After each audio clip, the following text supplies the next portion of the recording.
thank the distinguished gentleman from the great Commonwealth of Massachusetts, Richie Neal, for yielding and for his tremendous leadership. Mr. Speaker, I rise today in strong opposition to Donald Trump's one big, ugly bill, this disgusting abomination, the GOP tax scam that guts Medicaid, rips food from the mouths of children, seniors, and veterans, and rewards billionaires with massive tax breaks. Every single Democrat stands in strong opposition to this bill because we're standing up for the American people.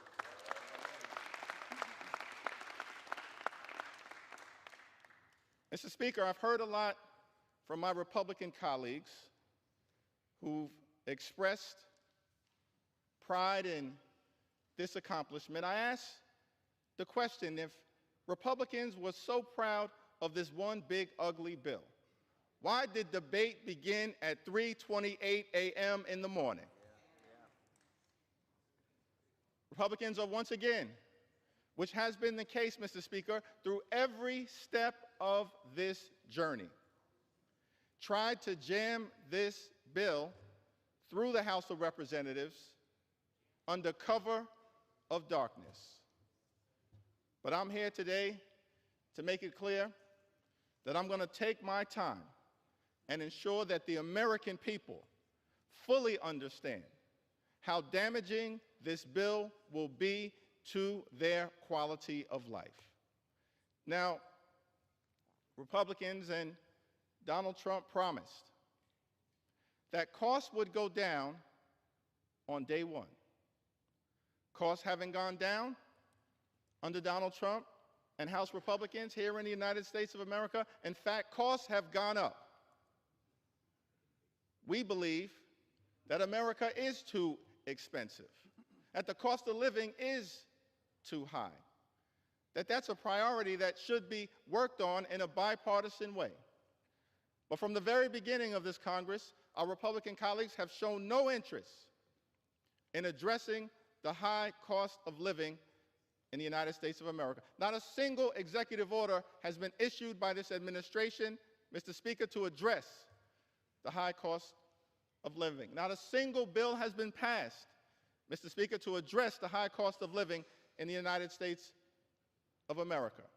And this bill, this one big, ugly bill, this reckless Republican budget, this disgusting abomination, is not about improving the quality of life of the American people. It will hurt everyday Americans in several different ways. This bill represents the largest cut to health care in American history. It's an all-out assault on the health care of the American people, an assault on Medicaid, an assault on Medicare, an assault on the Children's Health Insurance Program, an assault on the Affordable Care Act, an assault on Planned Parenthood and the health care of women all across the United States of America, an unprecedented assault on the American people and their health care. Almost $1 trillion in cuts to Medicaid.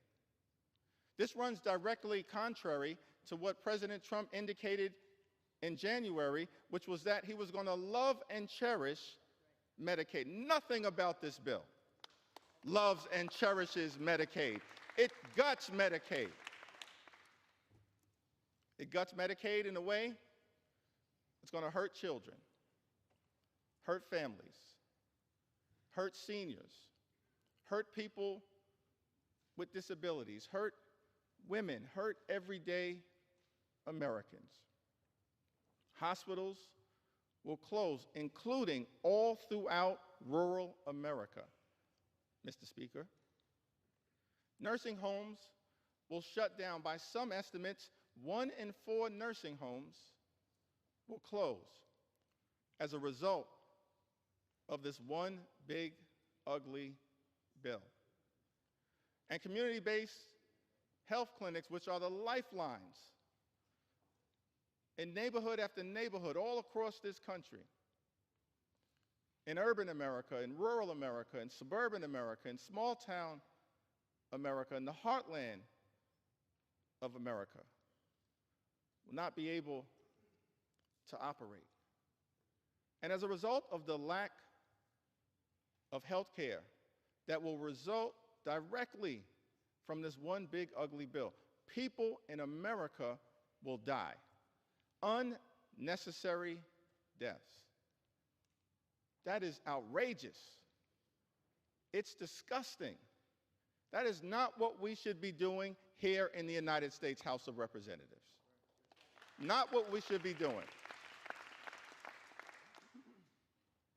In addition to the cuts to Medicaid, this bill will result in the largest cut to Medicare in American history. By some estimates, more than $500 billion in cuts to Medicare as a result of the Republicans' one big, ugly bill. This bill will also result in a devastating blow to the Affordable Care Act. That's no surprise because since 2010, Republicans, Mr. Speaker, have been trying to gut and destroy the Affordable Care Act. And as a result of the damage that is done to the Affordable Care Act in this legislation, millions of Americans will lose their health care. The assault on health care in this one big ugly bill will result in more than 17 million Americans losing health care in the United States of America. Shame on the people who've decided to launch that kind of all-out assault on the health and the well-being of everyday Americans. That's not what we should be doing here in the United States House of Representatives.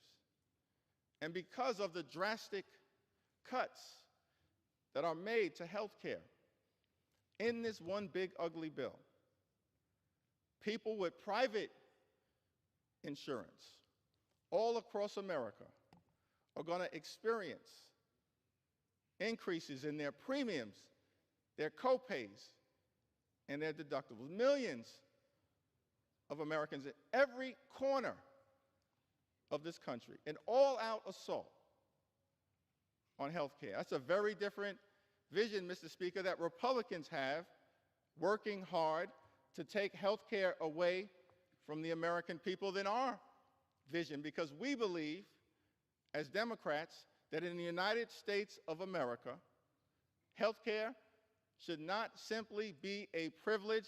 Health care is a right that should be available to every single person in the United States of America.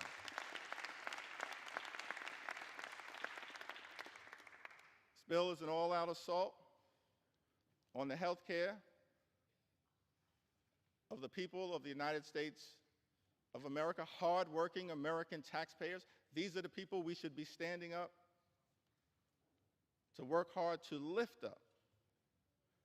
But instead, they're victims of this legislation. Hospitals will close. That impacts everybody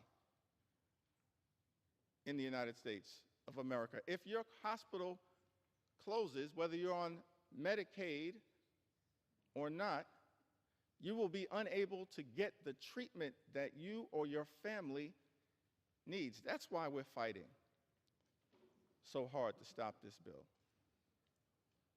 1 in 4 nursing homes, by some estimates, will close as a result of the Republicans' assault on Medicaid in this one big, ugly bill. This bill also represents an assault on nutritional assistance here in the United States of America. We've made great progress over the last 50-plus years as it relates to hunger in this country. Great progress. But we're still dealing with the reality that tens of millions of people in this country go to bed every night wondering whether they're going to be able to get a nutritious meal the next day. Tens of millions of people in this country, millions of children. And instead of trying to address that issue, Mr. Speaker, the one big ugly bill will rip nutritional benefits away from millions of Americans, including children, rip food from the mouths of hungry children and hungry veterans and hungry seniors. That is unacceptable. That's one of the reasons why we stand in strong opposition, Mr. Speaker, to this one big, ugly bill. Republicans promised to address the high cost of living in the United States of America. We believe that the cost of living is too high. Housing costs are too high. Grocery costs are too high.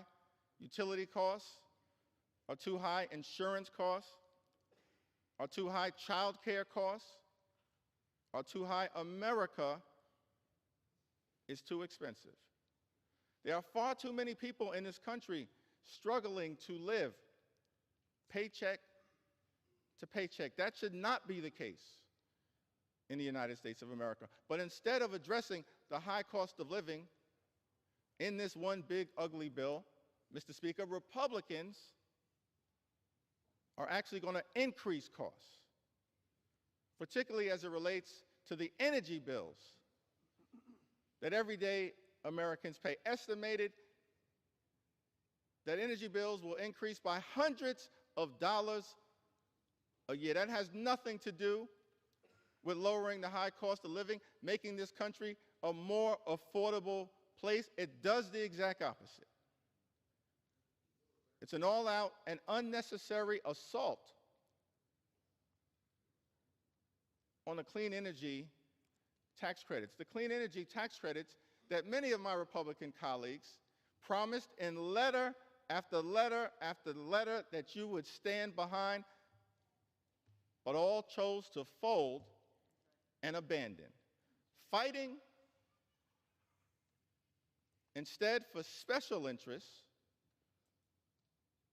and opposing the ability for this country to stand up a cleaner energy economy, which means cheaper energy. And because of the attack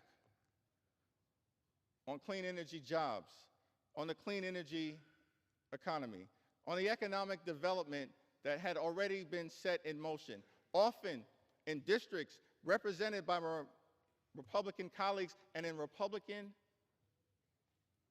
states, red states. By some estimates, millions of jobs are going to be lost. And so you're ripping health care away from millions of Americans, Mr. Speaker, ripping food away from children and veterans and seniors, raising the cost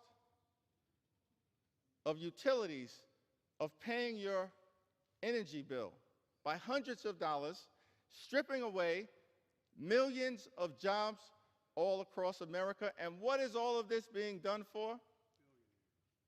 To provide massive tax breaks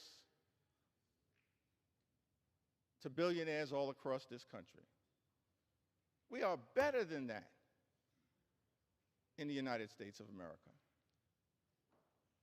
When we take an oath, convene here, come to the United States Capitol, our job is to make life better for everyday Americans.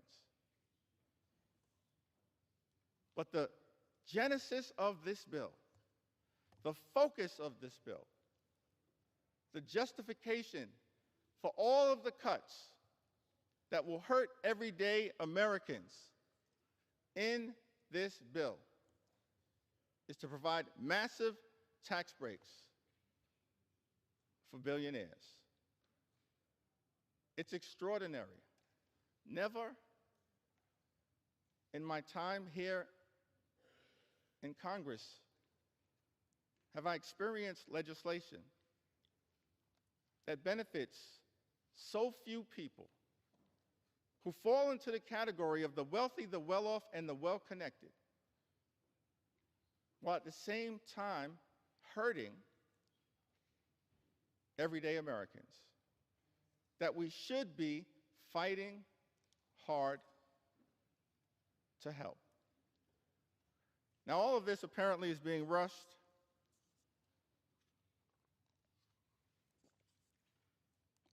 because the decision was made by President Trump that he would like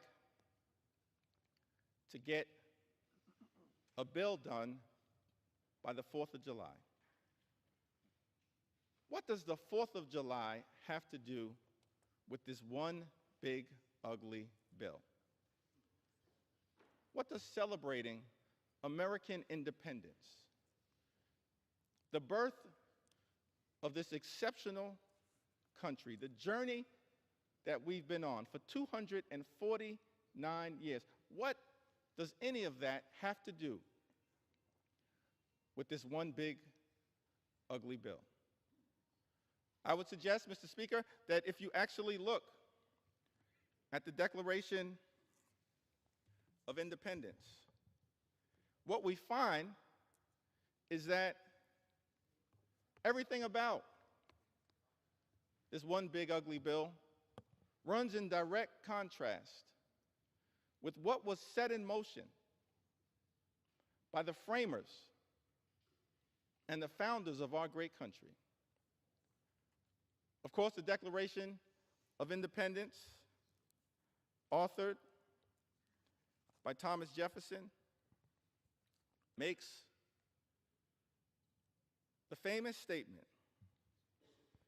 that we hold these truths to be self-evident, that all men are created equal, that they are endowed by their Creator with certain unalienable rights, that among these are life, liberty, and the pursuit of happiness. Mr. Speaker, I want to lock in for just a moment on that aspirational objective, the pursuit of happiness. Because when it comes to everyday Americans, this one big, ugly bill will hurt the quality of life of hardworking American taxpayers, and it's all designed to put a happy smile on the face of billionaires. That is inconsistent with the Declaration of Independence and what we should be celebrating on July 4th.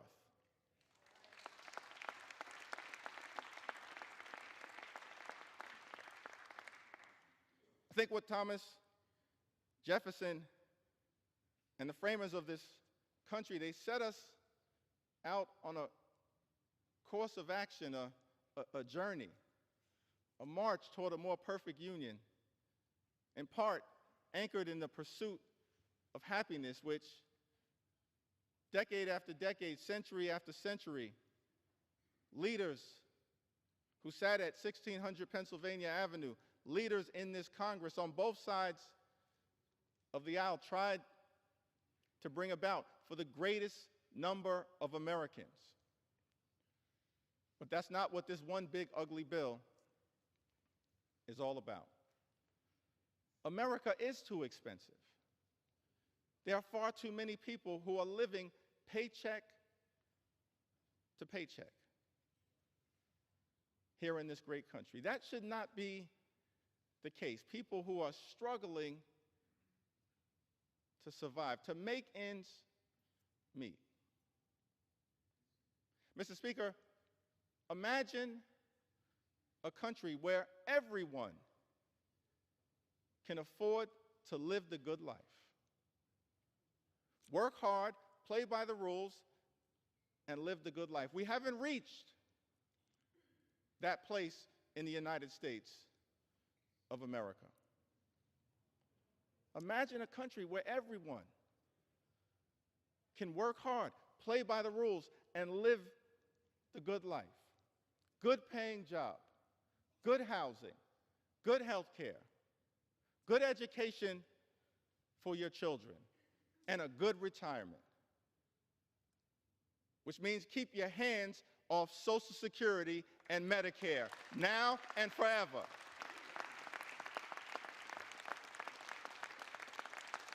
Now and forever. We want a country where every single American can afford to live the good life. Good paying job, good housing, good health care, good education for your children, and then a good retirement.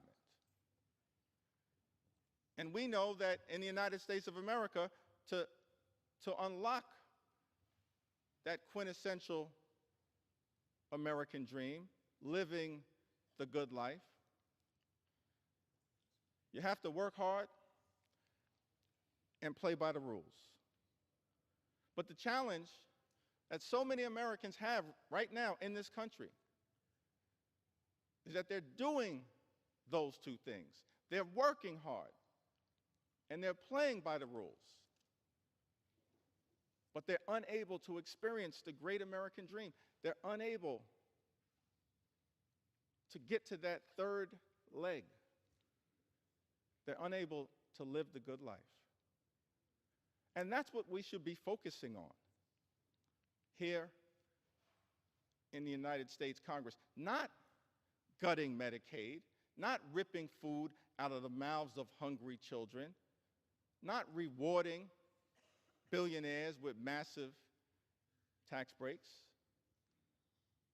How can you prepare to celebrate legislation that will undermine the quality of life of everyday Americans?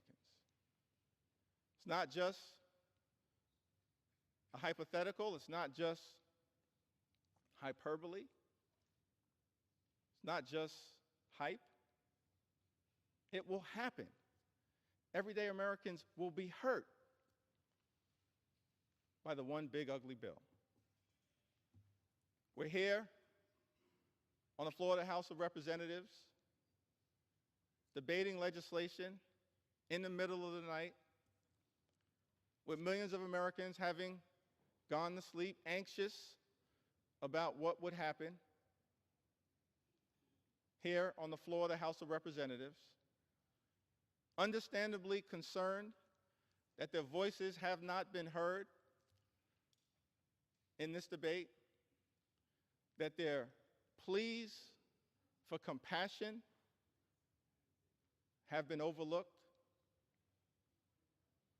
Many of my colleagues, Mr. Speaker, on the other side of the aisle have chosen not to hold town hall meetings, not to hear from the voices of the people that you're privileged to represent. But we've embraced the American people. We haven't run from the American people. House Democrats will continue to run toward the American people and lift their voices up. Lift their voices up. And so, Mr. Speaker, I'm going to take a little time to share some of the stories of the American people. Voices that might otherwise be excluded from this debate. But we're not going to let those voices be excluded. We will ensure that these voices are heard. We will continue to do everything we can to bring those voices to life, here on the House floor and beyond, to stand up for the best interests of everyday Americans. And we've heard from many of them. Throughout this process, I'll share just a handful. With Medicaid expansion, I now qualify for Medicaid. Without insurance, my monthly bill for my 3 injectable drugs would be $3,000. $36,000 a year. And that doesn't include any of my other meds or my medical appointments. Who has that kind of money? That's Charles, who lives in Alaska, district represented by Congressman Nick Begich. Medicare and Social Security keep me alive. I'm surviving on about $13,000 a year, most of it from my Social Security checks. That's just enough to afford my rent, utilities, and food. Without Social Security, I would be homeless. And if Medicare did not pay for my medications, if I had to pay full price, I wouldn't be able to survive. There are so many other seniors who are in the same boat. Without these programs, seniors like me would die on the street. That's Paula, who lives in Arkansas's 2nd Congressional District, represented by my colleague, Congressman French Hill. My son is a 25-year-old young adult with profound nonverbal autism who needs 24/7 support. Our family has relied on Medicaid from the time he was 2 years old, when he began early intervention services. At 3, when he was diagnosed with autism, a private health insurance denied him coverage for his pre-existing condition. Medicaid stepped in to provide health care. From that point until today, home and community-based services through Medicaid have been vital to our son's health and well-being. Medicaid also helped his school district pay for medically necessary therapies at school. Our son is thriving and healthy, and our family can support him at home because of Medicaid. That's Robin. She lives in Arizona's 1st Congressional District, represented by David Swiker. These are stories from everyday Americans who've written to us to say to this Congress, stand up for our health care, Mr. Speaker. Don't stand up for billionaires. Stand up for everyday Americans, for our health, for our safety, and for our well-being. Gwendolyn from Arizona, she also writes, she says Medicaid is the difference between my son being healthy, happy, cared for, and social, versus being at home with aging parents who struggle to physically provide the care that is required daily. Medicaid funding means my son receives the incontinent supplies he needs, the internal feeding supplies he needs to live, and medications that his primary insurance won't cover. Medicaid matters because without it, my son and millions of others like him may not survive. Let me speak directly to Gwendolyn from Arizona. Her representative may not be fighting on your behalf. As House Democrats, we're here to say to you, we agree. Medicaid matters and it must be preserved. It must be preserved. Because Medicaid matters to millions of people all across this great country, to children, to seniors, to people with disabilities, to women, to families, to people in every corner of the United States of America. Yes, Gwendolyn, Medicaid matters. And if your representative won't fight for it, we will.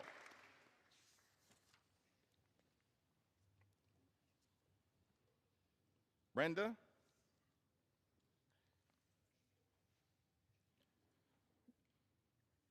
says to us, my youngest child is a nonverbal 43-year-old female with autism who has been on Medicaid since she was 12. She's had 3 major surgeries and 6 or more outpatient surgeries, all made possible because of Medicaid. We would not have been able to get our daughter what she needed if it wasn't for Medicaid. She also has a seizure disorder and is on several medications. Some of them are way too expensive for us to afford on a blue-collar income. Finding doctors that are good and accept Medicaid are few and far between. But some doctors are better than none. And the only way our daughter will get any medical care at all. She is one of the most vulnerable people in society. And caring for her is a full-time job for myself and her father, who are both retired and are full-time care providers for her. I am not sure why anyone would want to take this help and service from people whose very life depends on the help it provides. That's a powerful and profound question.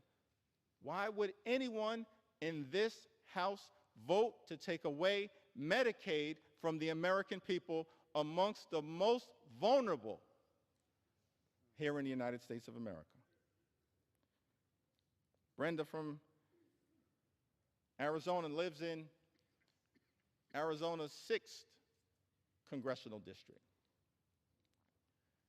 represented by my colleague, Congressman Juan Ciscomani. Garrett, also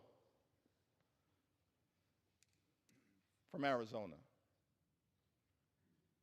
I'm still in the A section right now. So strap in as we make sure we lift up the voices of everyday Americans all across this country. It's important that we take note. This isn't abstract, taking away health care from the American people. It's concrete, it's real. It has devastating implications. Garrett says, I was diagnosed with cerebral palsy at birth. Cerebral palsy at birth. Thanks to Medicaid, I was able to undergo multiple surgeries that significantly improved my ability to walk. transforming both my mobility and daily life. Relying on Medicaid, SNAP in the past, and SSI, I worry about what would happen to me and my friends if these programs were taken away. Without them, I wouldn't be able to keep up with doctor's appointments, medications, and transportation. Earlier today, my distinguished colleague from the great Commonwealth of Virginia read a passage of Scripture, one of my favorite passages of Scripture, Matthew 25 and 35 through 40. And later on this morning, as I continue my remarks, perhaps I'll have an opportunity to go a little deeper into the meaning of Matthew 25 and 35. What I can say is that all of us should be trying to lift up the least, the lost, the left behind, the poor, the sick, and the afflicted. Garrett tells us, I was diagnosed with cerebral palsy at birth. And the first thing that jumped out to me when I read this was that we're all God's children, and we should be looking after all God's children to the best of our ability, not running away from them and undermining their quality of life. So Garrett, we're going to continue to stand up and work hard on your behalf. Nancy from California. That's a great name, Nancy from California.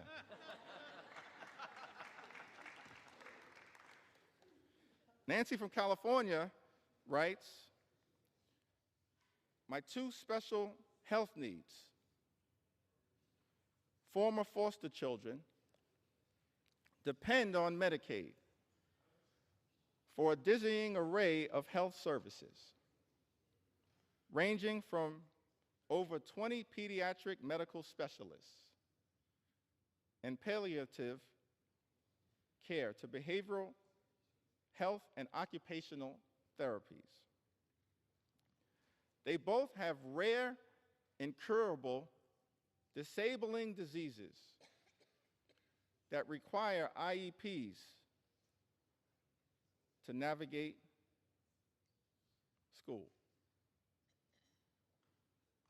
She continues, but I want to pause right there. I think that's an important point, talking about her children and the IEPs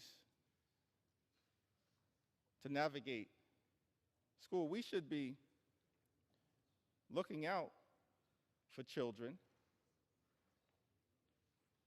like Nancy's two beautiful former foster care children, her two special health needs children, as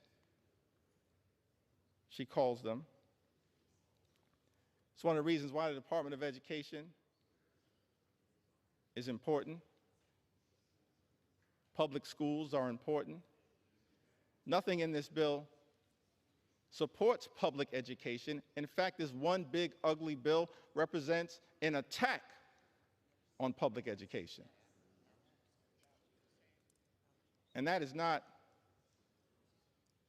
consistent with what we should be doing as we prepare to celebrate our 249th birthday and lifting up this pursuit of happiness. Nancy continues, the ACA protections for pre-existing conditions and the removal of lifetime caps are also essential. My youngest child requires medical care that I simply cannot afford.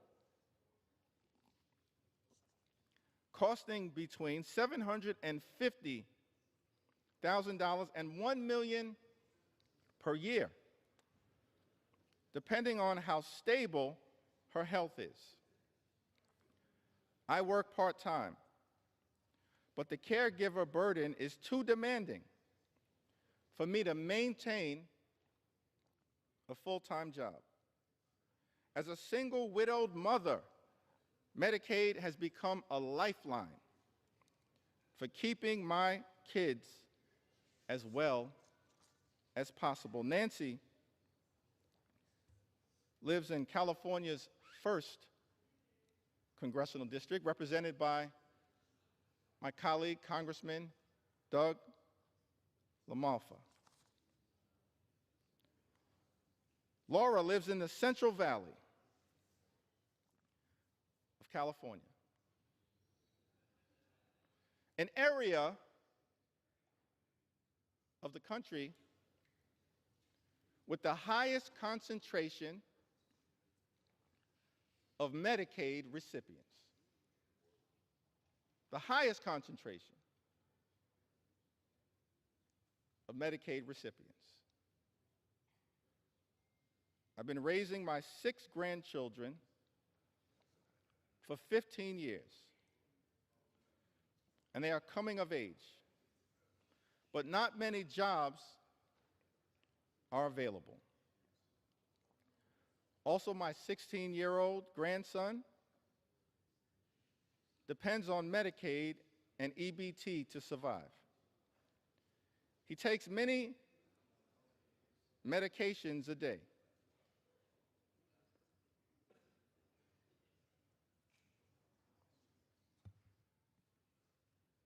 If you're not going to respect my ability to speak, respect the story that I'm telling on behalf of Laura. Respect her story, because her story matters. Her story matters, and the American people matter. We need order. He takes many medications a day. I'm too old to do anything but take care of him. I can't imagine choosing what medicines he gets or who gets to eat. Please reconsider for the people who need medication that is necessary for survival.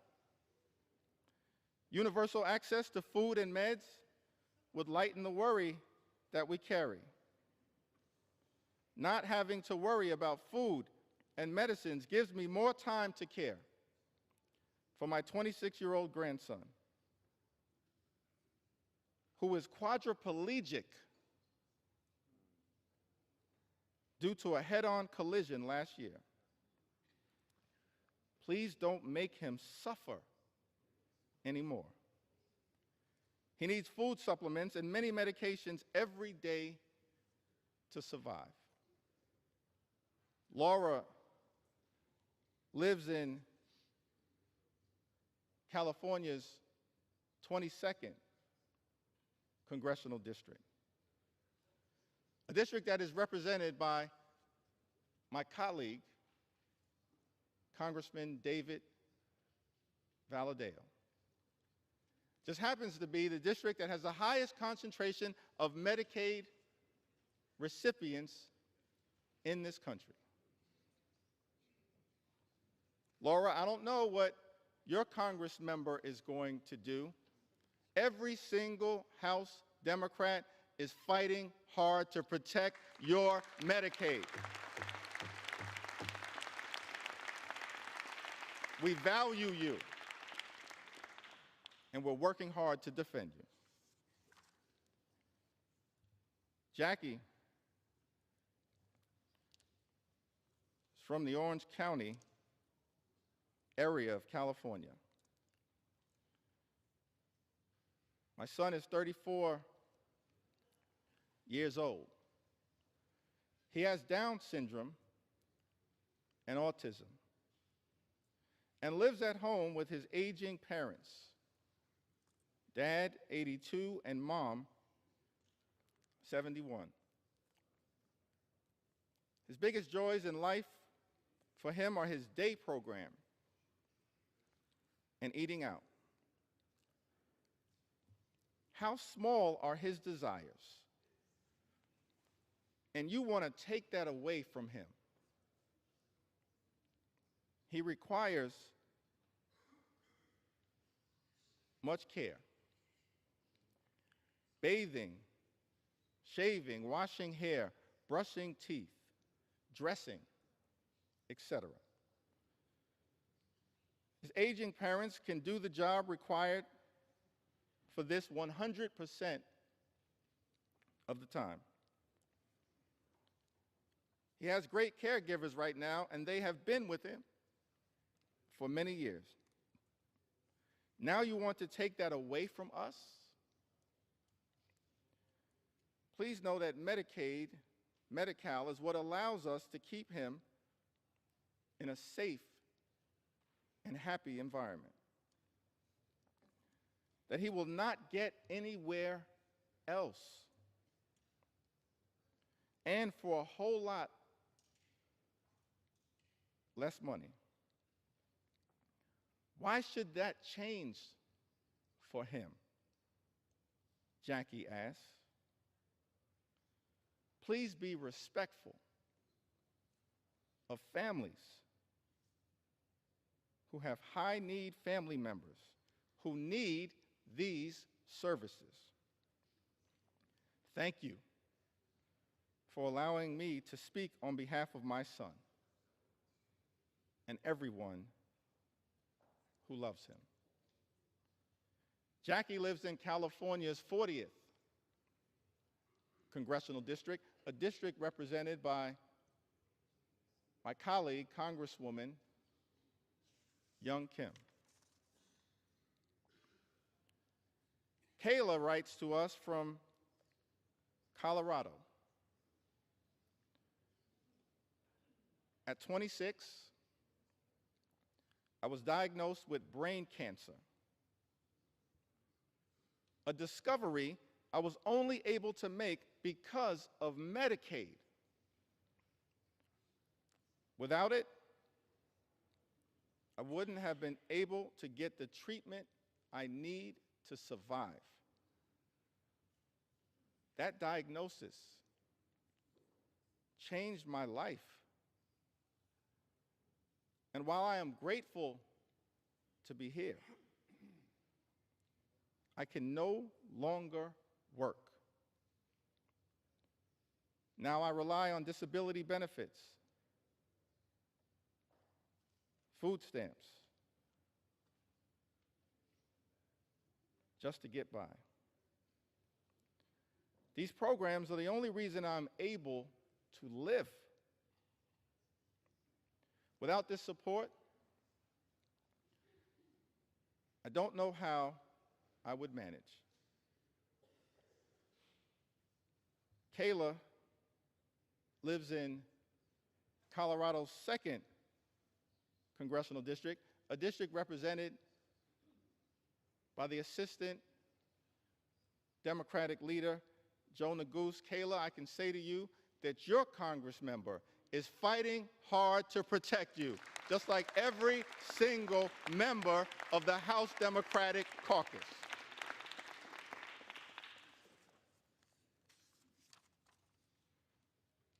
Ashley writes to us from Colorado. She says, my life was saved by the Affordable Care Act. Because of this act, I was able to stay on my parents' health insurance when I couldn't get any coverage. At the time, I was dealing with a myriad of health issues and would eventually be diagnosed with multiple chronic illnesses. Because of the ACA, when my husband and I were married, I was able to be added to his insurance without being denied due to pre-existing conditions.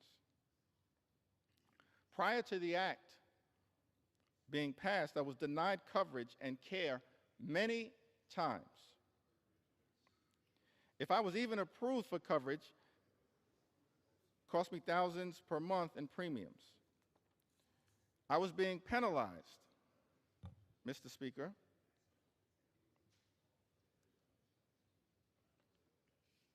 for being sick. There were many times when I could not get coverage, that I had to choose between which prescriptions I would get to have, or whether I would get all my meds or the groceries we needed. You know, there are far too many people in the United States of America right now, before experiencing the devastating consequences of this one big, ugly bill, who have to choose between putting food on the table, clothing on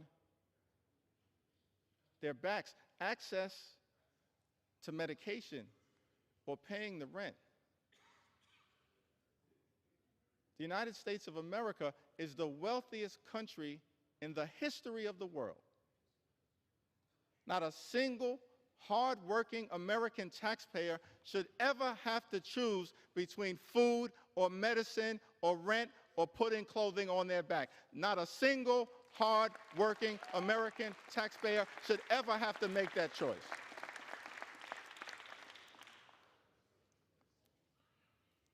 If people did not have to worry about health care being accessible, they would be able to be seen when necessary. And when people are able to see doctors when they are unwell, they can stay healthy for longer periods of time. When people can stay healthy, they don't miss work. When people don't miss work, they don't risk losing their jobs. The way things work now only encourages the constant classist act of keeping the sick and poor sick and poor. This should never, ever be a situation in a country that claims to have the best functioning economy in the world, the best doctors, the best universities. Ashley lives in Colorado's 3rd congressional district.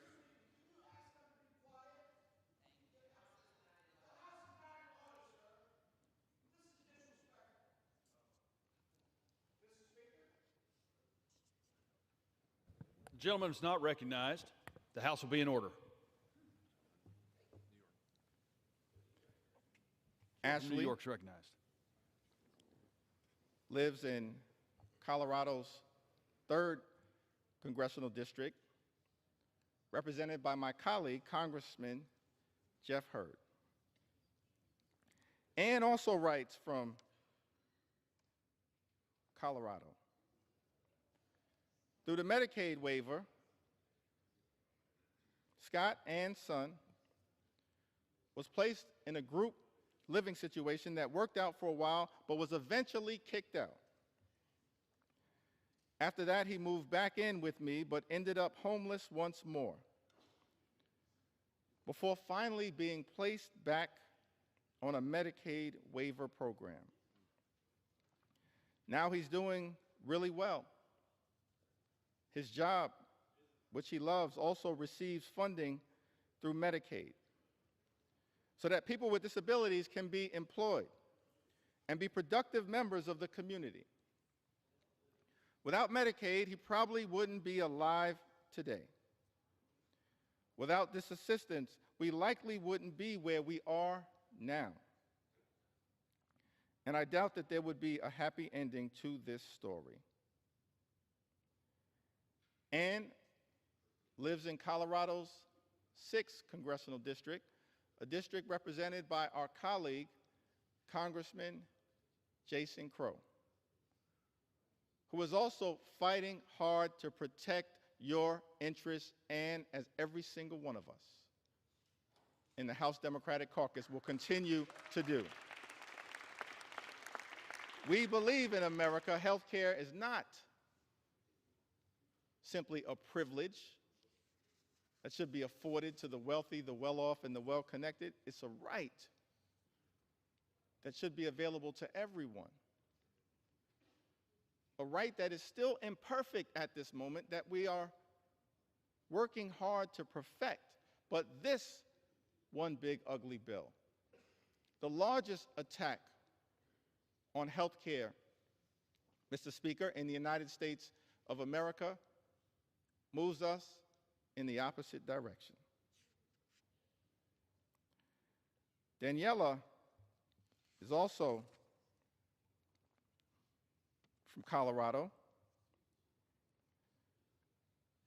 She writes to us, Medicaid has been a lifeline for our family, especially for my 5-year-old daughter who has autism. That's the thing, Mr. Speaker. Medicaid is important for so many Americans all across this country, including people with disabilities. It's a necessary lifeline so that parents can help their children live a better life with dignity and respect. Why would any legislation that this House passes attack health care available to families that are pouring in everything they have to help their child under difficult circumstances live the best possible life? It perplexes me, Mr. Speaker, that this bill would go after the health care of people like Daniela and her 5-year-old daughter.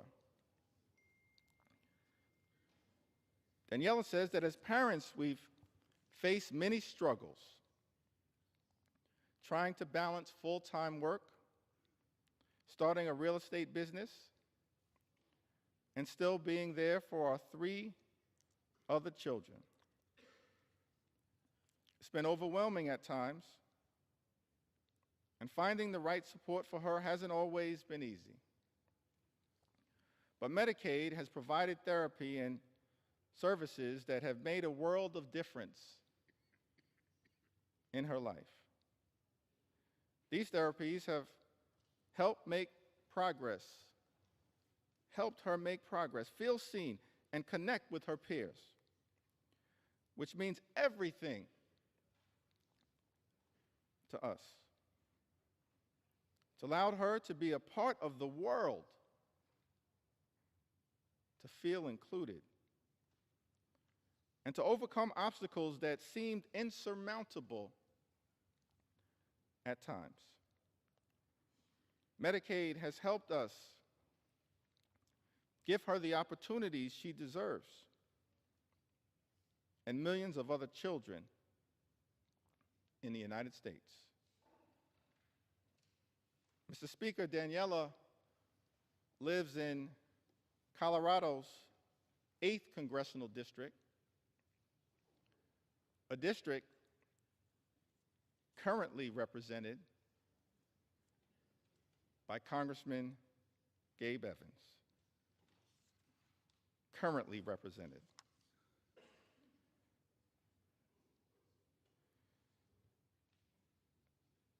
Mr. Speaker, we heard from Martha, who writes from Florida. I have an adult daughter with developmental and intellectual disabilities who needs Medicaid for her medical care. As a mom, I worry a lot about what the future will hold for her. Will she have access to quality medical care when my husband is no longer able to provide for her? Please support individuals like my daughter who are vulnerable and need our help. Thank you from my heart. Martha lives in Florida's 7th congressional district, a district represented by our colleague, Mr. Speaker, Congressman Corey Mills. We've heard from people from the heartland of this country. In Indiana, Kim writes to us, SNAP and Medicaid were lifelines when my children were younger. At least when I was able to get them. As a single mom, working my way up from low-paying jobs, we often had too little food. My dinner was the combined uneaten food from my 4 kids' plates. Even then, keeping benefits was difficult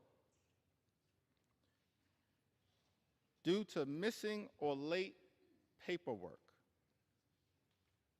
faxes lost to the ether. I sometimes worked 3 jobs and cried too often when the letter came saying benefits were suspended. When that happens, you end up hungry for weeks until it's straightened out. Kim lives in the 9th Congressional District of Indiana, Mr. Speaker. She says, SNAP and Medicaid were lifelines when my children were younger, at least when I was able to get them. Let me park right there for a moment, because one of the arguments that I've consistently heard made, Mr. Speaker, by our Republican colleagues on the other side of the aisle is that they weren't going after Medicaid recipients, that no benefits would be taken away as a result of these so-called work requirements.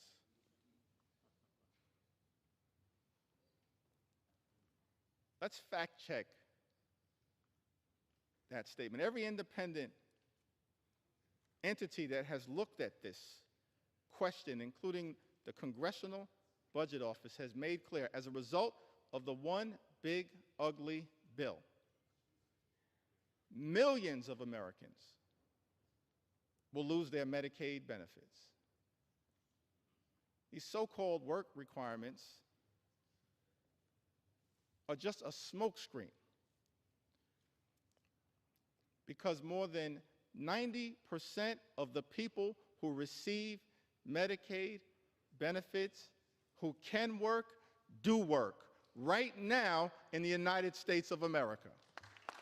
Right now, more than 90%. What these impositions are really paperwork requirements that are designed to make it harder for everyday Americans like Kim to access their benefits. And as a result, millions of Americans who are eligible, who are hardworking, who are deserving, will lose their health care. Kim says, I sometimes worked 3 jobs and cried too often when the letter came saying benefits were suspended. As House Democrats, Mr. Speaker, we are here fighting for people like Kim and millions of others like her all across the United States of America who will lose urgently necessary, life-changing and life-sustaining Medicaid benefits as a result of Donald Trump's one big, ugly bill.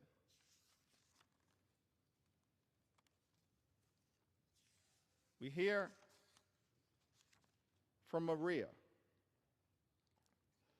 from Iowa, in the great heartland of this country. Maria writes to us in 2021, I got seriously sick with COVID. I ended up in a coma for 12 days, spent 3.5 weeks in the ICU, and then another 3 weeks on the recovery floor.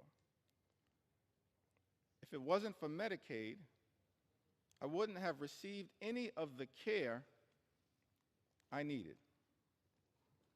I honestly don't know where I'd be today. I don't know what my family would have done. Without Medicaid, I wouldn't have made it.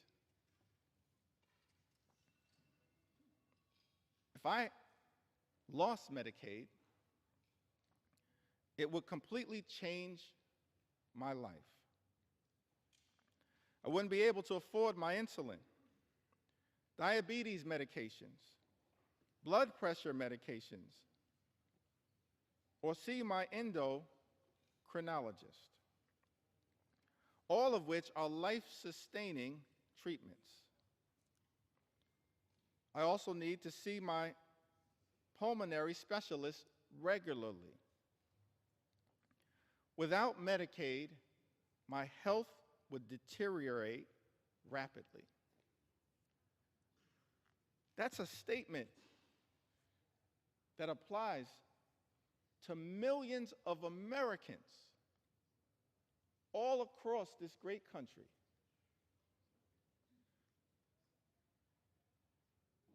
Who are at risk of losing their health care because this one big, ugly Republican bill has put a target on their back. Mr. Speaker, without Medicaid, my health would deteriorate. Taking the time to share these stories because this is a question for so many Americans of life and death. It's extraordinary that on the House floor, in the middle of the night, the American people are forced to confront a bill that targets their health care and will result in their well-being deteriorating. More than 17 million Americans at risk of losing health care coverage, and then tens of millions more experiencing increased premiums, co-pays, and deductibles as a result of the attack on health care in this bill. Many of them will also lose coverage, lose their health care. These are Americans on private insurance, employer-provided insurance, but because of the health care attacks in this bill, their premiums, their co-pays, their deductibles will go up. Some will not be able to afford it, and they will lose their health care. That's what this bill represents. That's why I'm taking the time to share these stories and experiences and concerns and fears and anxieties of the American people. I wish, Mr. Speaker, that we had a lot more time to debate this bill. This is the type of bill that under normal circumstances, we'd have hours and hours of debate, where hundreds of members could participate on both sides of the aisle and share their thoughts, their perspectives, their ideas, their passionate support or passionate opposition. But this bill, which by some estimates is larger than the CARES Act and the American Rescue Plan and the Infrastructure Investment and Jobs Act and the CHIPS and Science Act combined in terms of its possible impact on the debt in this country, increasing the debt by more than $3 trillion, saddling our children and grandchildren with that level of extraordinary debt by people who claim to be fiscally responsible. The implications of this bill are enormous.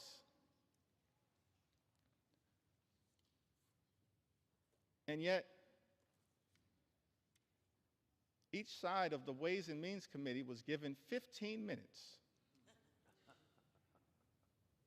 to discuss the implications of this bill. Each side of the Budget Committee was given 15 minutes to discuss the implications of this bill that will have devastating consequences for everyday Americans, while rewarding billionaires with massive tax breaks. It had been my hope, Mr. Speaker, that we'd be able to have a robust debate, passionate support or passionate opposition in connection with this bill, that hundreds of members on both sides of the aisle could participate in. Instead, we have a limited debate where the relevant committees of jurisdiction have been given 15 minutes each on a bill of such significant magnitude as it relates to the health, the safety, and the well-being of the American people. And because that debate was so limited, I feel the obligation, Mr. Speaker, to stand on this House floor and take my sweet time to tell the stories of the American people. And that's exactly what I intend to do. Take my sweet time on behalf of the American people, on behalf of their health care, on behalf of their Medicaid, on behalf of their nutritional assistance, on behalf of veterans, on behalf of farmers, on behalf of children, on behalf of seniors, on behalf of people with disabilities, on behalf of small businesses, on behalf of every single American. I'm on this House floor after 6 a.m. and I'm planning to take my sweet time.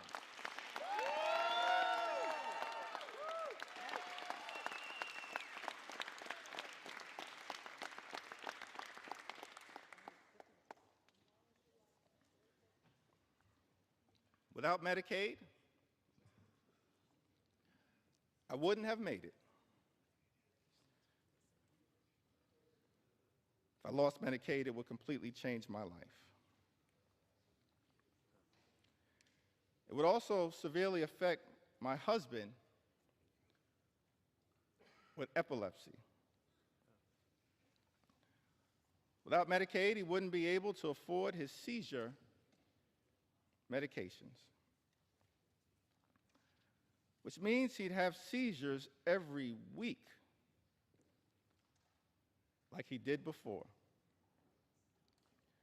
This would leave him unable to function or work. Before he had Medicaid, he'd have a seizure. And it would take him days to recover. His health is inconsistent, which makes it hard for him to hold down a job. I still have my house,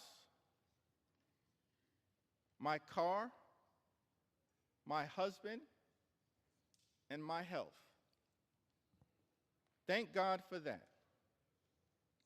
But why should we have to struggle so hard just to live? In a country with so much wealth, I'm considered one of the lucky ones. And yet I still struggle to make ends meet for the basics. That's Maria, pouring her heart out to us as members of Congress about her struggles. She lives in Iowa's 1st Congressional District, represented by our colleague, Mr. Speaker, Representative Marionette Miller Meeks.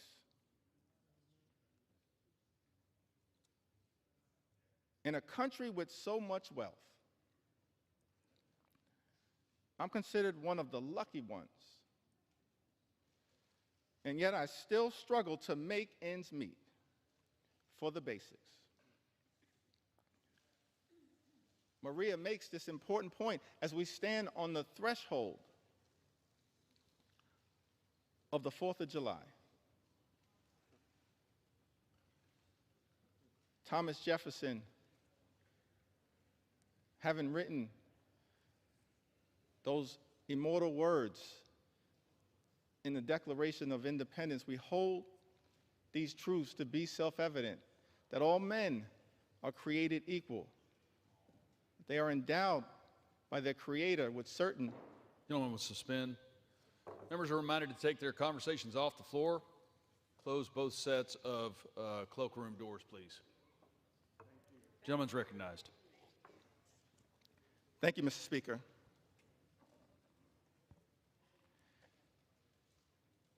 If I'm not going to get any love for the other side of the aisle, I would expect that at least Thomas Jefferson would.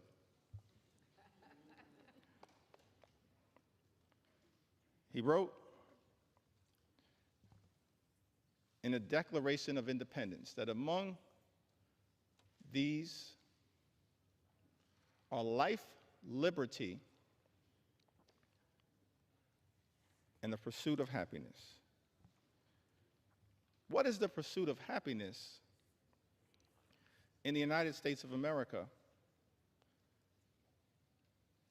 here in the year of our Lord, 2025? Imagine a country where every single American can afford to live the good life. Work hard, play by the rules, live the good life. That's the American dream. But our concern as Democrats is that in the wealthiest country in the history of the world, there are far too many people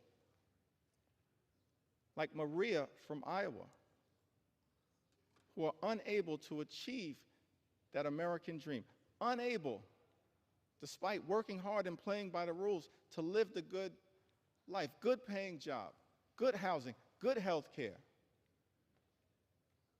good education for your children, and a good retirement. That should not be too much to ask for here in the United States of America. But instead of working to bring that American dream to life for the greatest number of people all across the country, this one big ugly bill, Mr. Speaker, that our Republican colleagues are trying to jam down the throats of the American people will undermine their quality of life.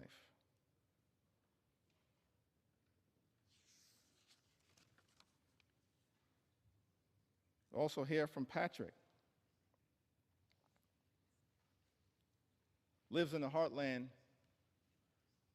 of this country. One of the good people of Iowa, who says, I'm a registered nurse in the ICU at the VA hospital in Iowa City. I've worked as a nurse for 30 years, and I'm a native Iowan. I have 2 disabled children who are on Medicaid. My son had a severe brain injury as a child and requires extensive physical therapy, occupational therapy, and speech therapy. My daughter is autistic and lives independently on housing provided by Medicaid. Before we had Medicaid, we were bankrupt paying for their treatment. We would go bankrupt again if Medicaid is cut. These are complicated systems for people with very complicated needs. These quote-unquote common sense solutions they're coming up with are not based in reality.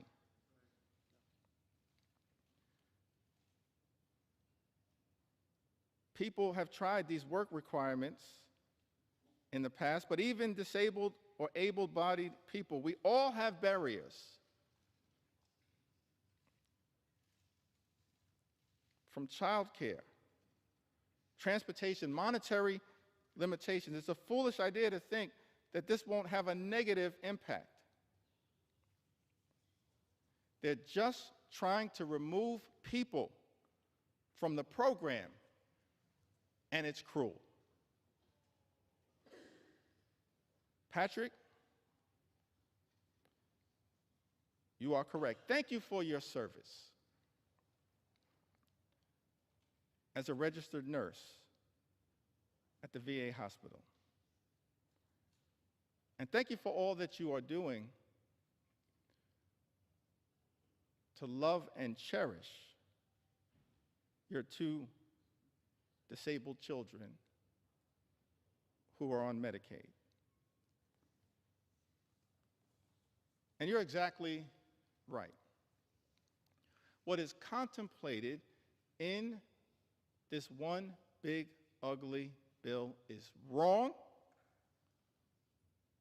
it's dangerous, and it's cruel. And cruelty should not be either the objective or the outcome of legislation that we consider here in the United States House of Representatives. Mr. Speaker, cruelty should never be the objective or the outcome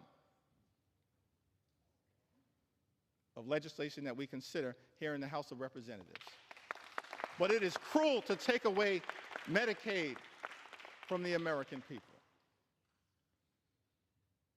And that is why, as House Democrats, we will continue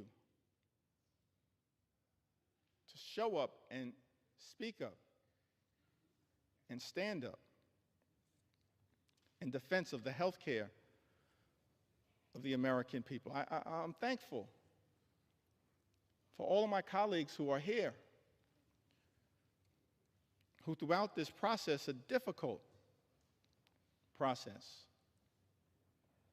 have stood up over and over and over again on behalf of the health care of the American people. Thankful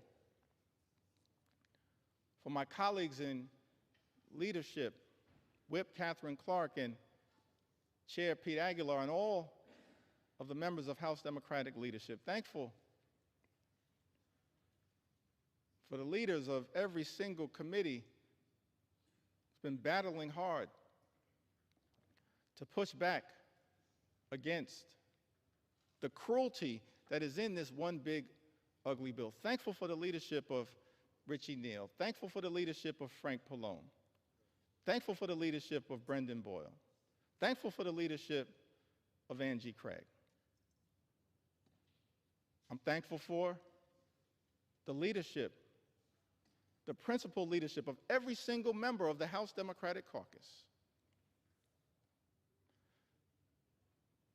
But above all else, I'm just thankful for the spirit, the heart, and soul of the American people who have risen up throughout this country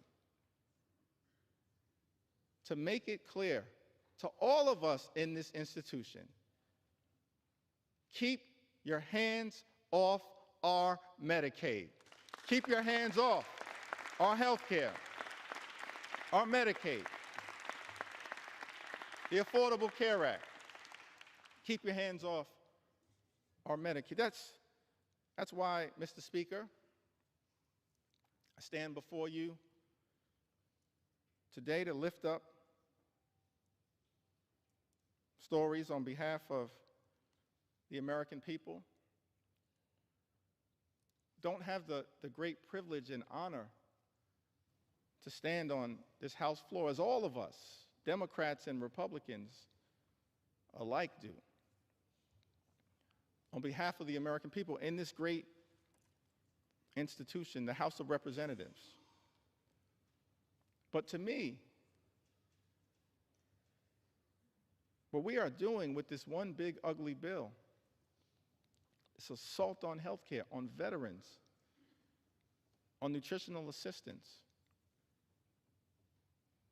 this assault on good paying, clean energy jobs, this assault on the high cost of living in the United States of America, all of it is inconsistent with the best of what this House of Representatives should be doing for such a time as this. And so I stand here on behalf of everyday Americans like Elizabeth, who's also from Iowa. Elizabeth suffered from sepsis caused by untreated strep throat. After waiting to receive care while uninsured and without paid sick leave. After receiving care she needed, she was able to apply for Medicaid and have her medical bills retroactively covered. Now, Medicaid has allowed her to get access to essential and preventative health care. Mr. Speaker, Elizabeth lives in the congressional district represented by our colleague, Zach Nunn, Iowa's 3rd Congressional District. Thank you, Elizabeth, for highlighting one of the concerns that all of us should have with this bill. When you launch an all-out assault on the health care of the American people, when you effectively, in Medicaid as we know it, gut parts of the Affordable Care Act, what you essentially are doing by stripping health care away from the American people, putting people like Elizabeth back in the position that she had previously been in, where she has untreated medical conditions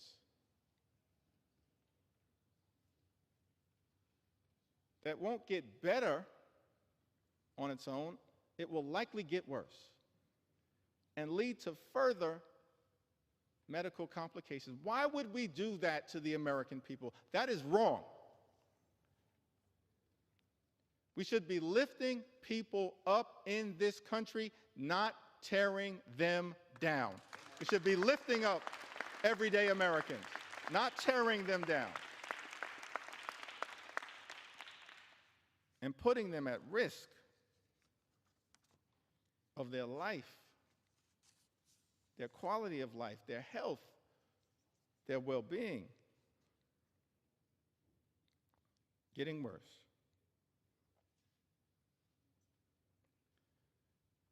We hear from Becky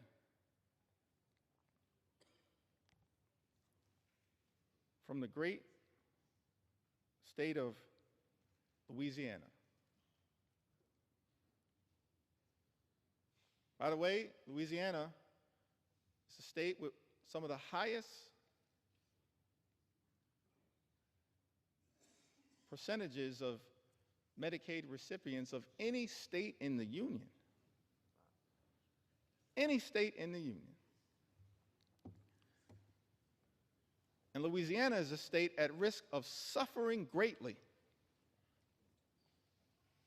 as a result of the all-out assault on Medicaid that is part of Donald Trump's one big ugly bill. Becky tells us, I have had Medicaid for years, and without it, I wouldn't be able to afford to see my doctors or cover what Medicaid doesn't pay. As a senior citizen, I now have to go back to work just to keep a roof over my head, afford rising food and utility costs, and maintain my car.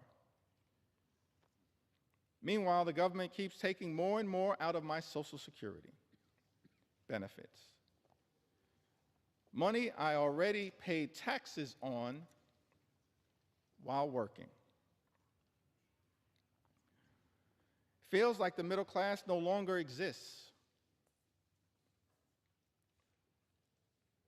You're either rich or poor. Politicians today have no real understanding of what it's like to struggle every single day. If they had to live like regular people, maybe things would improve for seniors like me. Becky lives in Louisiana's 3rd Congressional District, a district represented by our colleague, Mr. Speaker, Representative Clay Higgins. Louisiana State, of course, also represented by my good friend and colleague,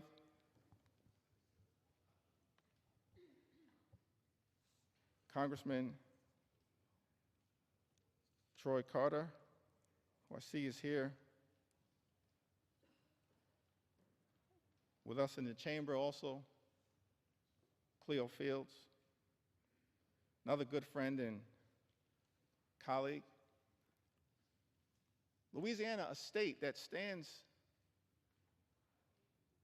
to suffer mightily as a result of this all-out assault on Medicaid. Now, I heard my distinguished colleague, Mr. Speaker, the House Majority Leader, someone who personally respect his resilience, his perseverance, his journey. I think he comes by his views in good faith. It's his perspective, it's the speaker's perspective.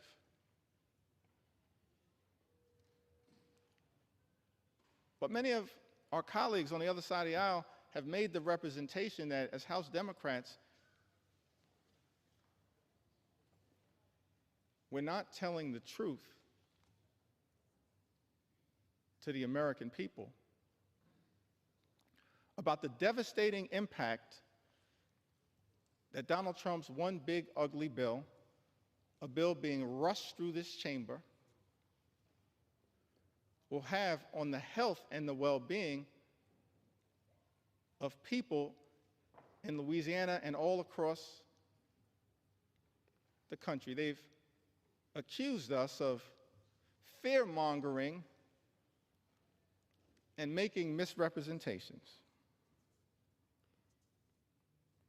And so I was surprised to learn, Mr. Speaker,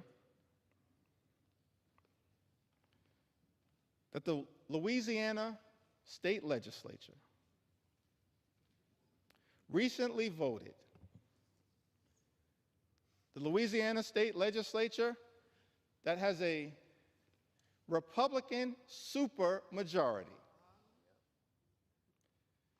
The Louisiana State Legislature recently voted to condemn the one big ugly bill because of the extraordinary attack on Medicaid that will adversely impact their constituents. We're telling the truth. This one big ugly bill will hurt everyday Americans in Louisiana and all across the country. Don't take our word for it. Take the word of the Louisiana State Legislature. Supermajority. Who done? So we're here on the House floor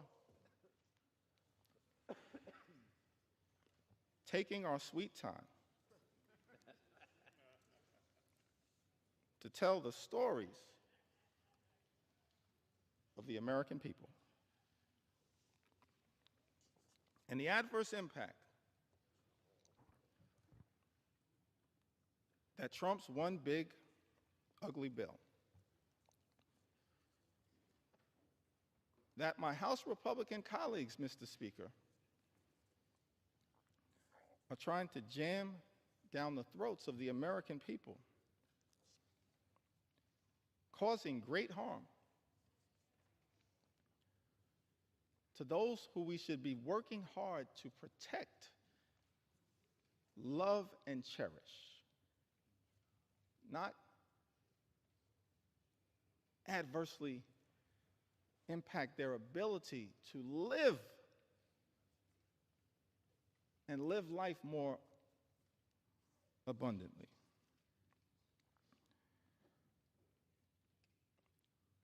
Tamara, who lives in Louisiana's 4th Congressional District, represented by the Speaker of this great House. I have depression and PTSD. I'm unable to work and rely on Medicaid to get my monthly medications to keep me essentially alive. Tamara, we're going to continue to fight hard on your behalf. We heard from Emily, who lives in the Commonwealth of Massachusetts. Emily tells us that I'd moved to Massachusetts in 2020 and was working a retail job for minimum wage. I was unable to afford much, but the state approved me for SNAP assistance and Medicaid.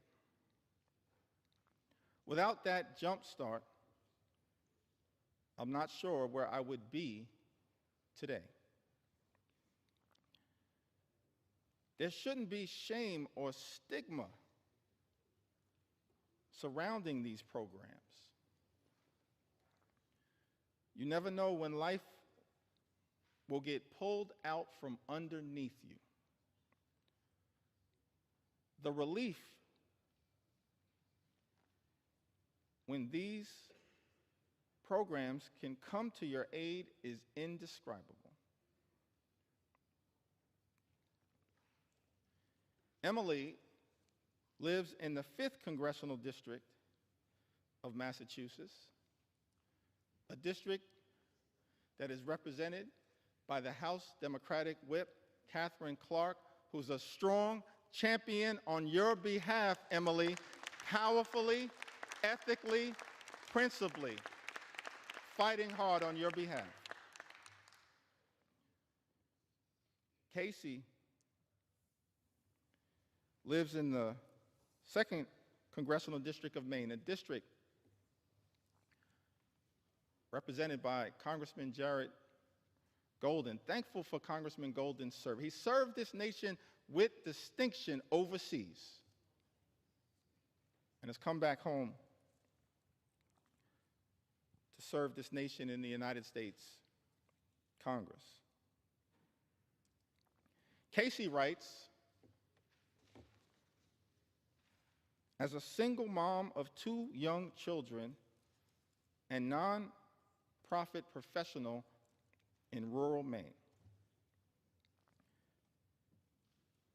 Casey and her children rely on Medicaid and SNAP to live their lives. The resources and stability provided by Medicaid and SNAP allowed Casey to leave her emotionally abusive husband and support her children. Casey's 7-year-old son has ADHD and is on the autism spectrum. Relies heavily on individualized support through Medicaid. If Medicaid goes away, Casey doesn't know how their family will stay afloat.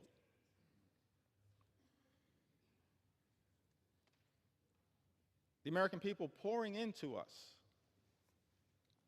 Democrats and Republicans, in the United States House of Representatives, the People's House,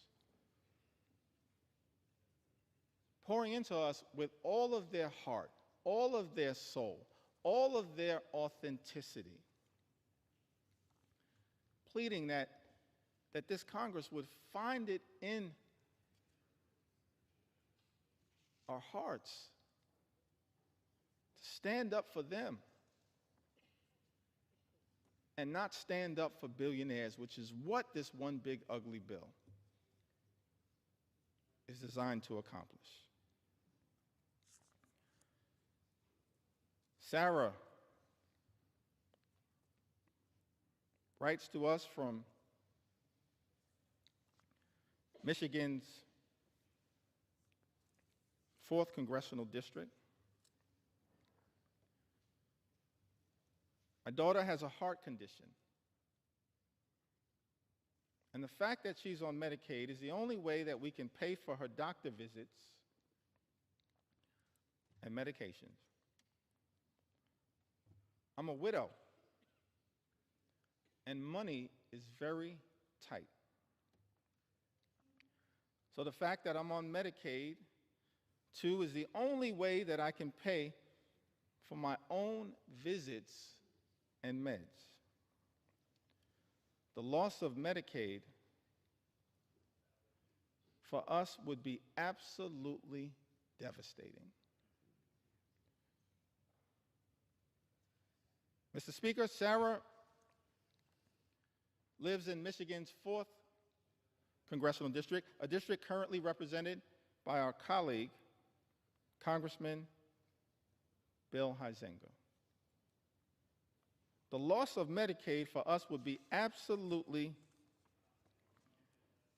devastating. That's the consequence of the GOP tax scam, this disgusting abomination, this reckless Republican budget. Mr. Speaker, that Republicans were trying to jam down the throats of the American people during the dead of night. It's extraordinary. No legislation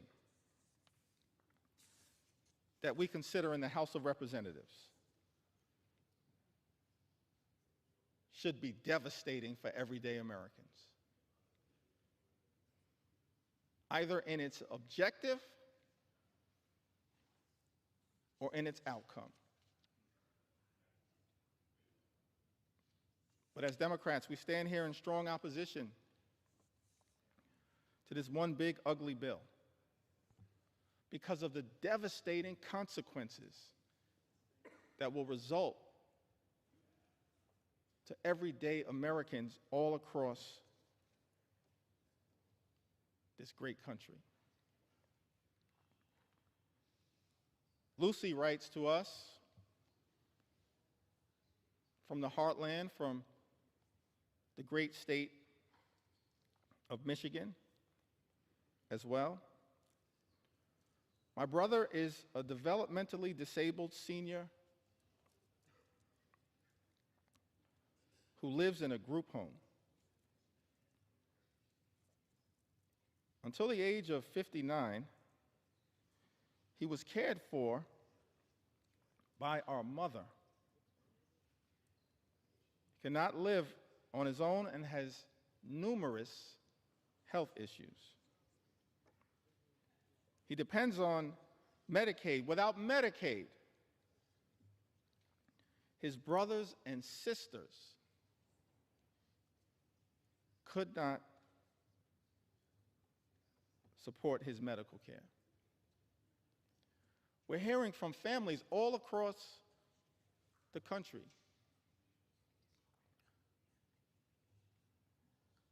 mothers and fathers, brothers and sisters, sons and daughters, husbands and wives, pleading with this Congress,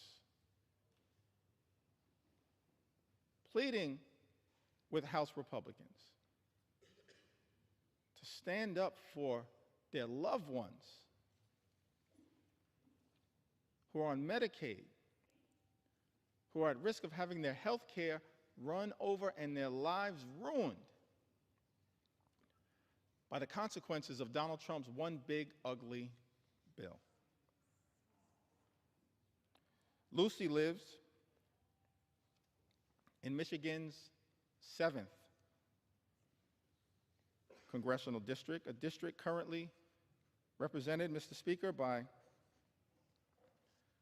our colleague, Representative Tom Barrett. We've also heard from Sharon, who lives in Michigan. My daughter is a young woman who was born with cerebral palsy,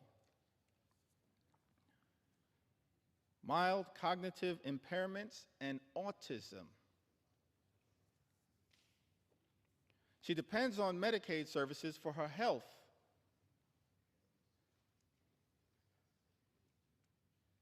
Safety and well-being.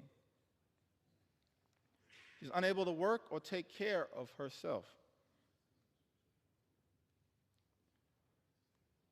She's unable to work or care for herself without help. Without Medicaid, she is totally at risk. Cutting Medicaid to give tax cuts to wealthy billionaires is not only cruel and unethical, Sharon writes,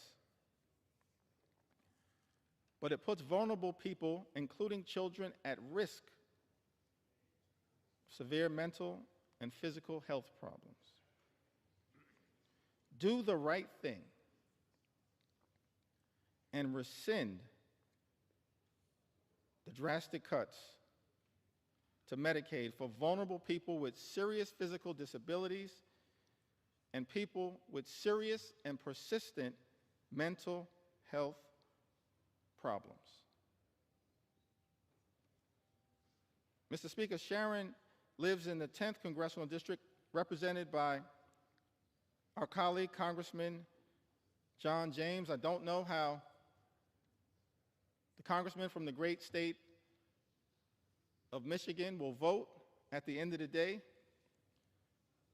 as it relates to defending people like Sharon. But as Sharon writes, I know what I can say.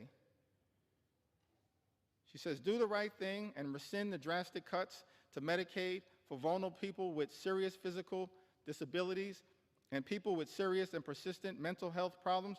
Sharon, House Democrats will always do the right thing when it comes to your health, your safety, and your well-being, your Medicaid, and the love and care that you are working hard to provide to your daughter. We will always do the right thing. We're not perfect, no one is.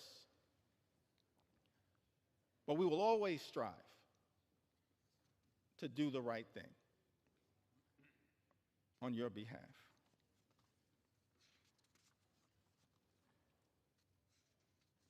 As I work through these stories in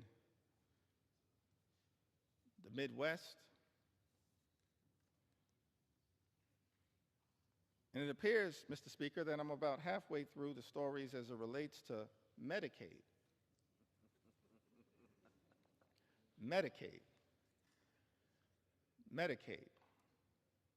It appears that I'm halfway through the stories as it relates to Medicaid. But the extraordinary thing about this bill is that it represents such an unprecedented assault on the American people that there are stories that need to be told as it relates to the attack on nutritional assistance for the American people. And I will tell those stories. Stories that need to be told as it relates to the attack that has taken place on farmers in this country. And I will tell those stories. Stories that need to be told as it relates to the attack on small businesses in this country. And I will tell those stories. Stories that need to be told as it relates to the unprecedented assault on veterans in this country. How dare this administration attack veterans who have served this country? Instead of attacking veterans, we should make sure that every single veteran in this country can live with the dignity and respect that they've earned. So there are stories that need to be told as it relates to the veterans in this country. And there are stories that need to be told as it relates to law-abiding immigrant families.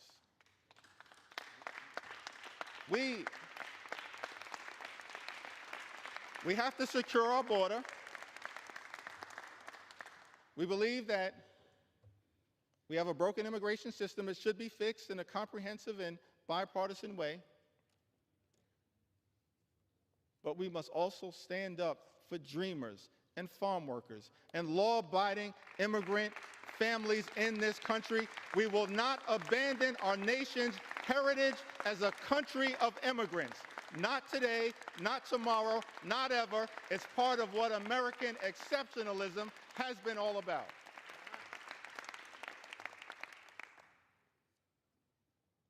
So stories that need to be told. William writes to us from the great state of Minnesota. So thankful for our colleagues from the Minnesota delegation fighting hard on behalf of that great state. I'm a 57-year-old man living in central Minnesota. I am a type 1 insulin-dependent diabetic, legally blind, and I suffer from severe nerve damage in my back and legs due to diabetes. I rely on Social Security, Medicare, Medicaid, and SNAP benefits to support myself. Any reduction in these programs would severely impact my life and my ability to afford food, pay for my small apartment, and access medical care. Without these benefits, I would be destitute. William lives in Minnesota's 6th congressional district. Mr. Speaker, a district represented by our colleague, Congressman Tom Emmer. Say to William, I don't know what the majority whip will ultimately decide to do as it relates to this one big ugly bill. But we're going to stand up for the things that clearly matter to you. We're going to stand up for Social Security, stand up for your Medicare, stand up for Medicaid, stand up for your SNAP benefits, and stand up for you. I'd also note, parenthetically, it's not rhetorical that we are claiming to stand up for people like William, a 57-year-old man living in central Minnesota. He notes two things that are of interest to me. He says that I'm a type 1 insulin-dependent diabetic.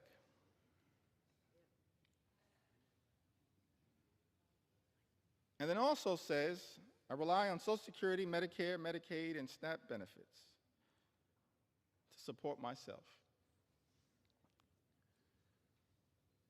Which suggests to me that William actually may have been a beneficiary of some of the hard work that has taken place on this side of the aisle. His life is not perfect. There's still a lot of work that needs to be done. But as a type 1 insulin-dependent diabetic who's also on Medicare, as a result of the Inflation Reduction Act, his insulin at this point, always and forever, will be no more than $35 per month. That's a down payment, William, on the type of work that we believe needs to be done. because we are committed to lowering your costs. Despite all the talk that comes from my colleagues on the other side of the aisle, Mr. Speaker, on day one, promising to lower the high cost of living. Costs would go down on day one. Costs haven't gone down. Mr. Speaker, in the United States of America, costs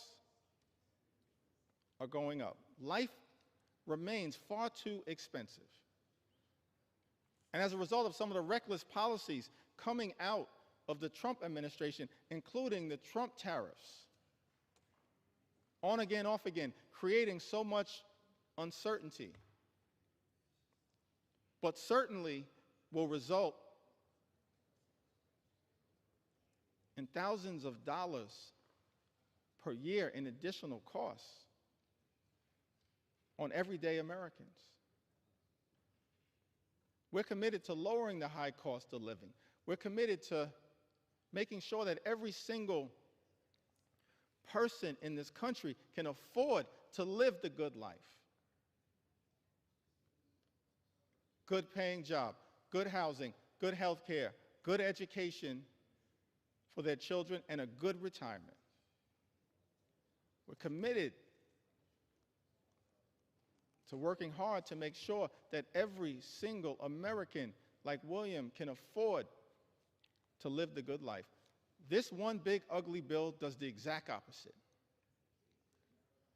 Doesn't make life more affordable, Mr. Speaker. It makes life more expensive. The gentleman suspend. House will be in order. As the caffeine kicks in, please take your conversations outside the chamber or in the cloakroom. Gentleman's recognized. Thank you, Mr. Speaker. Without Medicaid, Heather from the great state of Minnesota writes, without Medicaid, my 3 kids and I would have no insurance. I couldn't afford my epilepsy and schizophrenia medications. My kids wouldn't have access to health care, including ER visits, physicals, vaccinations, and dental cleanings. Heather lives in Minnesota's 8th Congressional District, represented by our colleague, Mr. Speaker, Congressman Peter Stauber. Lynn writes to us, from Missouri, the Show Me State, a state ably represented by Representative Emanuel Cleaver and Representative Wesley Bell. Lynn writes to us, says that I'm a widow near 70 with very little family left and have been diagnosed with breast cancer. I have an adult son, severely disabled. He already has lost transportation services due to low Medicaid funding. And if Medicaid is cut, it will be disastrous for my situation. Lynn knows that this one big ugly bill puts a target on the back of Medicaid. One of the senators from the great state of Missouri, Senator Josh Hawley, spent months warning about the damage that Donald Trump's one big ugly bill would do to the people of Missouri as a result of the all-out assault on Medicaid, and then turned around and voted to cut Medicaid from his constituents. so shocking, it's so disappointing, so heartbreaking for many Americans that a lot of people in the House of Representatives, Mr. Speaker, a lot of people in the Senate have talked a good game about Medicaid, but then turned around and done nothing to protect it. That's shameful. It disgusts me because I want to believe in the good faith of every member to look out for the people that they are privileged to serve. Donald Trump's one big ugly bill, an all-out assault on health care, an all-out assault on Medicaid, the largest cut to Medicaid in American history. This legislation will end Medicaid as we know it. Millions of people will lose their health care. Hospitals will close, including in rural America. People will lose their nursing homes. 1 in 4 nursing homes may close as a result of this dangerous and extreme Republican budget. Community-based health clinics relied upon by many of the people all across this country will shutter as a result of Donald Trump's one big ugly bill. People in this country will die unnecessary deaths. That's unacceptable. That's unconscionable. That's un-American. And that is why, as House Democrats, we stand on this floor aggressively pushing back on the everyday Americans on their behalf, pushing back on their behalf, because they will be so absolutely devastated if this bill were to pass in the House of Representatives. Donald Trump's one big ugly bill hurts everyday Americans and rewards billionaires with massive tax breaks. Why is it that every time, Mr. Speaker, Republicans have the opportunity to govern in a partisan way, you immediately race, Republicans immediately race to legislation that provides massive tax breaks for the wealthy, the well-off, and the well-connected in this country. We've seen this happen all over time. During the presidency of Ronald Reagan, massive tax cuts for the wealthy, the well-off, and the well-connected, adding to our nation's debt and deficit. During the presidency of George W. Bush in 2001 and 2003, yet again, massive tax cuts for the wealthy, the well-off, and the well-connected. In fact, the Republican president at that time, in 2001, inherited a budget surplus from President Bill Clinton and immediately turned around and took that budget surplus and turned it into a deficit, exploded the debt. Don't ever lecture us about fiscal responsibility. Not now, not ever. Mr. Speaker, Republicans are not the party of fiscal responsibility. You are the party of fiscal irresponsibility. Over and over and over again. And now with this bill, you've taken it to a whole nother level. Because in addition to exploding the debt by more than $3 trillion, and by some estimates, even more than that, saddling our children and our grandchildren with trillions of dollars in additional debt. Why? It appears to subsidize the lifestyles of the rich and shameless.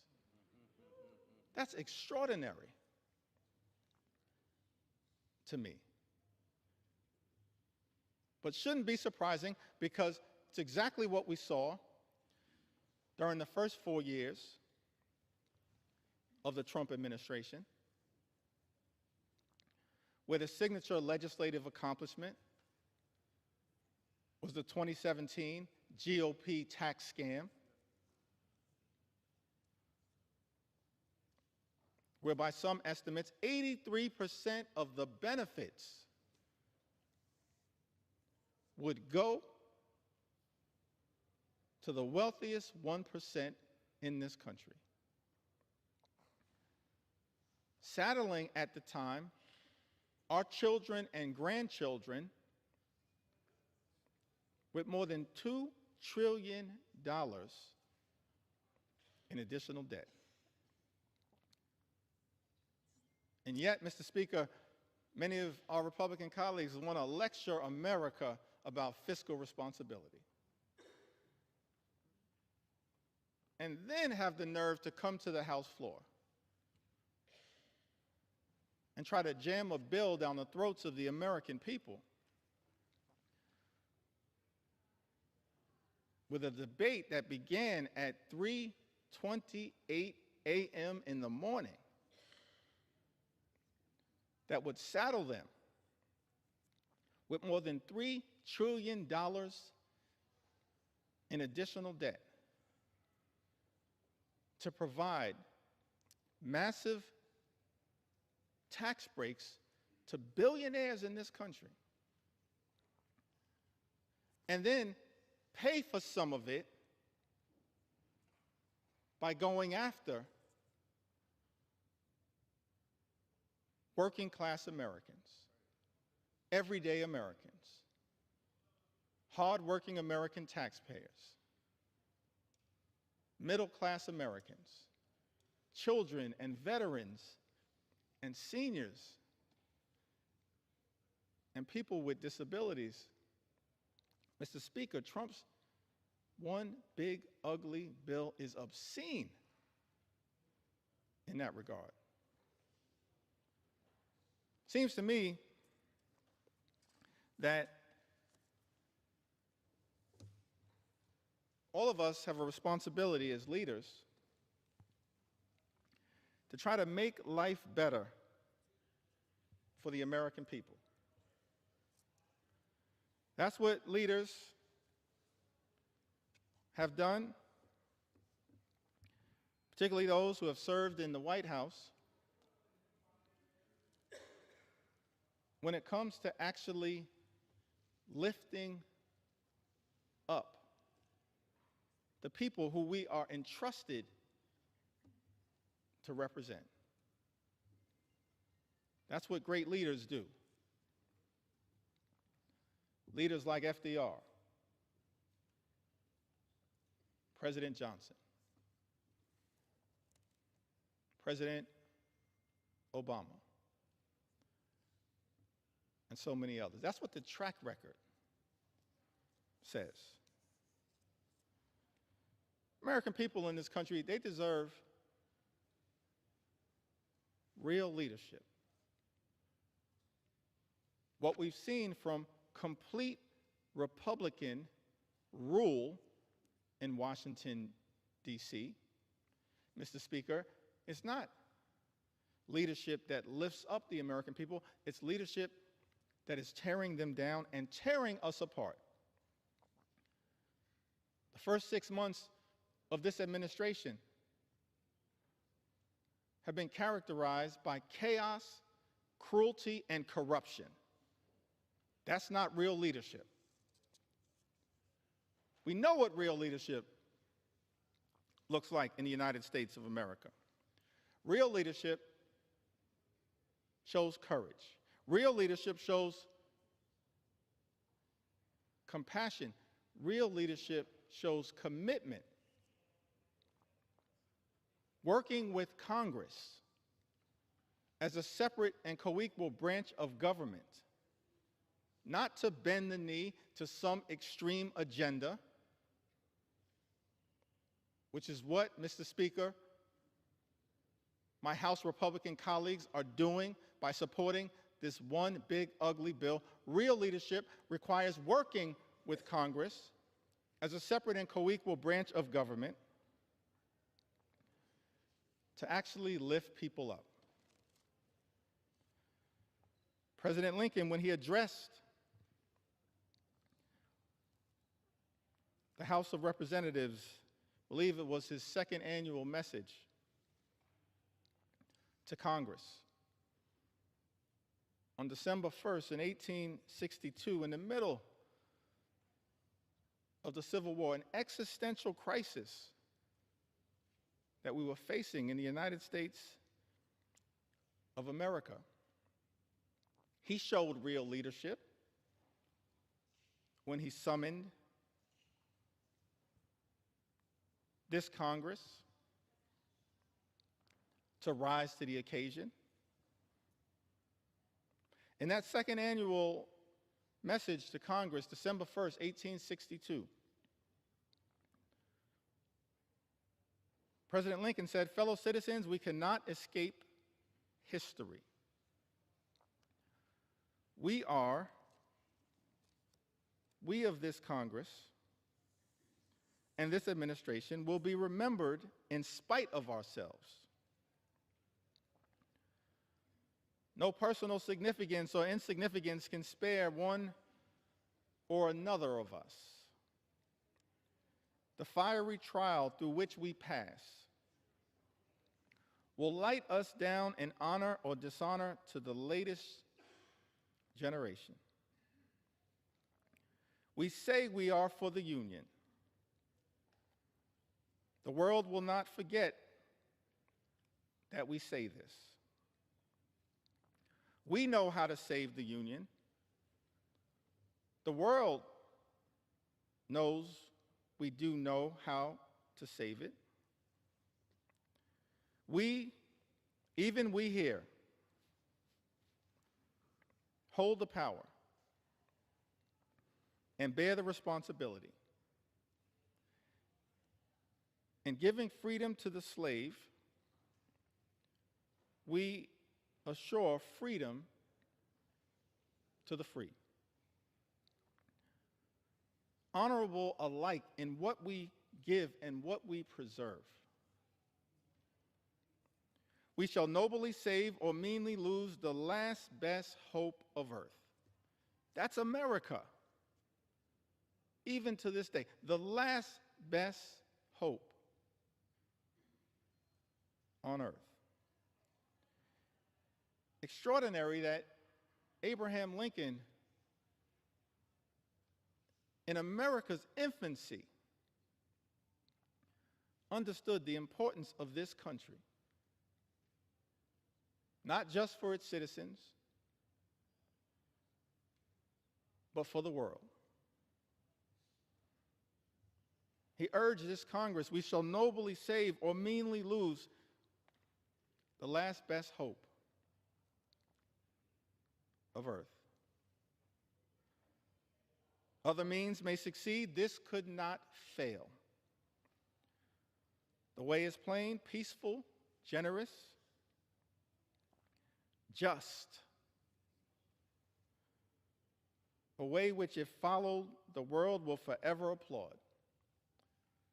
And God must forever bless. That's presidential leadership.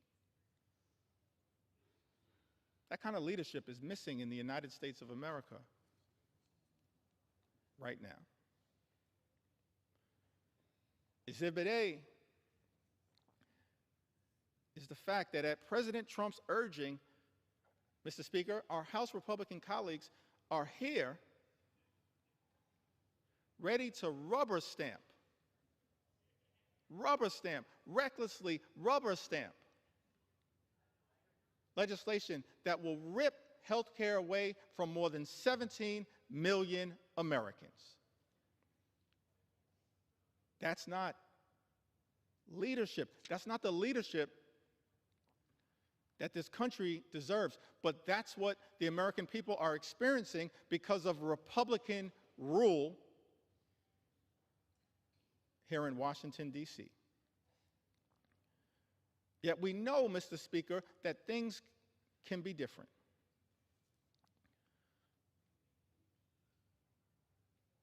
At the very beginning of the preamble of the United States Constitution, those words are written, "We, the people," in order to form a more perfect union. I like that. We, the people, in order to form a more perfect union. That's a recognition of the aspirational objective that all of us should have as part of our sacred charge to make life better for the American people, while also acknowledging that at its birth and even to this day, America is not a perfect country. But the gift that we've been given is that sacred charge to strive for a more perfect union, to look out for every single American as best we can. Now, we've seen that kind of leadership across the years, across the decades, across the centuries, particularly as it relates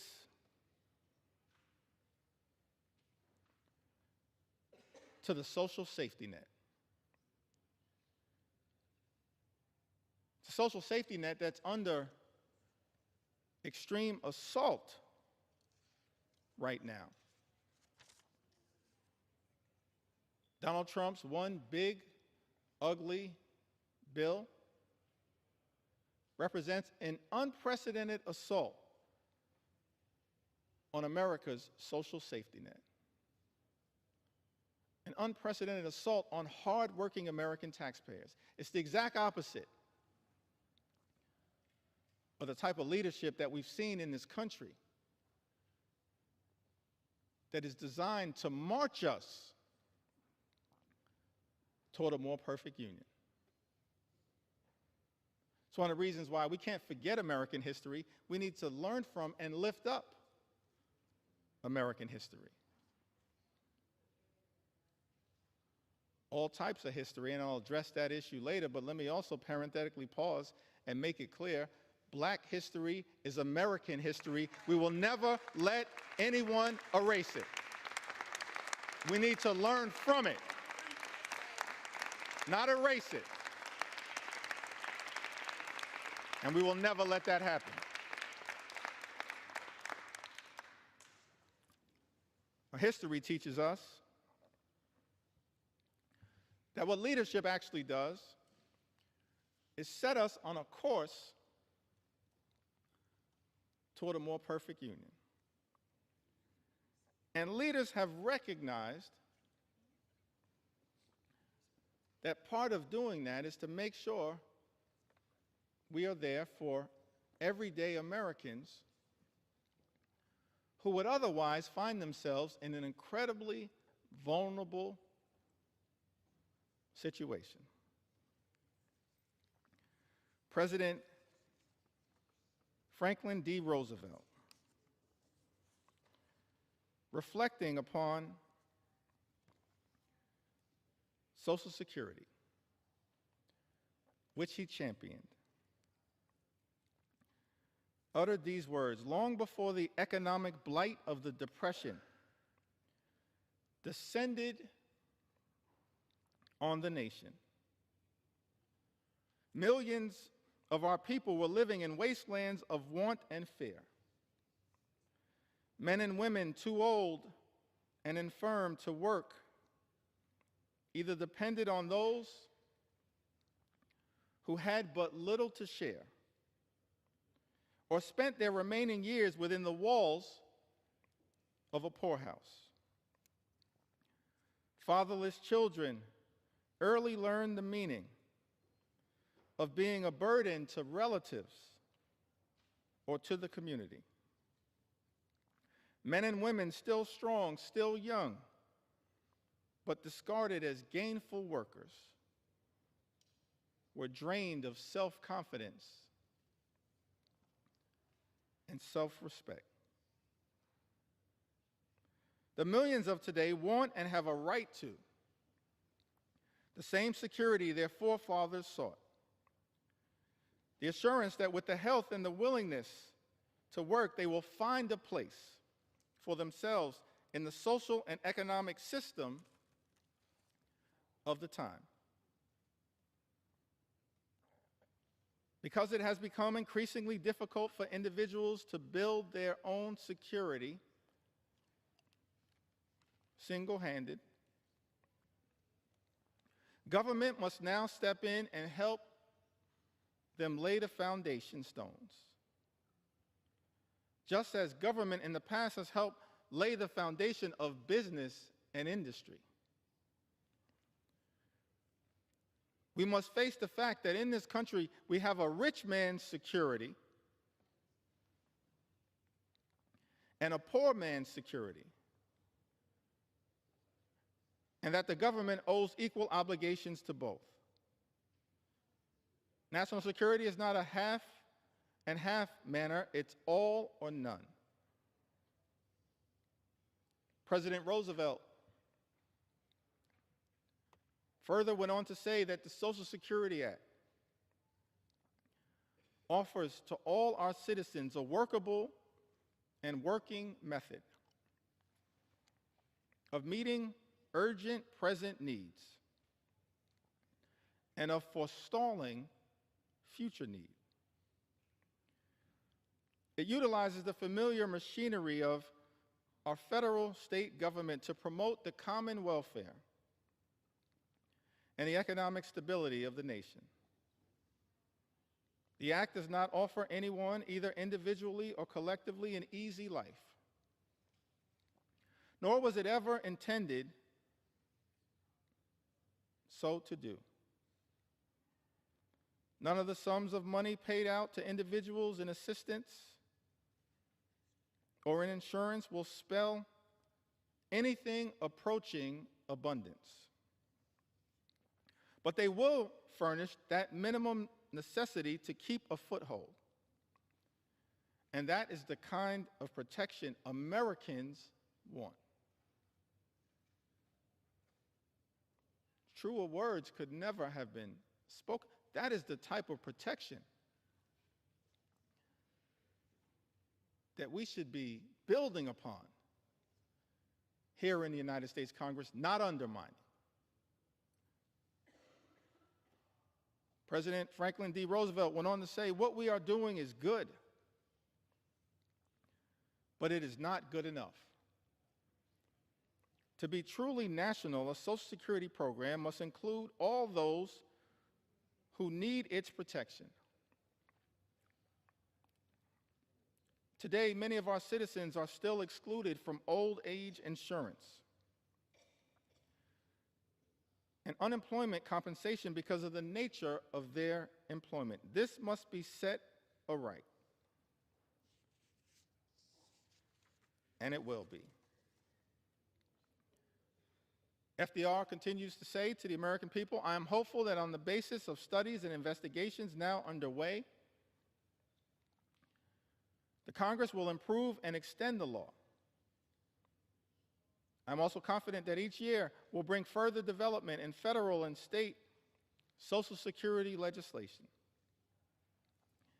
And that is as it should be." One word of warning, however: in our efforts to provide security for all of the American people, let us not allow ourselves to be misled by those who advocate shortcuts to utopia of fantastic financial schemes. We have come a long way, but we still have a long way to go. There is still today a frontier that remains unconquered, in America unclaimed. This is the nationwide frontier of insecurity, of human want and fear. This is the frontier, the America we have set ourselves to reclaim. President Franklin D. Roosevelt pioneered Social Security, but recognized that the work was unfinished, even as it related to making sure every single American, regardless of race or position in life, would have Social Security to be able to live out their golden years with grace and dignity. President Franklin D. Roosevelt talked about this frontier that America must continue to pursue, conquering the frontier of insecurity, of human want and fear. That's leadership. That's what we should be doing here in the United States of America, Mr. Speaker, not enacting devastating cuts to health care that will hurt millions of everyday Americans. All of this is also unfolding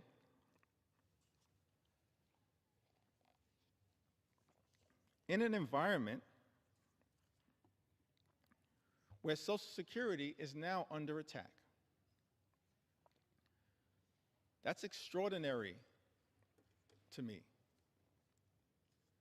Social Security is a sacred promise, a sacred trust between the American people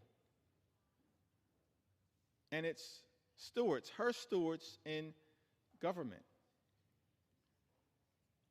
So I'm so thankful for leadership as it relates to Social Security from people like Congressman John Larson, who recognizes that our goals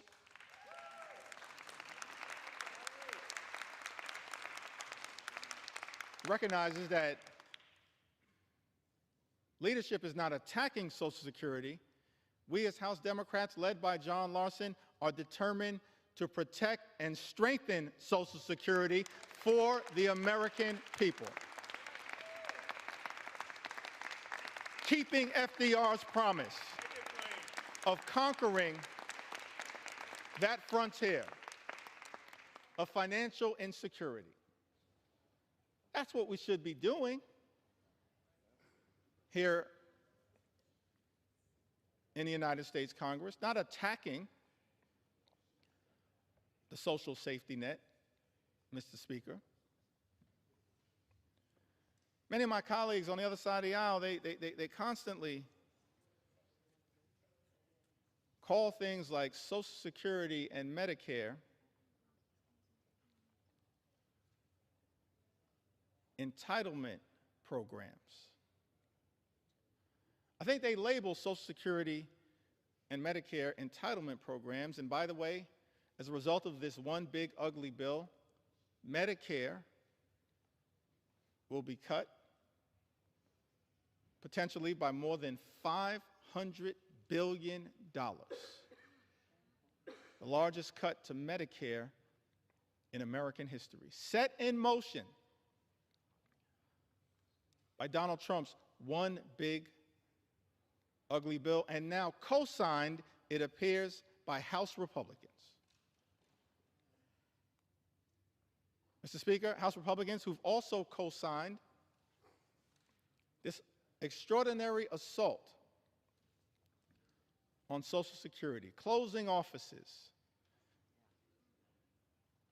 cutting off access to phone service,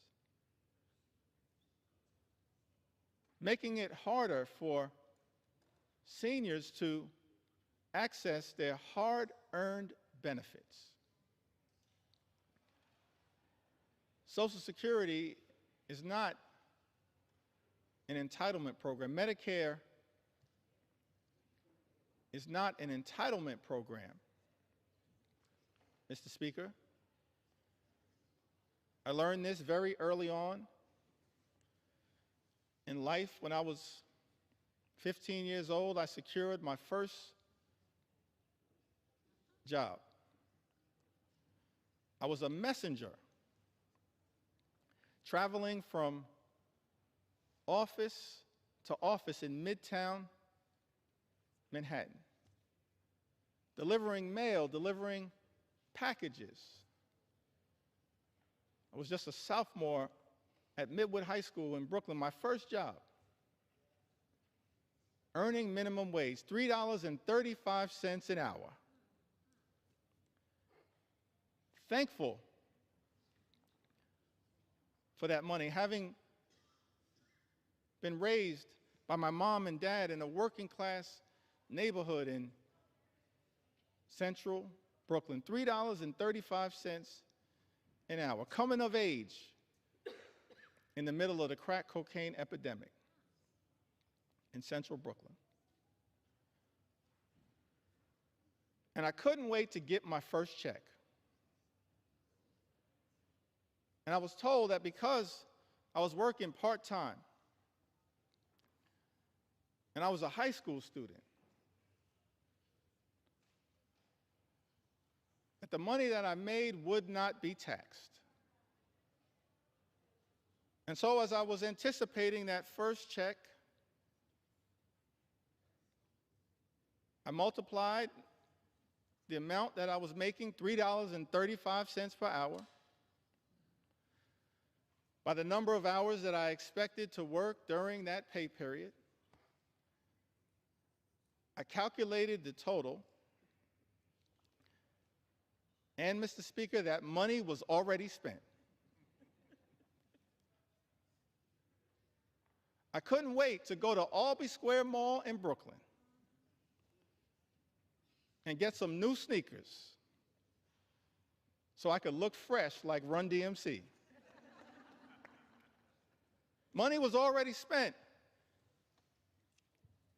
Mr. Speaker, because I was told that as a high school student working part-time, my first job, the money that I would make would not be taxed. And then I got my first check.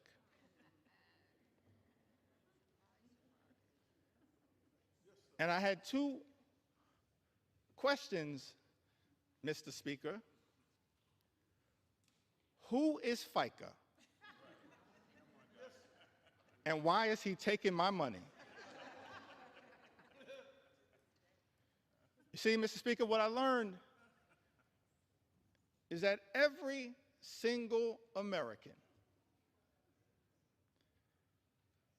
from your first job to every single job that you hold until your last job, pays into Social Security and Medicare through FICA. Social Security and Medicare aren't entitlement programs, they are earned benefits. Earned benefits that people work hard for, earn throughout their entire life, and that they deserve. So keep your hands off Social Security and Medicare, the earned benefits of the American people. Hands off these earned benefits. Extraordinary that as a result of this one big ugly bill, Medicare could be cut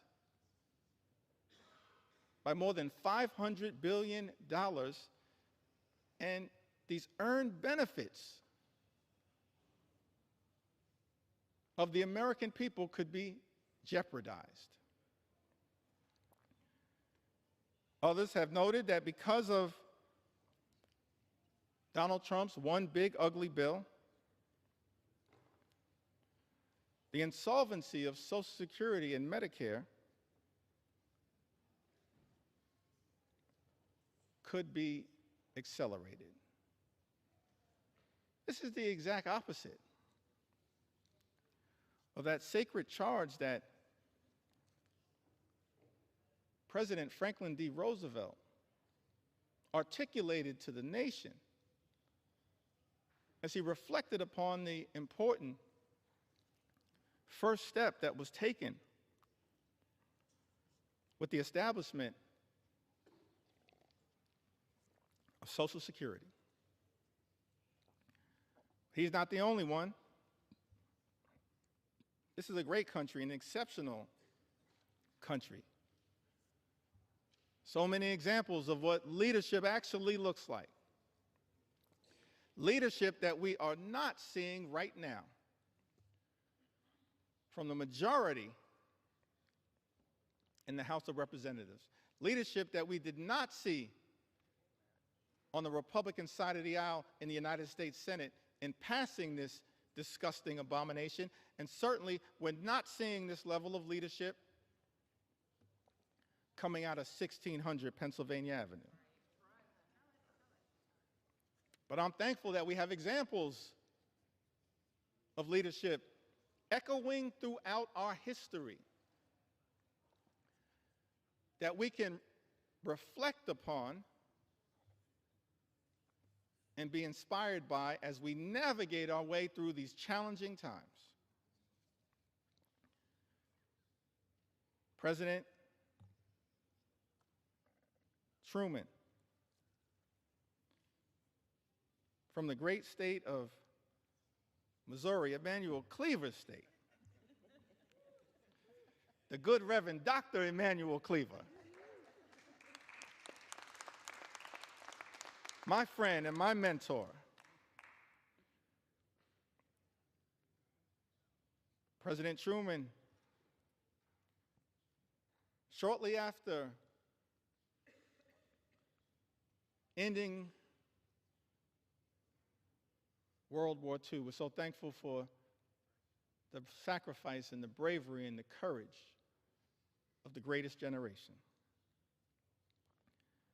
A few months after, he unexpectedly became president, replaced the great FDR. November 19th, 1945, he delivered a special message to Congress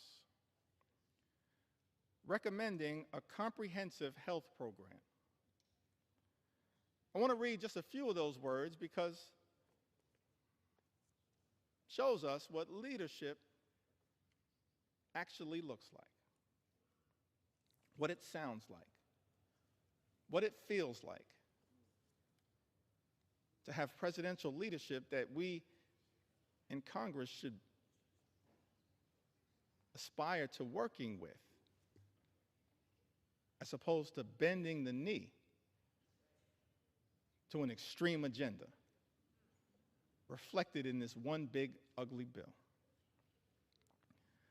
President Truman said to this Congress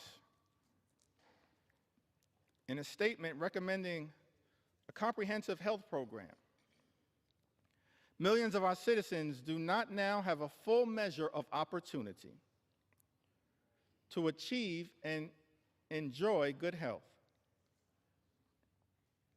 Millions do not now have protection or security,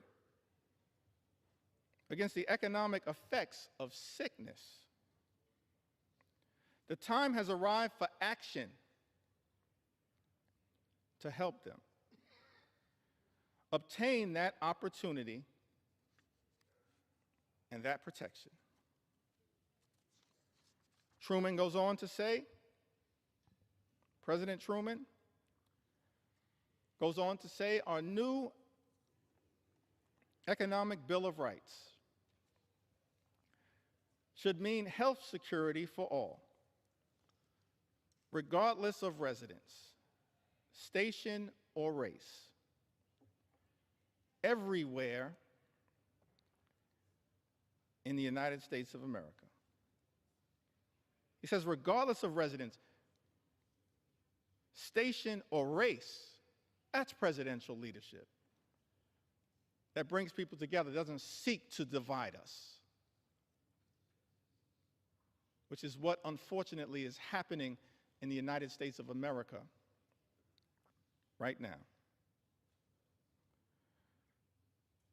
President Truman goes on to say to Congress, we should resolve now that the health of this nation is a national concern, that financial barriers in the way of attaining health shall be removed, that the health of all its citizens deserves the help of all the nation.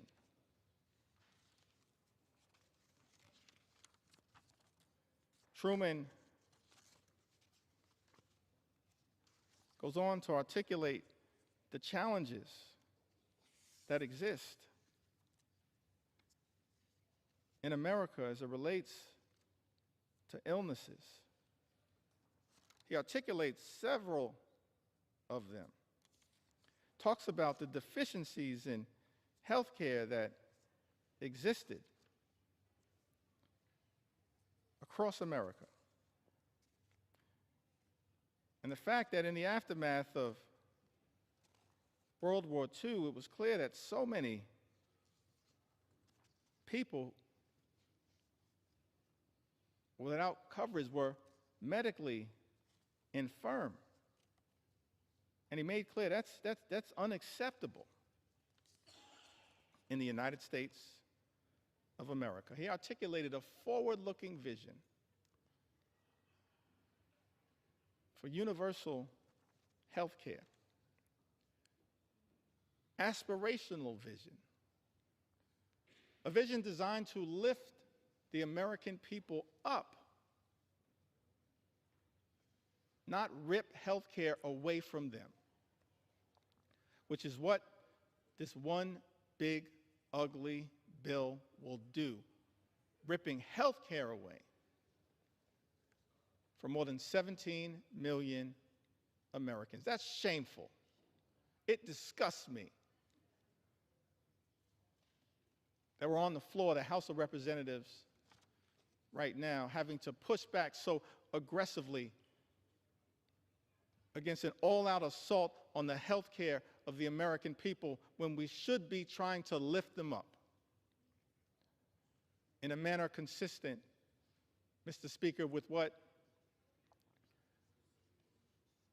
President Truman once charged this Congress with doing. And of course, he wasn't the only one. We're thankful for other leaders who worked with this Congress in prior years to actually advance the health, safety, and well-being of the American people. President Lyndon Baines Johnson, in connection with the Great Society, inspired in part by his own experiences growing up in the hill country of Texas, seeing rural poverty and the devastating impacts of it. Something that he was inspired to address, as opposed to this one big, ugly Republican bill that will result in rural hospitals closing in the United States of America. That's not the type of leadership that this country needs, that rural America needs. Thankful that we have examples of the type of leadership that hopefully, Mr. Speaker, we can aspire to achieving in this country. President Lyndon Baines Johnson, in connection with the signing of Medicare and Medicaid,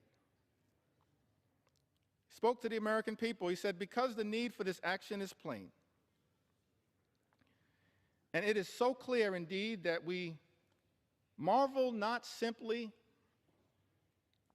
at the passage of this bill, but what we marvel at is that it took so many years to pass it. And I am so glad that Amy Farrand is here to see it finally passed and signed, one of the first authors. There are more than 18 million Americans over the age of 65. Most of them have low incomes. Most of them are threatened by illness and medical expenses that they cannot afford. And through this new law, Mr. President, every citizen will be able, in his productive years, when he is earning, to insure himself against the ravages of illness in his old age. President Johnson was referring to President Harry Truman, who was there at the signing ceremony, having recognized President Truman's vision. He says, and through this new law, Mr. President, every citizen will be able, in his productive years, when he is earning, to insure himself against the ravages of illness in his old age. That was the beauty of Medicare. You pay into it, it's an earned benefit. And you can reap the benefits in your golden years. President Johnson went on to say, this insurance will help pay for care in hospitals, in skilled nursing homes, or in the home. It's ironic. That's what presidential leadership looks like. LBJ says this insurance will help pay for care in hospitals, in skilled nursing homes, or in the home. And yet, Mr. Speaker, we're here 60 years later, and Republicans are trying to jam a budget down the throats of the American people that will close hospitals, close nursing homes, and detonate the ability of millions of people to access home care. That's shameful. It's not the type of leadership that this country needs right now, but that's what we're getting. Chaos, cruelty, and corruption. President Johnson went on to talk about Medicaid, which is the subject of an all-out assault now by this reckless Republican budget, the GOP tax scam, this one big ugly bill. So I want to make sure that the record reflects what enlightened leadership had to say about Medicaid. The benefits under the law are as varied and broad as the marvelous modern medicine itself. If it has a few defects, such as the method of payment of certain specialists, then I'm confident those can be quickly remedied, and I hope they will be. No longer will older Americans be denied the healing miracle of modern medicine. No longer will illness crush and destroy the savings that they have so carefully put away over a lifetime so that they may enjoy dignity in their later years. No longer will young families see their own incomes and their own hopes eaten away. No longer will this nation refuse the hand of justice to those who have given a lifetime of service and wisdom and labor to the progress of this progressive country. Medicare and Medicaid benefit older Americans right now. People who have given a lifetime of service and wisdom and labor to the progress of this progressive country, as LBJ spoke to. And this bill, Mr. President, again, a nod to President Harry Truman, is even broader than that. It will increase Social Security benefits for all of our older Americans. It will improve a wide range of health and medical services for Americans of all ages. And then President Lyndon Baines Johnson leans in on the importance of Medicaid with a greater degree of precision.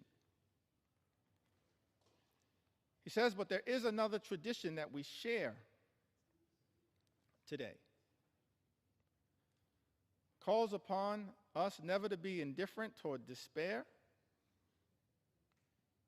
commands us never to turn away from helplessness. It directs us never to ignore or to spurn those who suffer untended in a land that is bursting with abundance. And this is not just our tradition, or even the tradition of the nation.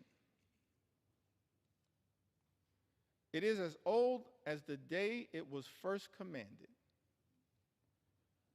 Thou shalt open thine hand wide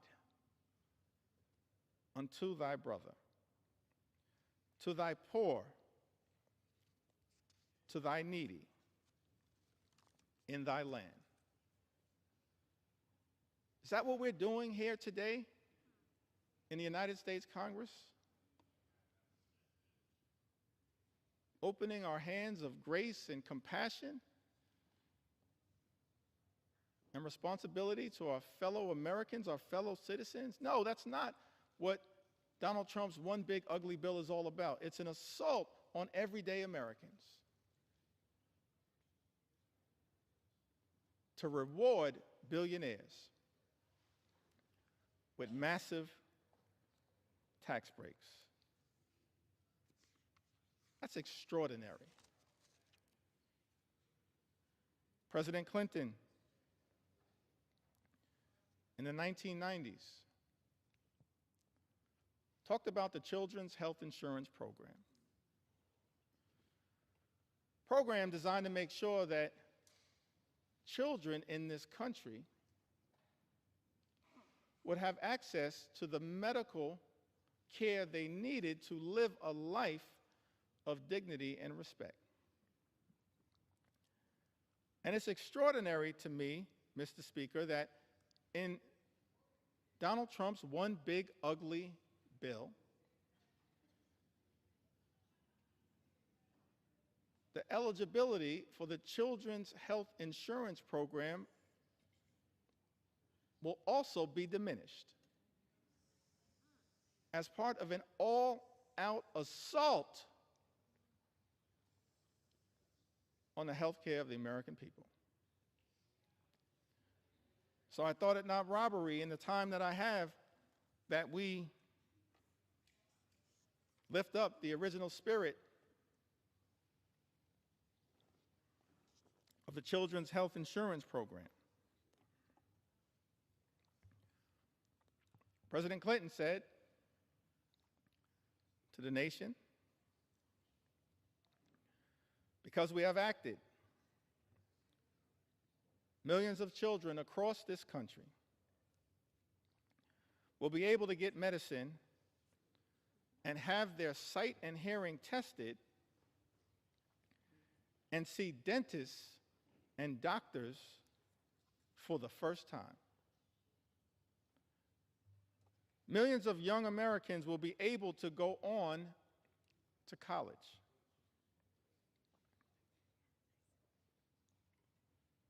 Millions of Americans not so young will be able to go back to school to get the education and training they need to succeed in life.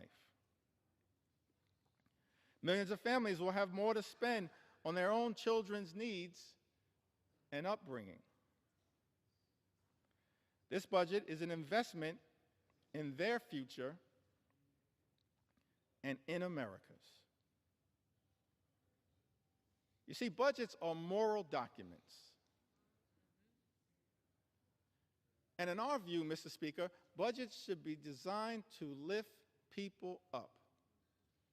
This reckless Republican budget that we are debating right now on the floor of the House of Representatives tears people down. This reckless Republican budget is an immoral document, and everybody should vote no against it because of how it attacks children and seniors and everyday Americans and people with disabilities. This reckless Republican budget is an immoral document. And that is why I stand here on the floor of the House of Representatives with my colleagues in the House Democratic Caucus to stand up and push back against it with everything we have on behalf of the American people. In the spirit of John Lewis, show up, stand up, and speak up for what we know is right. It's an immoral document that we're debating right now on the House of Representatives. This budget also represents an attack on the Affordable Care Act. For some reason, Republicans have been obsessed, Mr. Speaker, with attacking the Affordable Care Act. Gave it a nickname, Obamacare. But the great Jim Clyburn flipped the script and said, yes, it's Obamacare because President Barack Obama cares about the American people, just like we do as House Democrats. That's not what is being reflected right now on the other side of the aisle. We care about the American people. We care about their health. We care about their safety. We care about their well-being. And so I'm proud to stand here on the floor saying, yeah, we're going to continue to defend Obamacare until the very end, no matter what it takes. So President Obama spoke to this Congress as well. We talked about presidential leadership. We've seen it year after year, decade after decade, century after century. President Lincoln, President Roosevelt, President Truman, President Johnson, President Clinton, President Obama lifting up the American people. On the health care issue. So I think it's important that these words as well continue to echo out throughout America.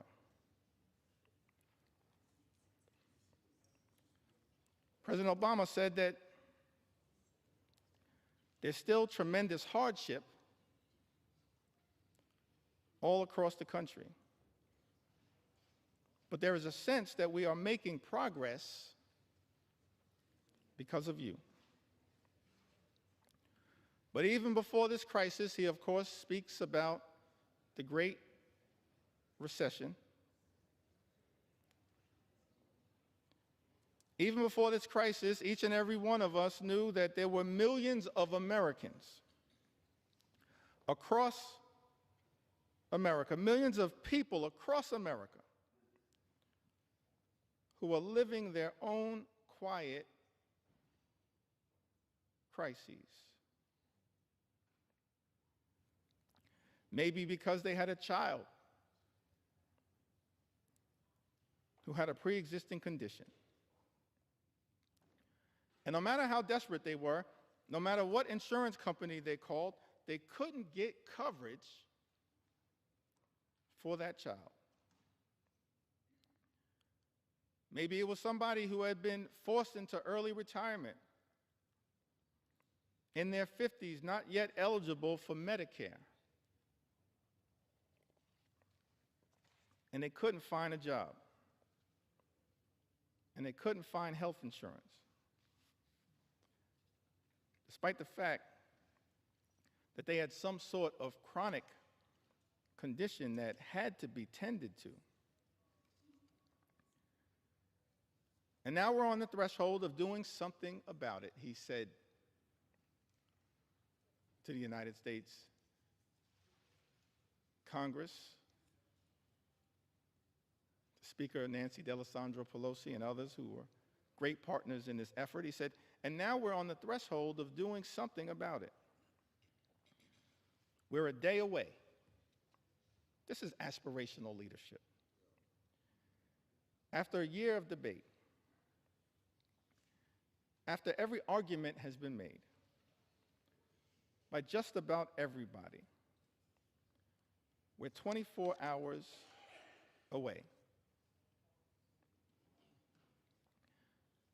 But it may also be possible, referring to his critics that existed at the time,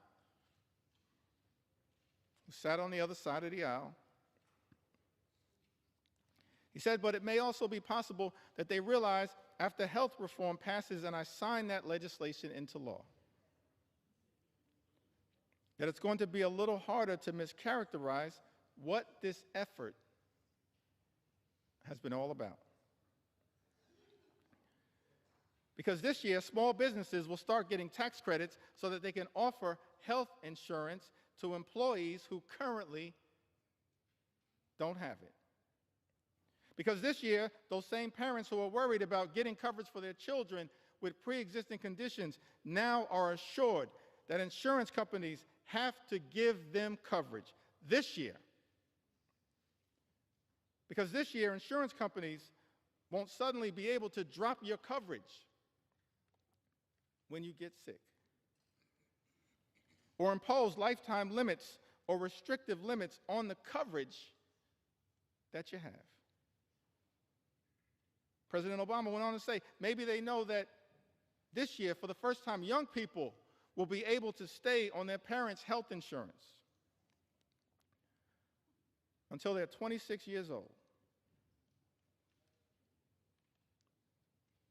The Affordable Care Act was a tremendous step in the right direction. It's aspirational leadership. Tens of millions of Americans now have health insurance coverage as a result of the Affordable Care Act.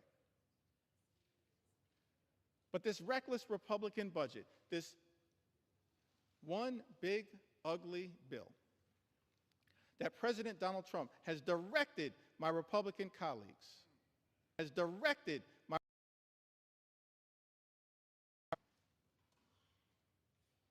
to sign off on,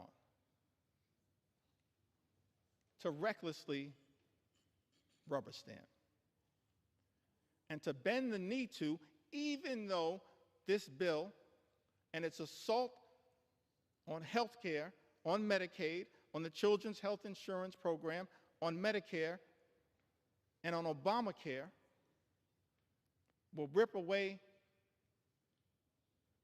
health care coverage from the people my Republican colleagues are here in Washington to represent. It's extraordinary to me that as a result of this one big ugly bill, this all-out assault on health care in this country, millions of people are going to lose coverage, thrown off of health care, set in motion a chain of events where hospitals will close, nursing homes will shut down, people unable to get the care that they need to live a life of dignity and respect. And that as a result of the all-out Republican assault on health care in the United States of America, people will die. Tens of thousands, perhaps year after year after year,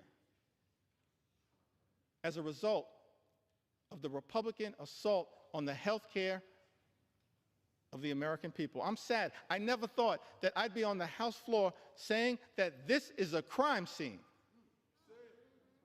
And House Democrats want no part of it. No part of it. It's a crime scene. Going after the health and the safety and the well-being of the American people. And Mr. Speaker, we want no part of it, which is why we're fighting so hard to stop it. Serving in the United States Congress on this glorious floor, having to be part of a crime scene. Shameful. All-out assault on the American people. President Biden worked hard with many of the people in this Congress who still serve to try to build upon this great legacy, this journey that we've been on, set in motion in modern American presidential history by FDR, inspired by the great vision of President Truman, enhanced in years that were cut short far too early by President Kennedy, and then powered in such an extraordinary way by President Lyndon Baines Johnson. Built upon aspirationally by President Jimmy Carter. And then advanced to Children's Health Insurance Program by President Bill Clinton. Furthered in such an extraordinary way by President Barack Obama. And then built upon and enhanced by President Biden. None of us are perfect, but that's part of our march toward a more perfect union. That's part of the charge that we have as public servants, given that sacred charge in the preamble of the United States Constitution. We the people, in order to form a more perfect union. Leadership that tries to perfect the American journey. President Biden spoke to this in August of 2022. Talked about the challenges, pushing back against special interests that are often the forces trying to stop progress on behalf of the American people. This one big, ugly bill is filled with giveaways to special interests. Here in Washington, D.C., I'm disgusted by that. It's not what lawmaking should be about. President Biden, reflecting upon the challenges of making progress on behalf of the American people, says in August of 2022, and yet we've not wavered. We've not flinched. We've not given in. Instead, we're delivering results for the American people. We didn't tear down. We built up. We didn't look back. We looked forward. This law that I'm about to sign finally delivers on a promise that Washington has made for decades to the American people. Guess what? We're giving Medicare the power to negotiate. The power to negotiate lower prices on behalf of the American people. This means seniors, President Biden goes on to say, are going to pay less for their prescription drugs, while we're changing circumstances for people on Medicare by putting a cap of a maximum of $2,000 per year on their prescription drug costs, no matter what the reason for those prescriptions are. That means if you're on Medicare, you'll never have to pay more than $2,000 a year. No matter how many prescriptions you have, whether it's for cancer or any other disease, no more than $2,000 a year.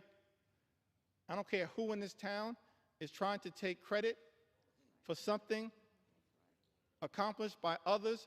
President Joseph Robinette Biden did that. He did that. He did that as part of our effort to lower costs on behalf of the American people. None of us are perfect. There's still work to do. But the 46th President of the United States of America did that. Inflation Reduction Act, he went on to say, locks in lower health care premiums for millions of families who get their coverage under the Affordable Care Act. Last year, a family of four saved on average $2,400 through the American Rescue Plan that I signed into law that Congress voted in place. President Biden's talking about the continuation of our march toward a more perfect union, the work that we in this Congress, many of us who had the privilege to serve over the last few years, did to try to expand and strengthen the Affordable Care Act, Obamacare, by enhancing the premium tax credits available so that millions of additional Americans would actually have the ability to get access to health care. And in this one big, ugly bill, Republicans are setting in motion the explosion of those tax credits that are designed to provide affordable health care coverage to the American people.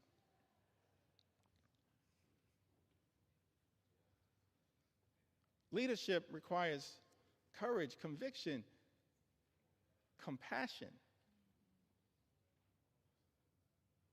And yet what we've seen from this administration and its co-conspirators on the Republican side of the aisle, Mr. Speaker. It's cruelty, chaos, and corruption. And it's all been morphed into a toxic mix now contained in Donald Trump's one big ugly bill.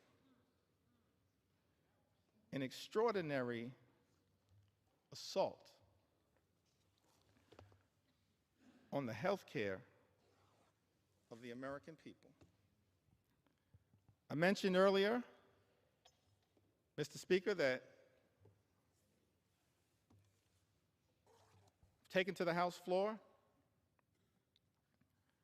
to share stories from the American people. Stories that are too numerous to articulate in the time available to us in connection with debating this bill. But I'm going to do my best to make sure that we have a representative sample of why so many Americans all across this country went to bed in fear and are now waking up in horror because Republicans are trying to jam this one big ugly bill down the throats of the American people. An assault on health care, an assault on nutritional assistance, an assault on children, an assault on veterans, an assault on farmers, an assault on everyday Americans. Crystal, who's also from the great state of Alaska, said that after my husband passed away suddenly, I was unprepared to pay all the bills as a part-time stay-at-home mom. And working part-time while my young girls were in school. I applied for SNAP benefits.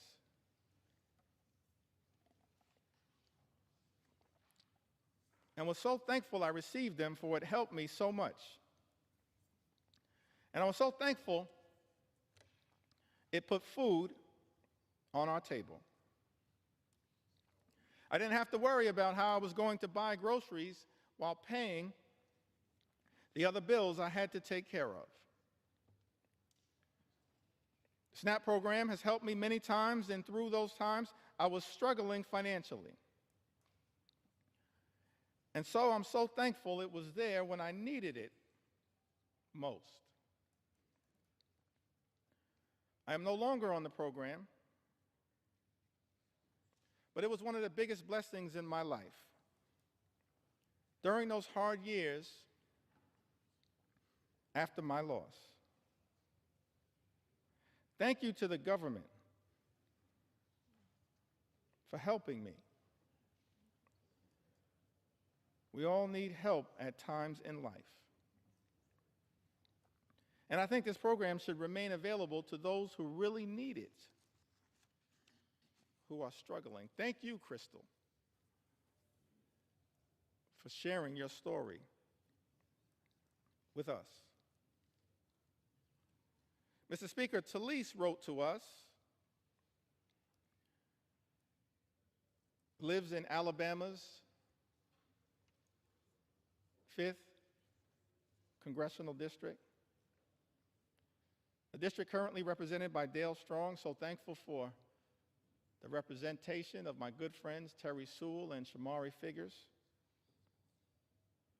in the great state of Alabama. Talise writes to us, I'm a single mom doing everything with my one income. My ex-husband refuses to pay child support or split the cost of anything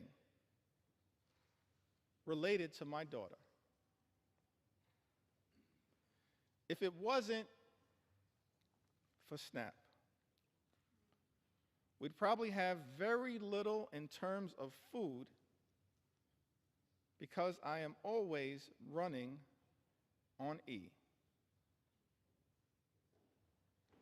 I'm so beyond grateful for the assistance. Curtis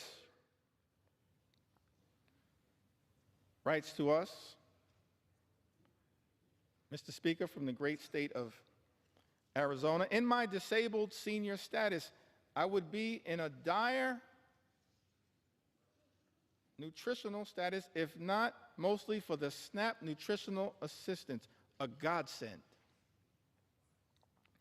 For so many Americans, that is what SNAP has been, a godsend in a time of need. And now the nutritional assistance benefits will be ripped away from millions of Americans in Donald Trump's one big ugly bill, a bill that Republicans are prepared to recklessly rubber stamp.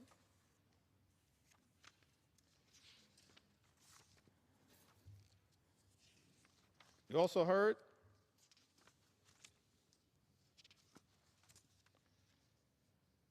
from Diana, great state of California. Diana writes, SNAP has helped my family tremendously during this difficult time. We really appreciate all the help. My husband was diagnosed with cancer, and we have a little one at home.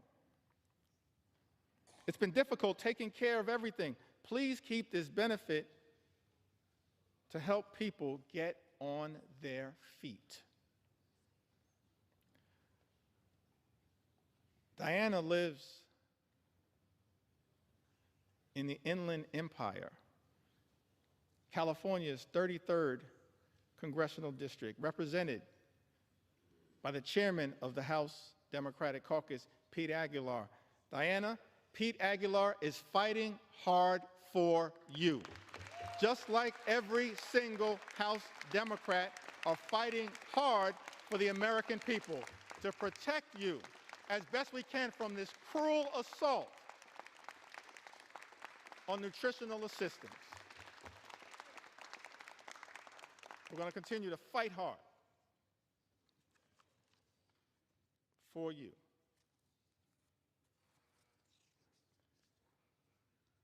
In Ohio, Julie writes to us, I'm so thankful for Amelia Sykes, Marcy Kaptur. Marcy Kaptur is the original gangster of the Ohio delegation. The longest serving woman in the history of the United States Congress, fighting hard on behalf of the people she incredibly represents. Along with Amelia and Chantel Brown and Greg Landsman, and of course, y'all know I couldn't leave out my big sister Joyce Beatty.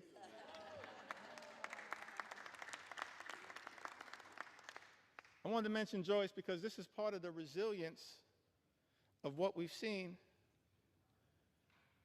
from House Democrats, from Brittany Pedersen,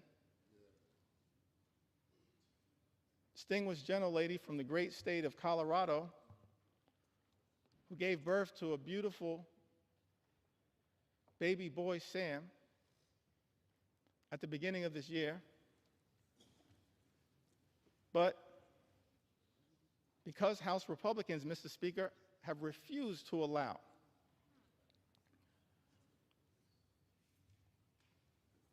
proxy voting, virtual voting for expectant mothers and new mothers throughout this year, shortly after giving birth, Congresswoman Brittany Pedersen, each and every week, often with her baby boy, Sam, has come to the United States Congress to stand with House Democrats in defense of the American people.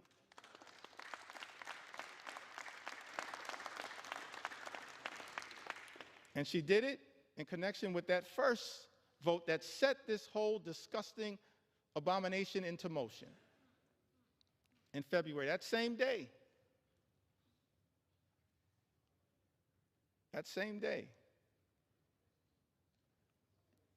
Kevin Mullen showed up to vote on behalf of the American people. Just like all of us continue to do, Kevin Mullen showed up to vote despite the fact that he had been experiencing multiple surgeries, was dealing with some complications. But he understood, just like all House Democrats understand, the need to stand up in this moment and fight hard for the American people, the need to be here throughout this entire toxic journey that Republicans have set us on. Connection with this one big ugly bill. Kevin Mullen, coming off of multiple surgeries,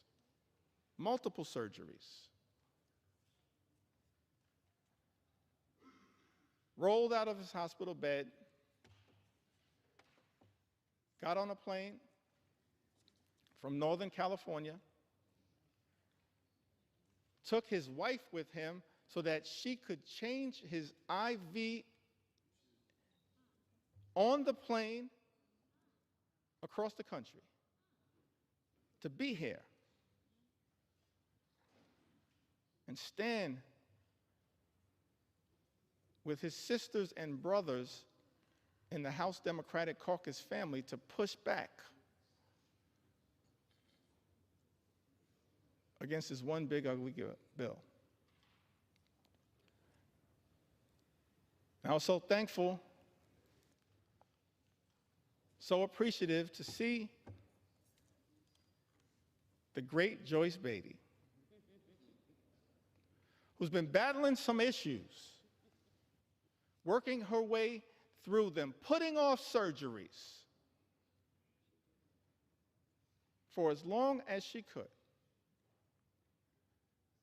And yet, perhaps against some of the advice that she may have received, understood, as she said in her own words, the importance of being here on behalf of the American people, to stand up and push back against Trump's one big ugly bill, because it will have devastating consequences for everyday Americans. Thank you, Joyce Beatty, for your courage, your strength, and your resilience on behalf of the people that you represent in the great state of Ohio and people all across the country. That's what we do as House Democrats, and you're leading by example. And I could tell stories about every single one of us who in this moment recognizes that we have to keep rising to the occasion because of the extraordinary assault that has been launched against the American people by Donald Trump and complete Republican control here in Washington. Let's understand who is doing you in. People on the other side of the aisle. It's not too late. All we need are 4 Republicans to join us to show John McCain levels of courage. Not on the battlefield, as he did in such an extraordinary way. And yes, Mr. President, John McCain was an American hero and patriot. An American hero and patriot. I may have disagreed with him on a whole host of issues. We cannot disagree with the fact that he was an American patriot and a war hero who served this country overseas.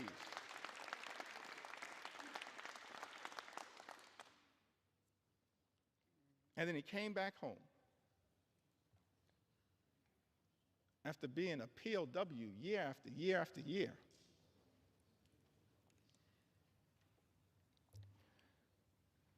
And got elected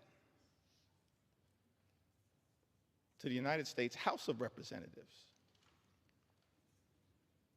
Did I get that right, y'all? To the United States House of Representatives.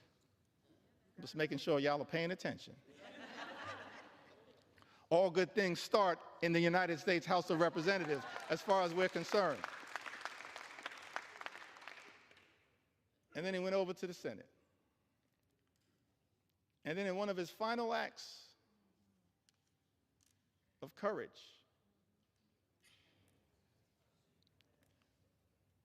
he pushed back against the effort to rip away health care from millions of Americans. We need 4 Republicans to show John McCain levels of courage when it comes to protecting the health, the safety, and the well-being of the American people, protecting the nutritional assistance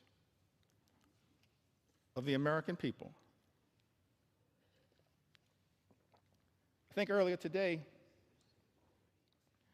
I may have neglected to mention the leadership of Jim McGovern, who's done an extraordinary job leading the charge on the Rules Committee as we've pushed back against this all-out assault on the American people. Hour after hour after hour after hour, Jim McGovern, the members of the Rules Committee, and so many members of the House Democratic Caucus pushing amendment after amendment, debating hard against this one big ugly bill on behalf of the American people. Jim McGovern, of course, longtime champion for combating hunger in the United States of America.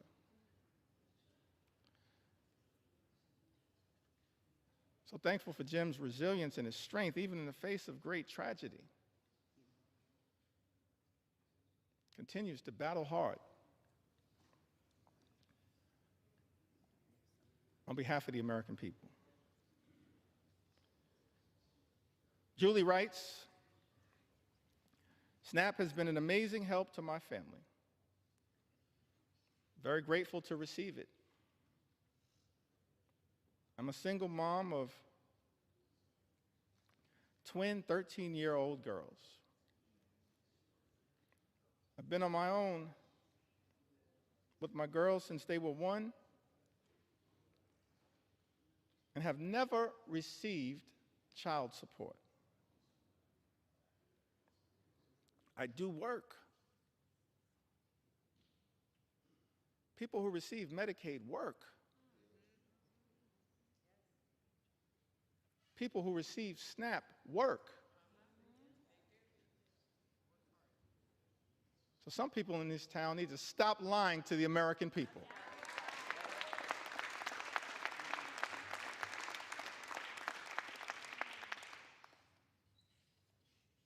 Mr. Speaker, I said some people in this town need to stop lying to the American people. Julie said, I do work. but don't make enough money to cover all my expenses. It's a big misunderstanding that people on SNAP don't have jobs.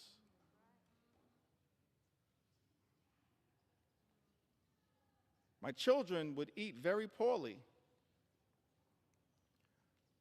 if I didn't have SNAP. I would have to rely on church food pantries, and they could only offer the bare minimum. The food banks don't give basics like milk and bread. That's Julie's experience. Mr. Speaker, she lives in Ohio's 14th Congressional District, represented by our colleague, Congressman David Joyce. We heard from Mark from the Commonwealth of Pennsylvania. Mark says, I've collected Medicaid and SNAP benefits for over a decade now. I may well have found myself in a worse place if not for these programs. Giving freely and charitably is the way of Jesus.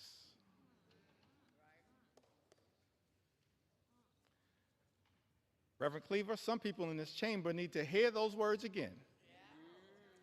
Giving freely and charitably is the way of Jesus. That's someone who's talking like a Matthew 25 and 35 Christian. SNAP and Social Security benefits have been life-saving for me. They literally keep me alive. I suffer from severe depression, anxiety, OCD, and have Asperger's. This is why I'm on Social Security and SNAP. I believe that everyone should have access to these benefits. And in an ideal world, our communities would be centered around love, harmony, and the protection of each other. That's real love. Not fake love, like promising to love and cherish Medicaid, and then turning around and presiding over the largest cut to Medicaid in American history, which is what Donald Trump's one big ugly bill represents. Mark says, I believe that everyone should have access to these benefits. And in an ideal world, our communities would be centered around love, harmony, and the protection of each other. That's the kind of leadership that this country needs and deserves right now, but that's the kind of leadership it's not getting from 1600 Pennsylvania Avenue. Mr. Speaker, Mark lives in Pennsylvania's 1st Congressional District. I believe that district is represented by our colleague, Congressman Brian Fitzpatrick. I want to ask the question, what happened earlier today?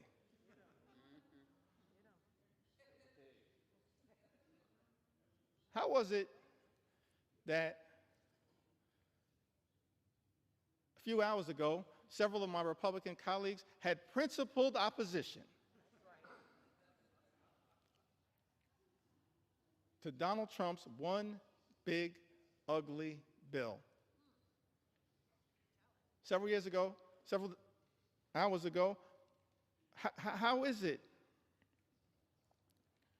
that so many of our Republican colleagues, Mr. Speaker, had principled opposition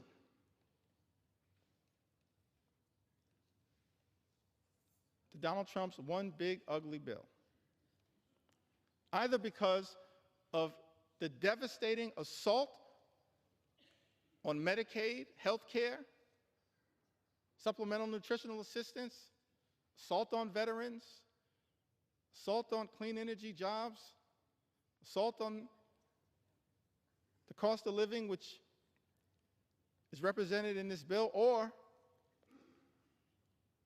because of the assault on the fiscal irresponsibility of a bill that will explode the deficit, increase the debt by trillions of dollars, send us on a death spiral potentially as it relates to our economy. How is it, Mr. Speaker, that so many of our colleagues on the other side of the aisle had principled opposition just a few hours ago and now seem prepared to fold on the floor of the House of Representatives? Don't you have some responsibility, Mr. Speaker, to say to the American people what happened? What deals were cut? What occurred in the back room? It will all come out one way or the other, Mr. Speaker. Incredible to me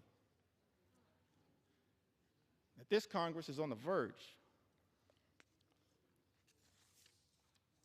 of ripping food out of the mouths of children, veterans, and seniors as a result of this one big ugly bill in order to reward billionaires with massive tax breaks and exploding the debt in the process. I mentioned earlier in my remarks that as House Democrats, we envision a different country than the one that is being ravaged by such extremism right now. Imagine a country where every single American can afford to live the good life. Good paying job, good housing, good health care, good education for your children, and a good retirement. Work hard, play by the rules, live the good life. That's the America that we should be working hard right now to bring about for every single American. But we know there are far too many Americans in this country struggling to live paycheck to paycheck.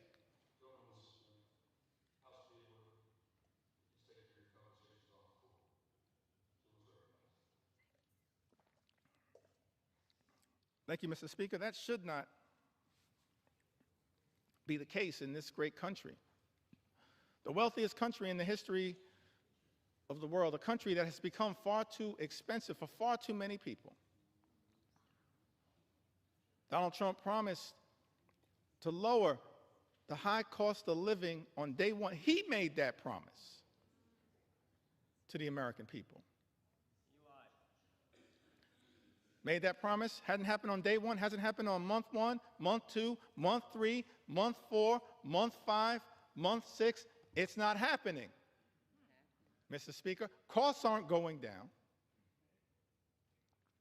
Costs are going up in the United States of America. Life is becoming more expensive. And it seems to me that in this great country, this Congress should be working hard to build an affordable economy for hardworking American taxpayers. That's our plan. That's our vision. That's our goal as House Democrats, an affordable economy for hardworking American taxpayers. But Donald Trump's one big ugly bill will make life more expensive for the American people. Lynette wrote to us. She's also a resident of the Commonwealth of Pennsylvania. Said, I'm a single mom of 3 girls. Although my 2 older girls are out of the home, they and I struggle. I work full time, but it's not enough to get by. Without the help of SNAP and Section 8, I would not be able to afford anything.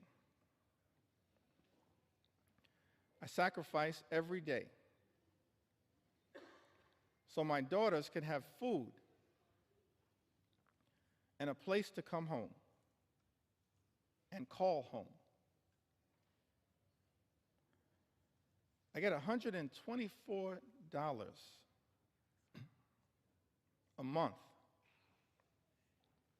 in food stamps. $124 a month in food stamps, which isn't enough as food prices keep going up. With the little help I do get from the government, I am grateful and blessed.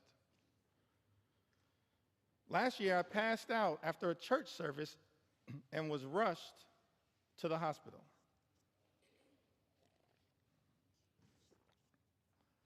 I didn't have any insurance at this time, but I was treated. However, I could not pay back the services that I received, and I still need treatments. I have been choosing to pay for rent and food, but I have these bills and other appointments that I need to go to but don't have the extra money, and I don't qualify for Medicare, don't make enough to get insurance on the marketplace for insurance. Lynette, without the help of SNAP and Section 8, I would not be able to afford anything. Mr. Speaker, Lynette resides in Pennsylvania's 7th congressional district, a district represented by our colleague, Congressman Ryan McKenzie. Wendy writes to us from the Commonwealth of Virginia. Says that I am a single mother of 2 children, and due to bone cancer, I now live with a disability and am unable to work. I have not only survived cancer, but my children and I also survived domestic abuse. I have been making ends meet while not working or receiving any child support for almost 2 years. To my family, SNAP is literally life or death. And while I hope that one day my circumstances will improve to the point that I will not need the assistance for now, Wendy tells us, it is our lifesaver. That's what these safety net programs represent. lifesavers for Americans in need. And instead of protecting these life-saving programs, these life-sustaining programs, what we see from this one big ugly bill is that nutritional assistance for the American people will be decimated.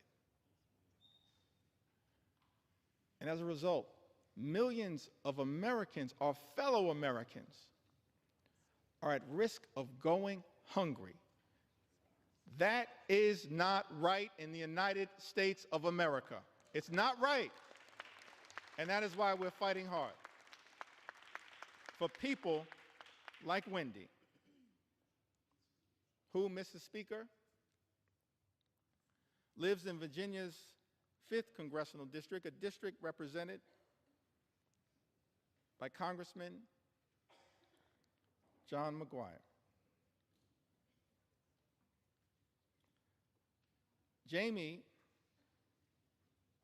from the great state of Wisconsin, the heartland, part of the heartland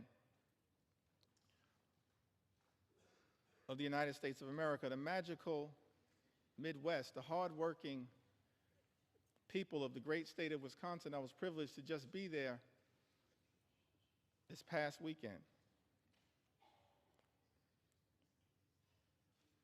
Jamie said, I work, I am a single mom. I need help to feed my kids. All the bills have skyrocketed. I'm doing this on my own. Please don't take away SNAP.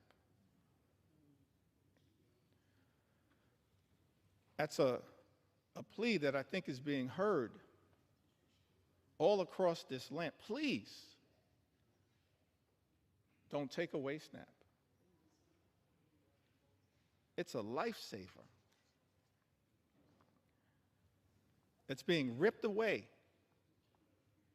from the American people as part of this Republican effort, Mr. Speaker, to provide massive tax breaks for billionaires. Jamie is represented. She lives in the 3rd Congressional District of Wisconsin, currently represented, Mr. Speaker, by Congressman Derek Van Orden. Healthcare under assault.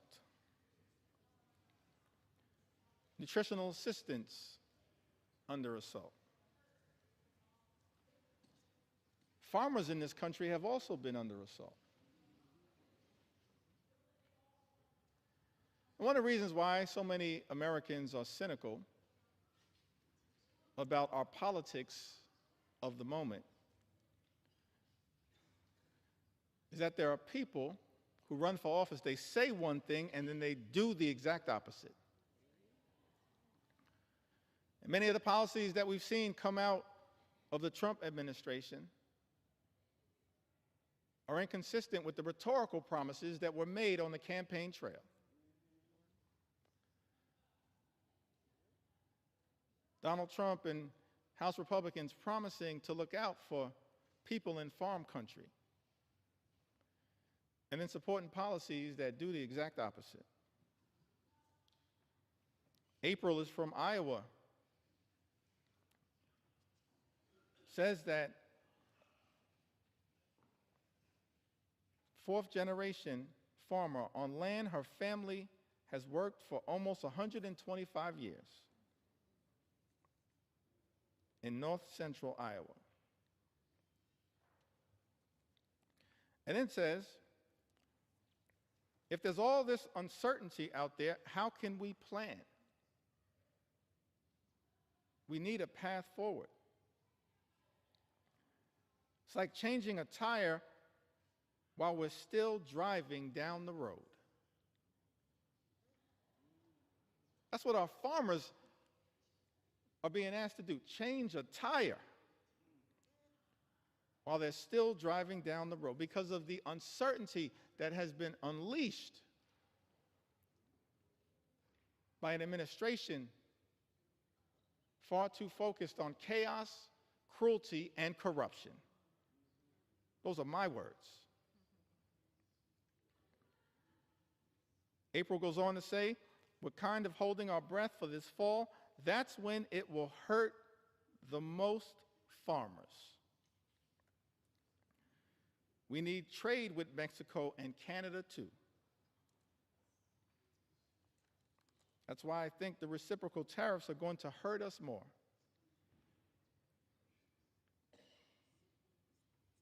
We get fertilizer from Canada. We get parts and products made in Mexico. As House Democrats, we're focused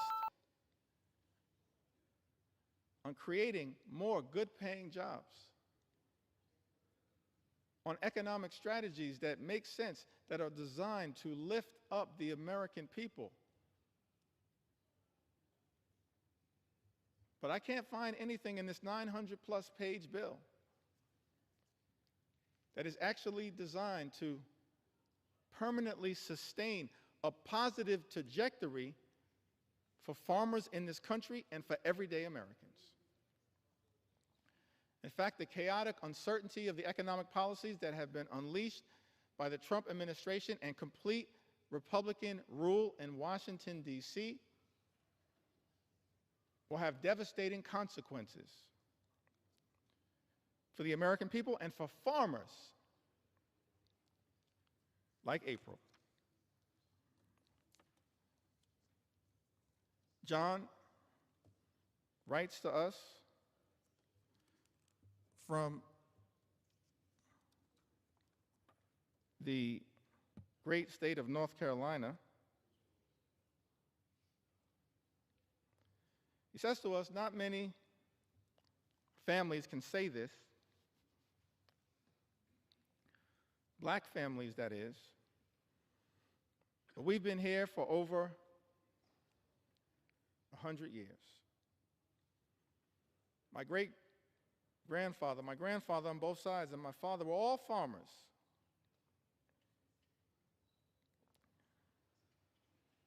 Honestly, I cannot understand it. I have not heard anybody from that administration that could tell me anything that makes any sense of what he's causing. John further writes, you cannot take a chainsaw and do surgery.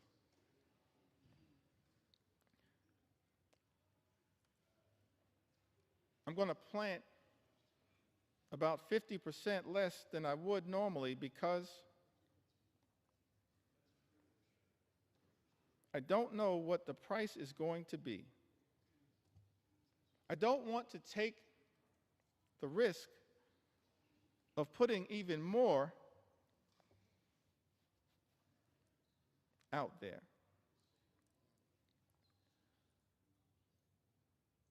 What we've seen from the Trump administration,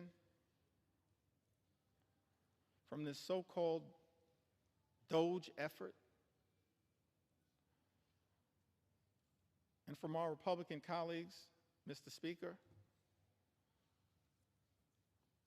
is deeply troubling. Republicans are trying to take a chainsaw to Social Security, a chainsaw to Medicare, a chainsaw to Medicaid, a chainsaw to the health care of the American people, a chainsaw to nutritional assistance for hungry children, a chainsaw to farm country, and a chainsaw to vulnerable Americans. But as House Democrats, we're here to make clear, Mr. Speaker, we're determined to take a chainsaw to Project 2025. A chainsaw, a chainsaw, a chainsaw to Project 2025. on behalf of the American people. We don't want this country to go backward. We want this country to go forward.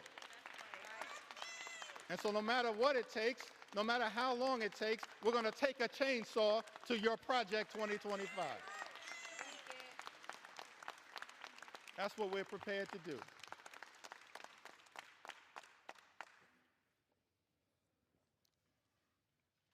Thank you, John,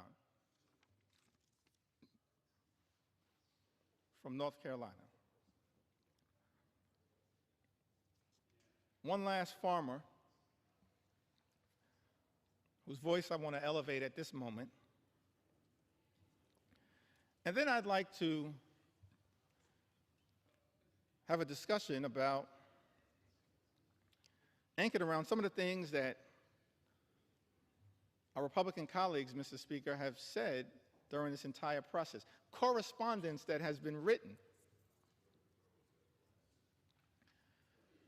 by Republicans as it relates to this one big ugly bill. Correspondence that I'm struggling to understand now,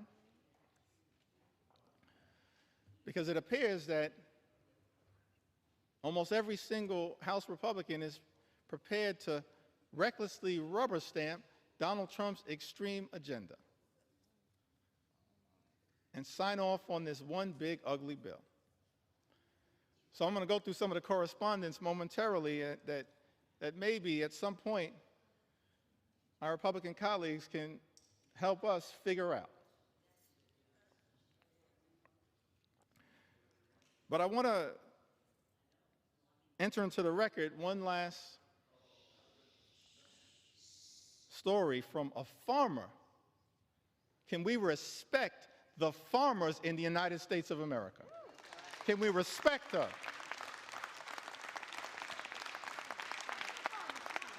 We began this country as an agrarian economy. We should respect the farmers in this country as I'm telling their stories. On the eve of our 249th birthday, can we respect the farmers in this country who we're working hard to defend?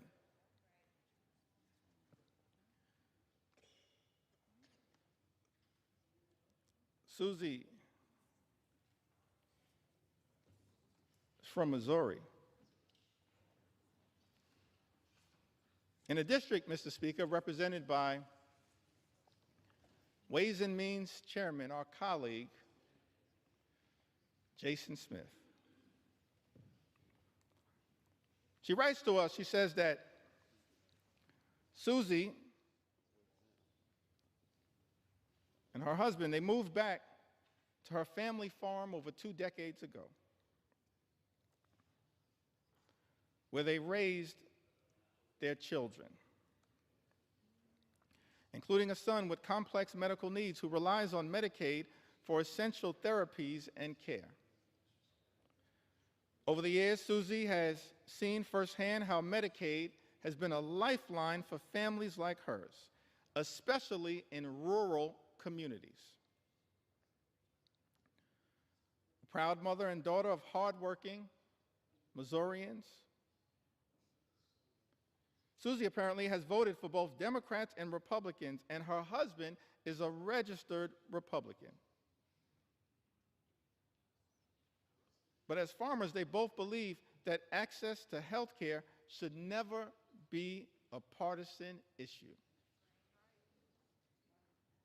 We agree. Thank you, Susie. Access to health care in the United States of America should never be a partisan issue. It should never be considered a privilege just for the wealthy, the well-off, and the well-connected. It is a right that should be available to every single American, and that is what we are fighting hard right now to defend here in the United States of America, and to push back against this one big, ugly bill.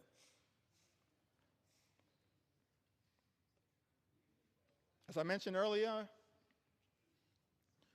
in the time that I have remaining, I certainly want to share the story of some of our veterans. share a few stories of some of our small business owners who will also be under assault as part of this one big ugly bill, and share the stories of hardworking and law-abiding immigrant families who also will be targeted by this one big ugly bill. But I did want to take a little time at this moment to enter into the record some of the statements that have been made, Mr. Speaker, by our Republican colleagues.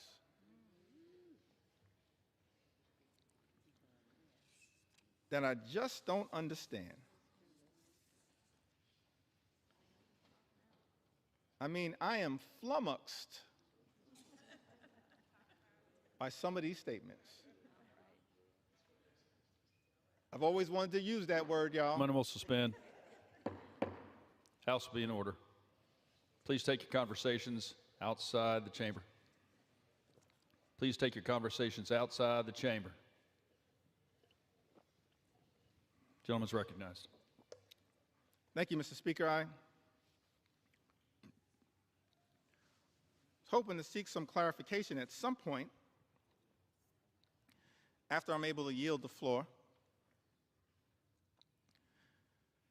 But I'm still here to take my sweet time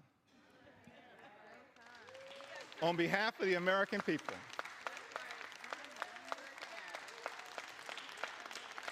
Because it was totally unacceptable that you would try to jam this bill, Mr. Speaker, down the throats of the American people with 15 minutes allocated for a debate that would hurt everyday Americans, allocated to the committees of jurisdiction. 15 minutes. And so now I'm here with my House Democratic colleagues, 4 hours in, taking our sweet time on behalf of the American people. And I'm flummoxed. Maybe it's flummoxed. As I mentioned, Mr. Speaker, I always wanted to use that word. I can't spell it, but I know what it means. I'm confused by many of these statements, so I'm trying to enter them into the record and then perhaps at some point get some clarification. Talking about Medicaid cuts, the largest cut to Medicaid in American history. Vice President said these cuts are immaterial. Are you kidding me? Immaterial? I'm perplexed, I'm astonished, I'm confused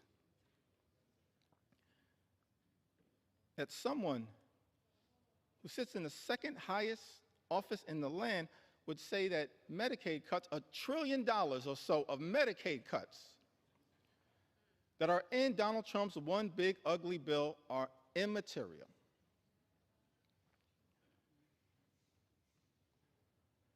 I'm confused, Mr. Speaker,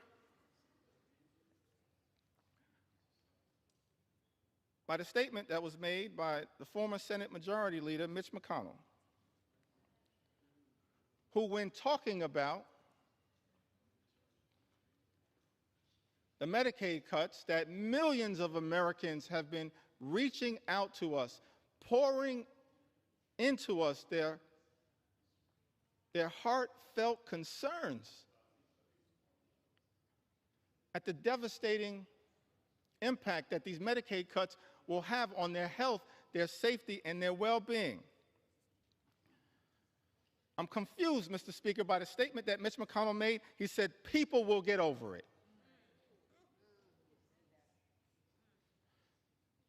No, Mitch. The American people will not get over it, but they will get even next November. That's what's going to happen because of these cuts being unleashed on the American people. I'm confused, perplexed, astonished, flummoxed by some of these statements. This one is a beauty. In the great state of Iowa,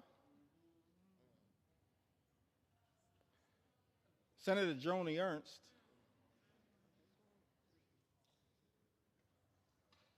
she showed up at a town hall meeting in Iowa. First of all, I'll give her credit for showing up at a town hall meeting because House Republicans were instructed not to show up at town hall meetings. So she shows up, Mr. Speaker, at a town hall meeting, is questioned about the fact that health care in America, that the Medicaid is a question of life or death. And when asked by one of her constituents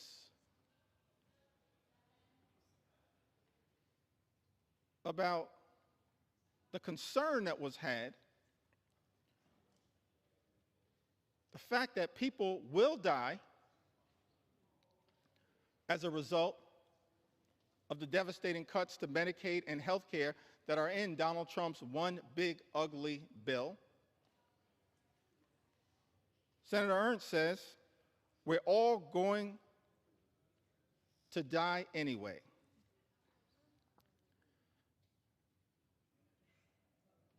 Yes, Joni, the American people understand that at some point all of us will transition. But the American people do not deserve to die as a result of the Republican cruelty that is in this legislation. Do not deserve to die as a result of the cruelty that is embedded, Mr. Speaker, in this legislation. Ending Medicaid as we know it, the largest cut to Medicaid in American history. And as a result of this all-out assault on health care in America, and Mr. Speaker, there are 220 Republicans who I serve with in this Congress, and I wish I had time to go through the impact in all 220 districts. Actually, since I have unlimited time, maybe I do.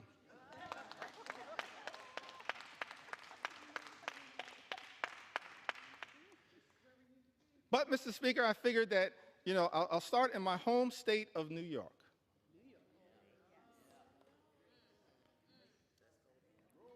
Mr. Speaker, in New York's 1st Congressional District, represented by our colleague, Congressman Nick LaLota, approximately 50,000 New Yorkers will lose their health care.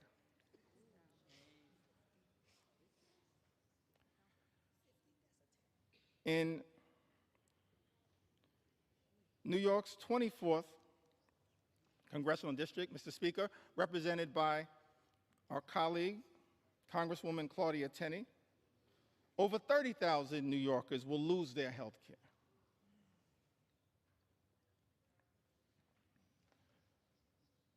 In parts of Western New York, an upstate district, New York 23, currently represented by Congressman Nick Langworthy, approximately 35,000 New Yorkers will lose their health care. as a result of Trump's one big ugly bill.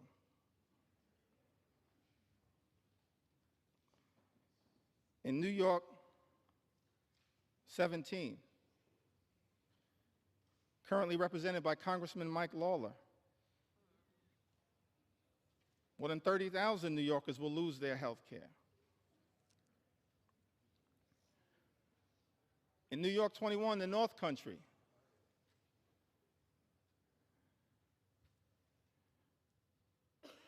represented by Congresswoman Elise Stefanik,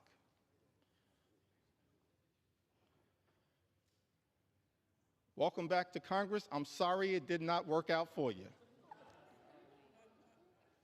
That's a lesson that should be learned by all those who pledge fealty to the wannabe king.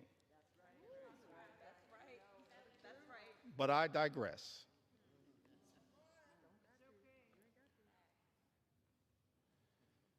New York's 21st Congressional District, currently represented by Congresswoman Elise Stefanik, approximately 44,000 New Yorkers will lose their health care.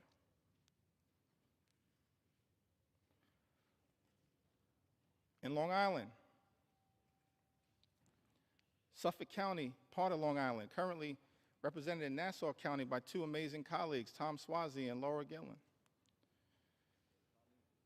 But in Suffolk County,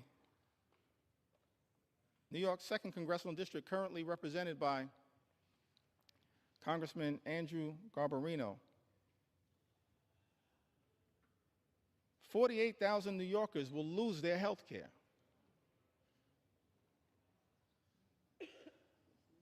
In Suffolk County, in New York's 2nd Congressional District, as a result of Trump's one big ugly bill. And in the 11th Congressional District, a district that includes all of Staten Island, a district, Mr. Speaker, currently represented by Congresswoman Nicole Malliotakis, more than 50,000 New Yorkers will lose their health care as a result of Donald Trump's one big ugly bill on Staten Island and in New York's 11th Congressional District. I don't think the Wu-Tang Clan would approve of that.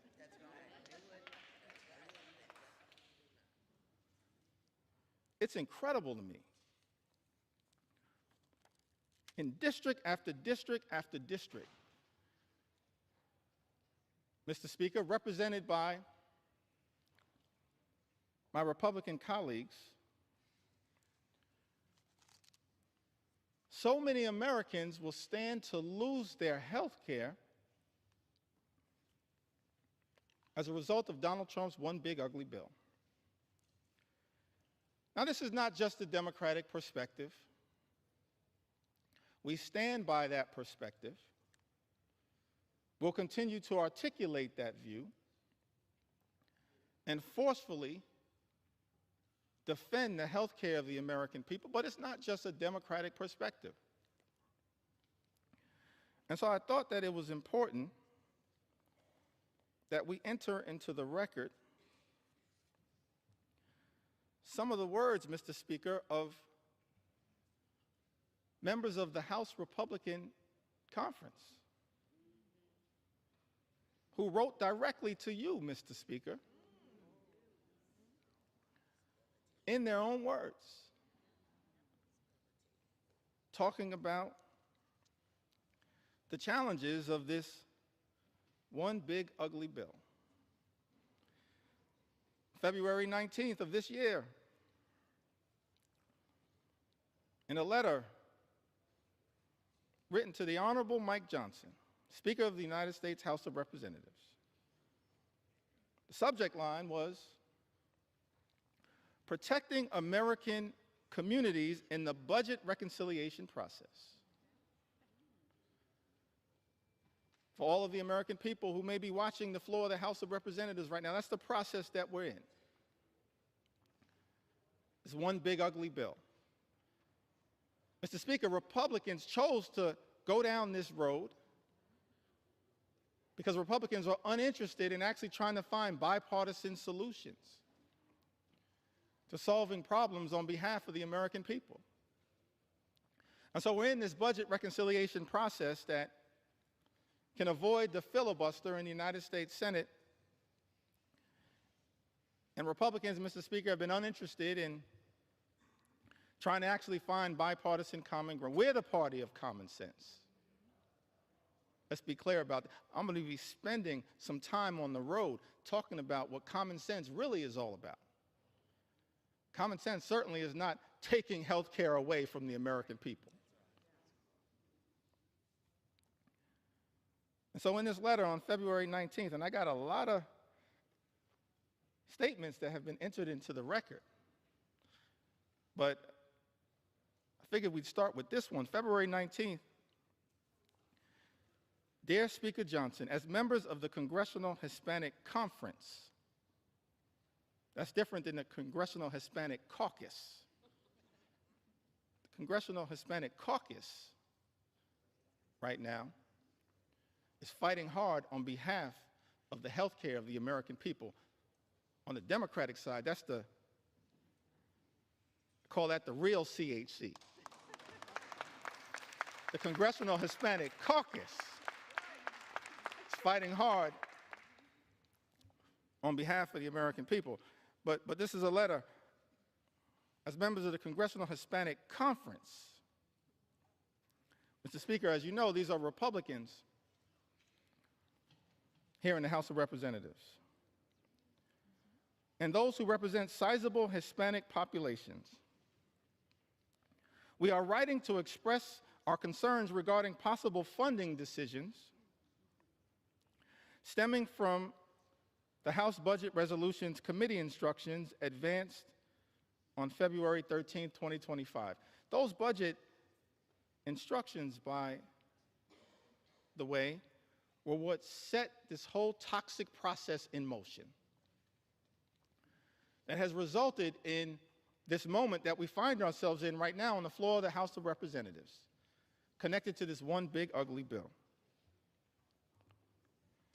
And in this letter, it says that while we fully support efforts to rein in wasteful spending and deliver on President Trump's agenda, let me park right there parenthetically for a moment. Nothing in this bill is about waste, fraud, and abuse. Nothing is doing anything meaningful about waste, fraud, and abuse. The letter continues, it is imperative that we do not slash programs that support American communities across our nation. It then goes on to say that the House Budget Resolution proposed $880 billion in cuts to programs under the jurisdiction of the House Committee on Energy and Commerce, with Medicaid expected to bear the brunt of these reductions. Their words, not our words. Nearly 30% of Medicaid enrollees are Hispanic Americans, and for many families across the country, Medicaid is their only access to health care. Slashing Medicaid would have serious consequences, particularly in rural and predominantly Hispanic communities, where hospitals and nursing homes are already struggling to keep their doors open. Mr. Speaker, these are members of the House Republican Conference warning about the devastating impacts of this one big, ugly bill. It goes on to say that the House Committee on Education and the Workforce has been tasked with cutting $330 billion where federal aid for higher education, such as Pell Grants, may be a target for reductions. Once again, let me park right there parenthetically to make the observation. This bill also assaults higher education in the United States of America. That's a disgrace.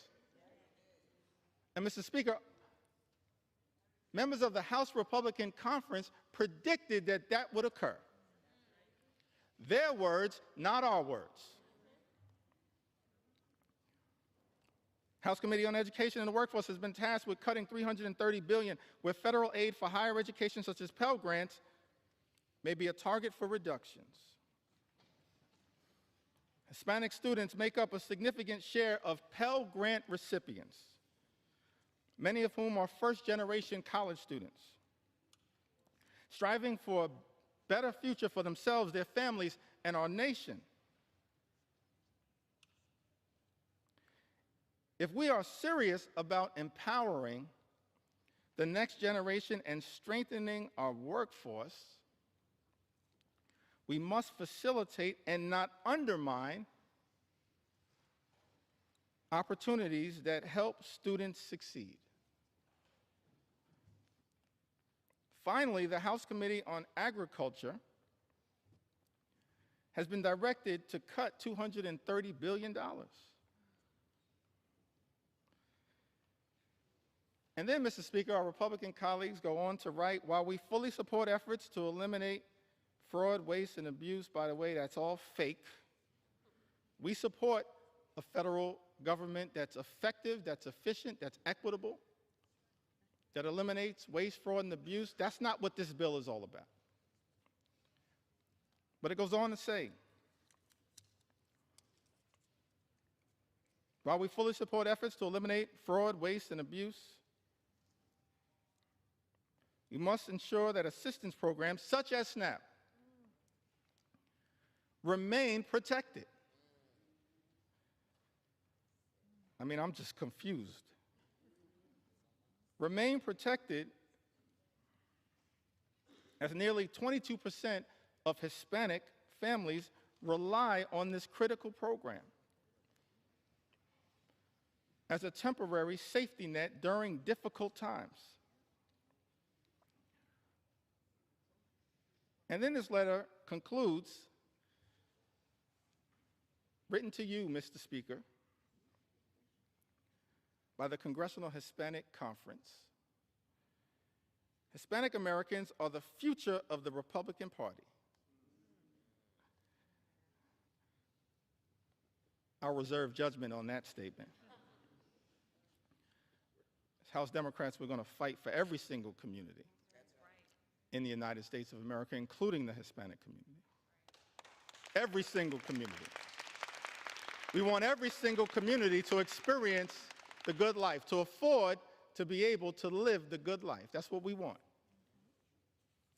For every single community, good paying job, good housing, good health care, good education for your children, and a good retirement. That's what we want for every community. But the Congressional Hispanic Conference, they write, in closing to you, Mr. Speaker, that these Hispanic Americans are closely watching to see if we will govern in a way that honors their values and delivers results.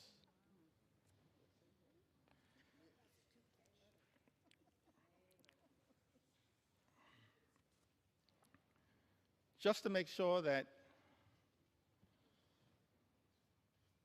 appropriate authorship is conferred, I'm going to enter the names of the signatories to this extraordinary letter. Mr. Speaker, Tony Gonzalez, Nicole Maliatakis, Monica de la Cruz, David Valadeo, who represents more Medicaid recipients than any other member of Congress, Juan Ciscomani, Rob Bresnahan, what a beauty, James Moylan, Kimberlyn King Hines. They all signed this letter. And the question that many Americans have to ask right now is that after signing a letter indicating your commitment, Mr. Speaker, to protecting Medicaid and SNAP and access to affordable higher education through Pell Grants, how is it possible that, Mr. Speaker, some of our Republican colleagues will turn around and devastate Medicaid, devastate supplemental nutritional assistance, and devastate the ability of Hispanic communities to achieve the type of upward mobility, in part through higher education, that is talked about in this letter? That letter was written in February. And then we go to March. Can I talk about it?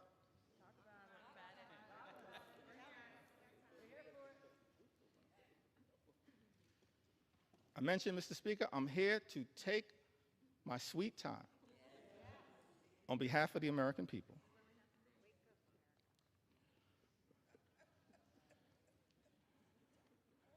And so on March 9th, there's a letter that's written to Ways and Means Chairman Jason Smith, Mr. Speaker. By my count,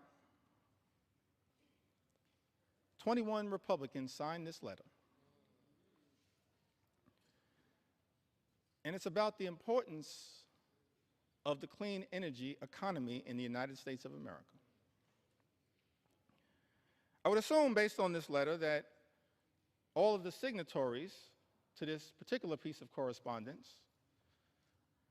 are now horrified by the attack on clean energy jobs, and the clean energy economy in this one big ugly bill. But we'll see shortly, because everyone is going to have to go on record. But in this particular letter, written on March 9th, Mr. Speaker, 21 members of the House Republican Conference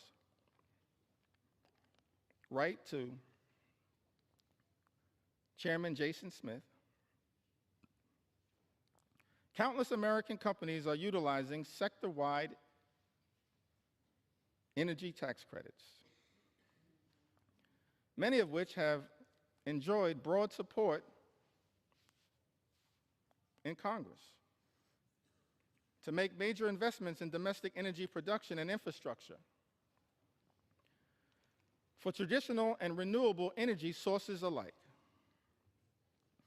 Both our constituencies and the energy industry alike remain concerned about disruptive changes to our nation's energy tax structure. With all this in mind, the letter continues toward the end. We request that any proposed changes to the tax code be conducted in a targeted and pragmatic fashion that promotes conference priorities without undoing current and future private sector investments, which will continue to increase domestic manufacturing, promote energy innovation, and keep utility costs down.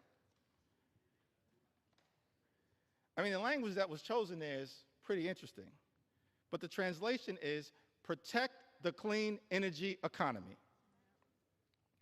That's what this letter was all about. Written by my count, 21 House Republicans. Mr. Speaker, Andrew R. Garbarino, Jennifer Kiggins, Juan Ciscomani, Gabe Evans, David Valadeo. What a prolific writer.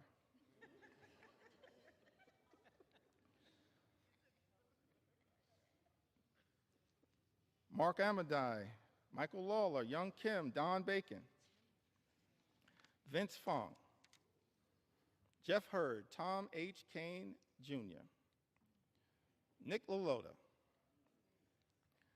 John James, Ryan McKenzie, Rob Bresnahan, Marionette J. Miller Meeks, Earl L. Buddy Carter, Dan Newhouse, Eric Hoshin, and David P. Joyce. All writing in support of a clean energy economy. We as House Democrats, we know that there's an all-of-above approach that is underway right now, but we support wind and solar energy, renewable energy, because renewable energy is cheaper energy, and cheaper energy means reducing the high cost of living for everyday Americans. That's what we as House Democrats support. And yet, I'm perplexed because this letter was written, but the one big ugly bill represents an extraordinary and unprecedented assault on clean energy and cheaper energy in the United States of America. Mr. Speaker, I asked the question, what are those 21 Republicans going to do when it comes to voting for this one big ugly bill?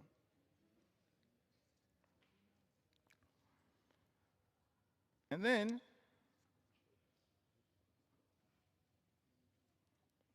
we've got another letter in April. So we've got a February letter, a March letter, an April letter. Quite elegant with these letters. April 14th, 2025, this is correspondence written by 13 House Republicans, Mr. Speaker. Written to you and Steve Scalise. Majority Leader written to Tom Emmer. The Majority Whip, and written to Brent Guthrie, the Chairman of the Energy and Commerce Committee. It says, as members of Congress who helped deliver a Republican majority, many of us representing districts with high rates of constituents who depend on Medicaid, we would like to reiterate our strong support for this program. By the way, a program that the one big ugly bill now will cut and devastate, gut, Mr. Speaker, by almost $1 trillion. In this letter, 13 Republicans say we would like to reiterate our strong support for this program that ensures our constituents have reliable health care. Balancing the federal budget must not come at the expense of those who depend on these benefits for their health and economic security. Mr. Speaker, that's their words, not our words.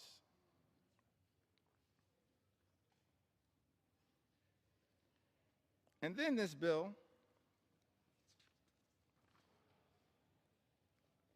makes an extraordinary declaration. And I think it's important for us to understand who led this bill. David Valadao. These are just facts, Mr. Speaker. Publicly issued letters. David Valadao, Don Bacon, Jeff Van Drew, Rob Bresnahan, Juan Ciscomani, Jen Kiggins, Young Kim, the usual suspects. Robert J. Whitman, Nicole Maliatakis, Nick LaLota, Andrew R. Garbarino, Jeff Hurd, and Michael V. Lawler. By my count, 13 members. And in some of the relevant portions of this letter, it says to strengthen Medicaid, we urge you to prioritize care for our nation's most vulnerable populations. Our constituents are asking for changes to the healthcare system that will strengthen the healthcare workforce, offer low-income, working-class families expanded opportunities to save for medical expenses, support rural and underserved communities, and help new mothers.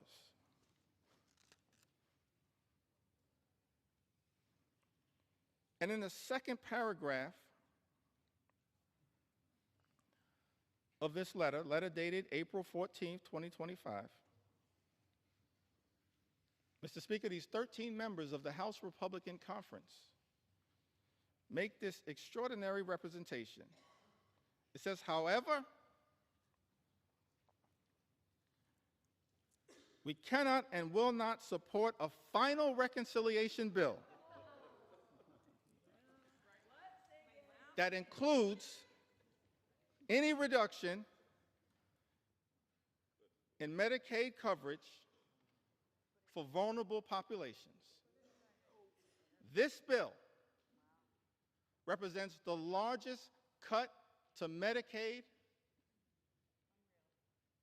in American history. It will devastate vulnerable populations all across America.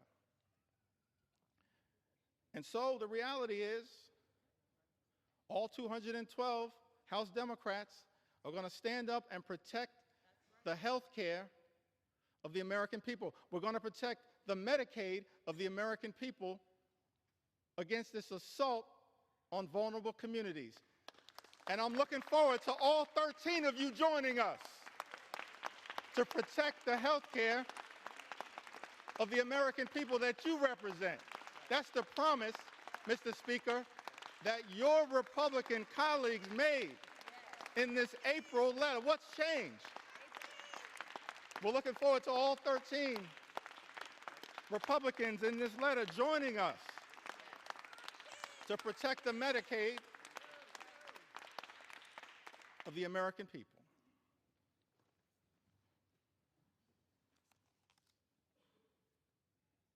And you know, this SALT issue is also an interesting one.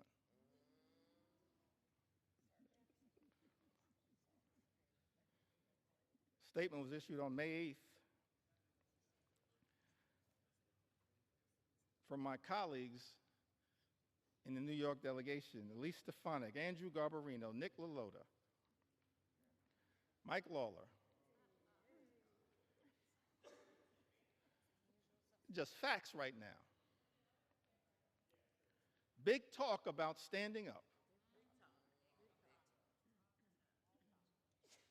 to protect the state and local tax deduction. And what's interesting, let's make sure we set the record straight here.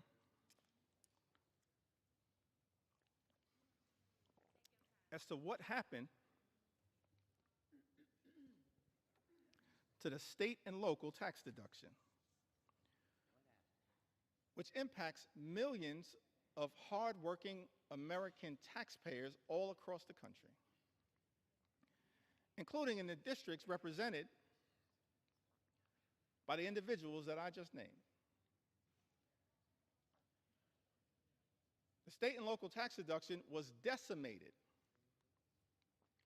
Mr. Speaker, by Donald Trump, House Republicans, and Senate Republicans in 2017 in connection with the GOP tax scam that callously and unnecessarily imposed a $10,000 cap, wiping away thousands of dollars a year for hardworking American taxpayers. Republicans did that. Mr. Speaker, let's set the record straight. And so, Mr. Speaker, there are people in this chamber claiming to be saviors. Saving what? From the devastation that Republicans have wrought by decimating the state and local tax deduction? And you know what's interesting about this is that people who are against this claim that the state and local tax deduction is subsidizing states in certain places to the detriment of others. But every single state that suffered from the Republican effort, Mr. Speaker, under Donald Trump's presidency in 2017 to decimate the state and local tax deduction, every single state is a donor state, sends more money to the federal government than we ever get back in return. A donor state. Some people in this town running around misrepresenting the facts. We're okay to be a donor state, but don't lie to the American people about the reality of the state and local tax deduction. And then you have this extraordinary statement on May 8th, big talk, no action.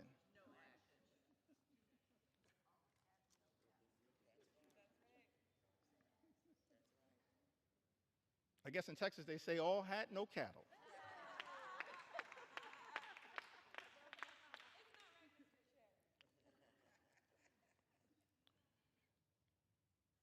And so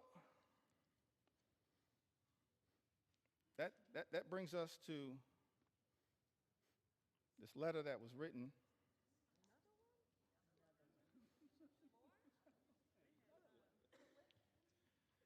prolific writers, Mr. Speaker, in the House Republican Conference on June 6th. I'm really confused by this combination of this particular letter, followed by an interesting statement that was made after the Senate passed Donald Trump's one big ugly bill by Lisa Murkowski. And maybe somebody, Mr. Speaker, can help me reconcile these statements. Because all of us in the House and in the Senate were independently elected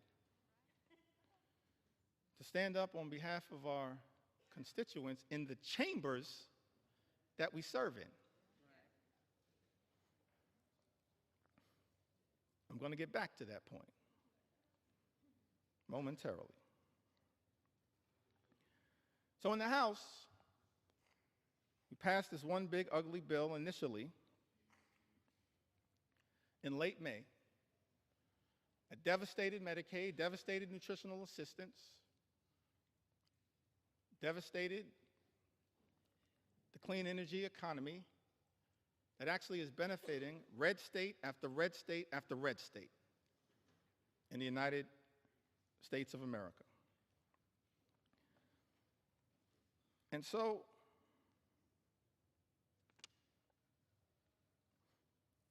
members of the House Republican Conference wrote to Majority Leader Thune and Chairman Crapo. This is after passing a bill in the House of Representatives that devastated the clean energy tax cuts that they are talking about in this letter on June 6th. It says, as members of the House Republican Conference, we write to express our continued support for common sense energy policy and to urge the Senate to substantively and strategically improve clean energy tax credit provisions included in the House-passed reconciliation bill.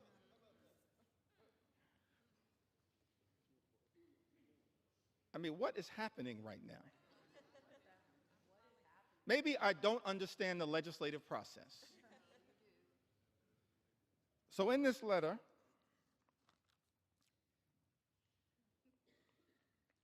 it goes on to say, in relationship to a bill that every single signatory signed and voted for. Our position has always been that the energy tax code should be modernized in a way that promotes fiscal responsibility and business certainty. Fully realizing that balance requires improvements to the House-passed version of H.R. 1. We believe that the Senate now has a critical opportunity to restore common sense and deliver a truly pro-energy growth final bill that protects taxpayers while also unleashing the potential of U.S. energy producers, manufacturers, and workers. In other words,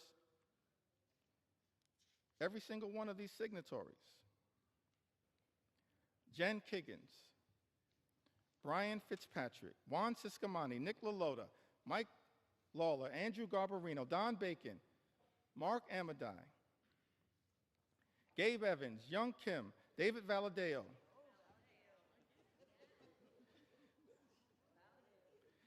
Rob Bresnahan, and Thomas H. Kane, Jr. Every single one of these signatories voted for a House bill that undermined the clean energy economy, noted that it would hurt their own constituents, voted for the bill anyway, and then begged the Senate to make a difference. That's not how we should be legislating in the United States House of Representatives. That's not how you legislate, particularly when every single House Democrat voted against the bill. It left the House, limped out of the House by a single vote. So every single signatory on this letter could have stopped the bill that you yourself, Mr. Speaker, indicated the signatories of this letter damaged the very thing they claim to be fighting for. I'm confused, perplexed, flummoxed at what the heck is going on. Extraordinary.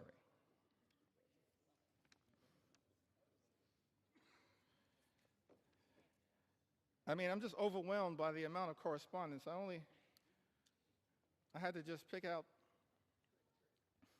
the ones that were most extraordinary to make sure that they were entered into the record. The most recent one on the subject of Medicaid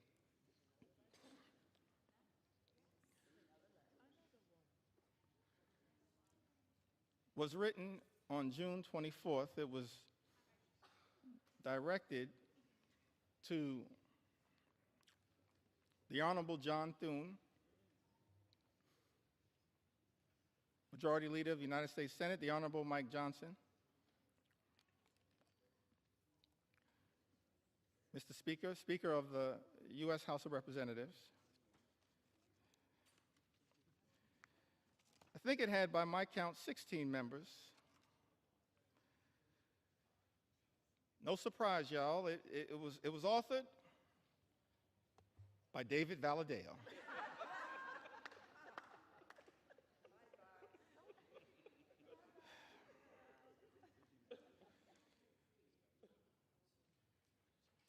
I mean, these letters can make up a book, Mr. Speaker.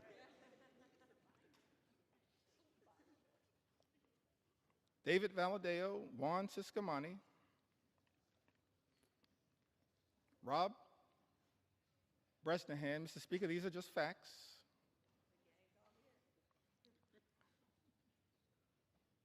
Chuck Edwards, Young Kim, Andrew Garbarino, Mike Lawler, Jen Kiggins, the gang is all here again.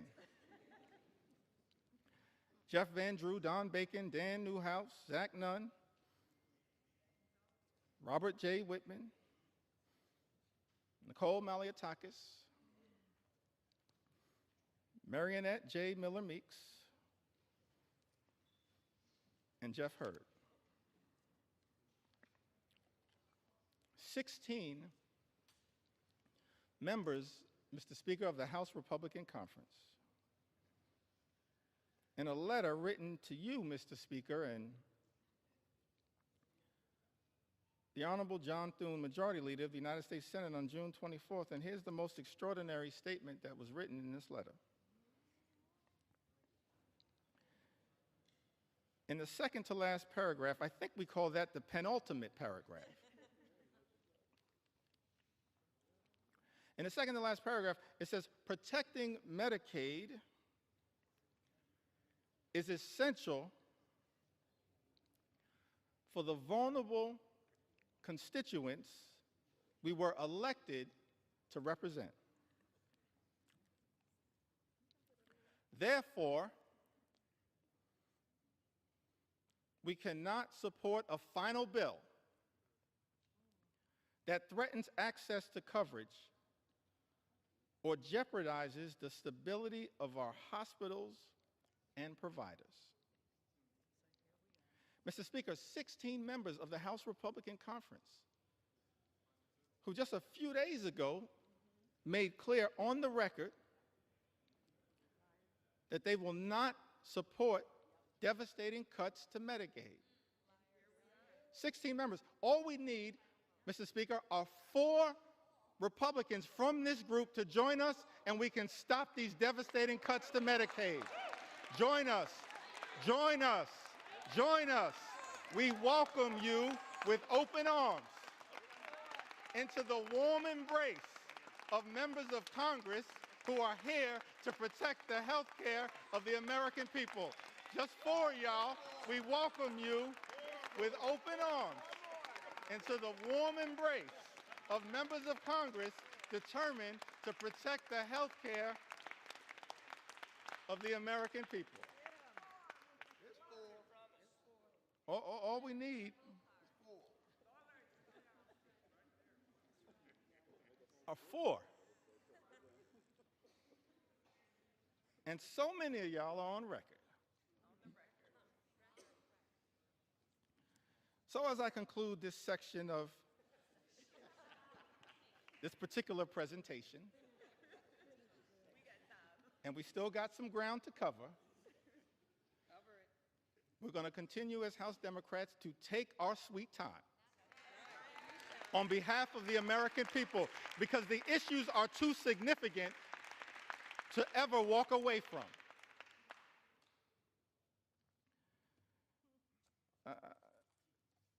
I just want to turn to a statement that was issued by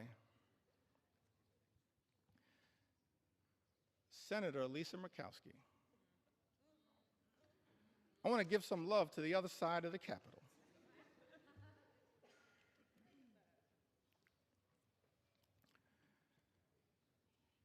And again, Mr. Speaker, these are just the words that were issued. I'm not even trying to characterize the words. But the American people need to hear these words from the people that were sent to Congress to protect their interests. Senator Lisa Murkowski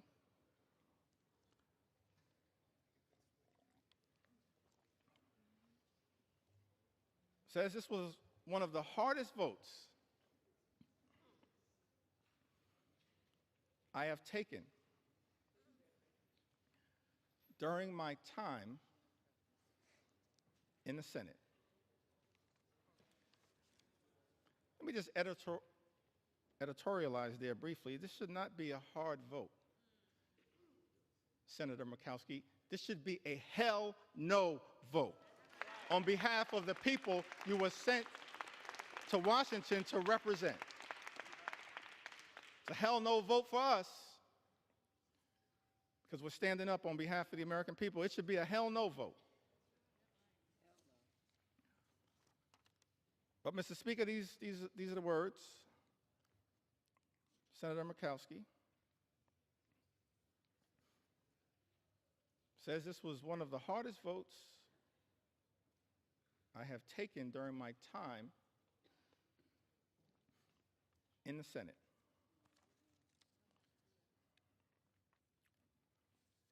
And then she keeps it real. As far as I can tell, she says, but let's not kid ourselves.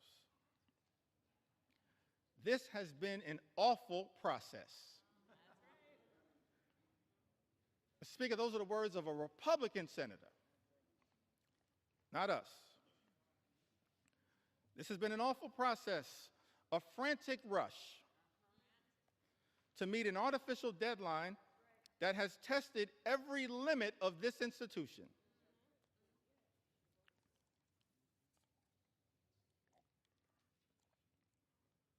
While we have worked to improve the present bill for Alaska,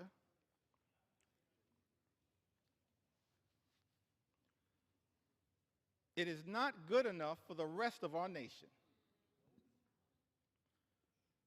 And we all know it. Yes, Senator Murkowski, we all know this one big, ugly bill will devastate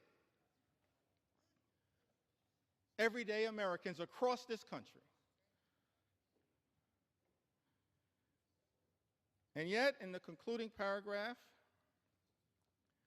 this comes after Senator Murkowski voted for this bill, the deciding vote in the United States Senate, says, my sincere hope is that this is not the final product.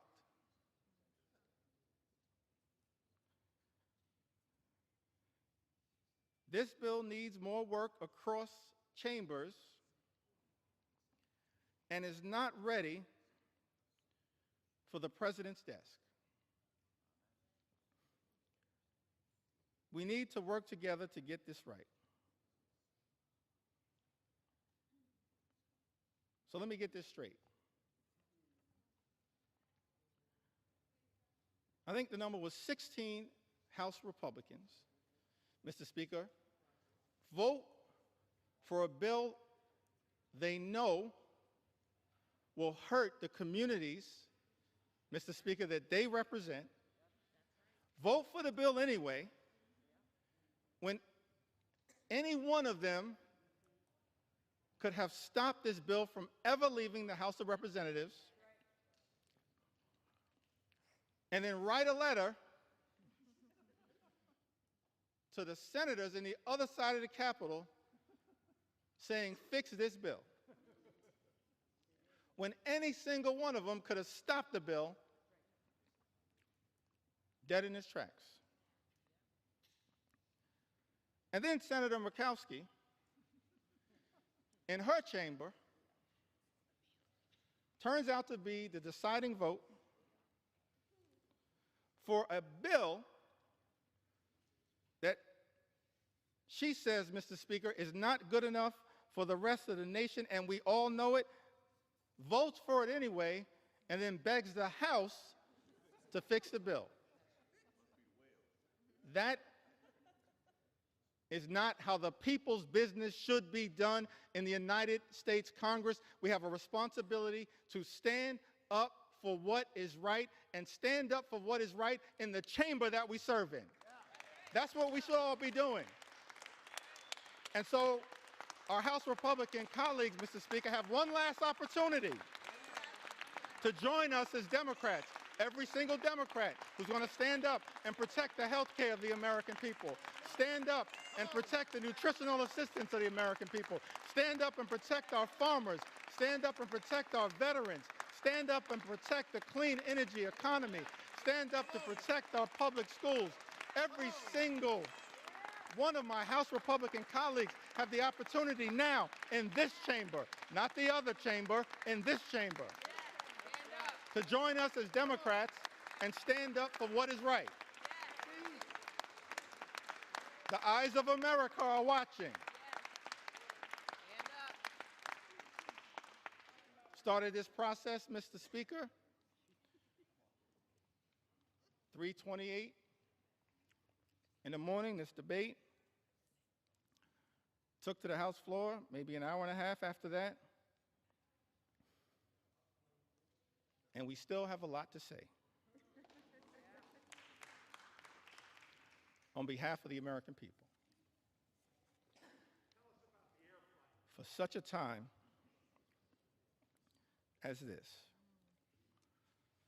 every single one of us have an opportunity to stand up for what is right here in the United States of America. I want to speak for just a few moments about some of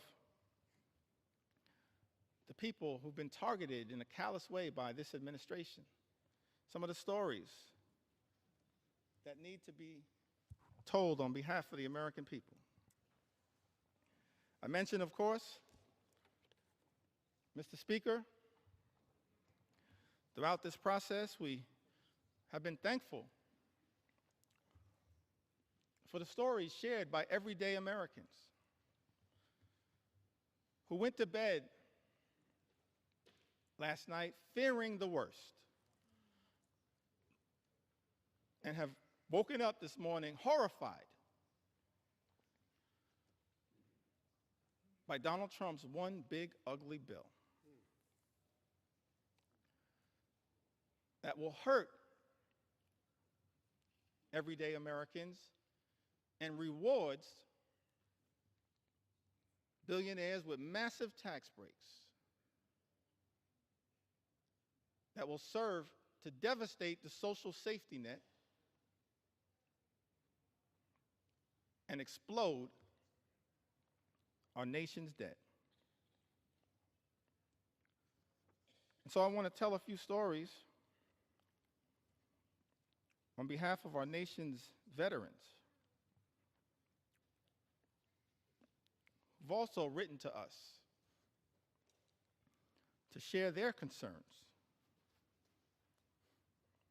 with this one big ugly bill. Victoria from Arizona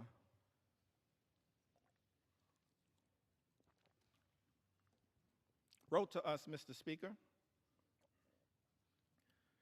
said, my husband and I are patriots. We are both Army veterans who were disabled as a result of our service. We have 5 children and run a small electrical contracting business. We live on a fixed income and, like most families, have struggled with rising costs. One of our sons is adopted. He is a wonderful, loving 7-year-old who has autism and ADHD. He qualifies for Medicaid because he was adopted, and it has been the saving grace for his health and well-being. Medicaid is the reason we were able to get his formal diagnosis of his autism and ADHD. It also covers his regular doctor's visits and dental care. We use Medicaid to access in-home therapy for him, and it was a huge help. Slashing Medicaid will have especially dire consequences for rural communities like ours. Forcing hospitals to close. Health resources are already slim in our area. And in this Army veteran rights, President Trump is causing enormous stress and hardship for families like mine. He and his billionaire friends don't need more tax breaks. It's outrageous. The last thing we should even be considering is cutting Medicaid. These programs are lifelines. We agree with you, Victoria. She lives in Arizona's 6th Congressional District. District, Mr. Speaker, currently represented by Congressman Juan Ciscomani. Troy, another veteran, lives in California, Mr. Speaker. Lives in a district currently represented by Jay Obernaute. That's California's 23rd congressional district, I believe. He writes to us and says, I was in the U.S. Army and went to Kosovo in 2001, Iraq in 2003 and 2005. I depend on the VA as I am too disabled to work. I depend on VA health care. My children are now on Medicaid. I have worked from when I was 14 years old to 42. I am suffering from long COVID. And until I can return to work, I need help from the American people. I have had your backs. Time for you to cover my back. Writes Troy. Mr. Speaker, I need NIH's help. Now is the time to stand up for all Americans. Stop the assault on the VA, NIH, Medicaid, and the rest of Americans. We agree with you, Troy. It's time to stop the assault on the American people. Stop the assault that is represented in this one big, ugly bill.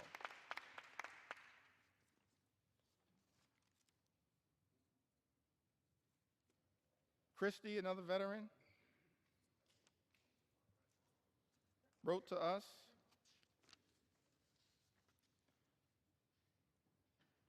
and says I was drafted in 1970. My choice was incarceration or militarization. So I enlisted in the Navy and became a Navy corpsman serving on the USS Long Beach, CGN 9, and her Marine detachment, where I was assigned to the 3rd Marines, 1st Medical Battalion. I was blessed. I lived through 2 tours, giving medical care to my shipmates. Every other day, I was assigned to flight ops to transfer or pick up the wounded and dead Marines from shore to ships waiting offshore about 8 miles. I hated the smells of war. This veteran writes, death and misery were my constant companions. The war left me unsettled, mentally and morally corrupt. For 50 years, I have suffered with my PTSD, which went undiagnosed for years. After 12 years of VA therapy and working hard for my soul to be repaired, I find myself living alone and isolating from others.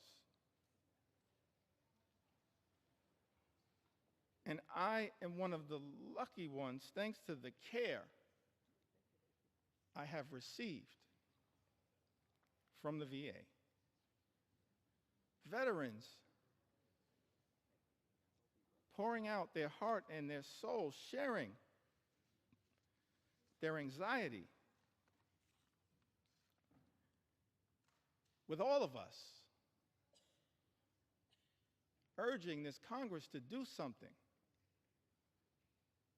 to stand up on behalf of the veterans who are going to be hurt by this one big ugly bill, devastated by this one big ugly bill.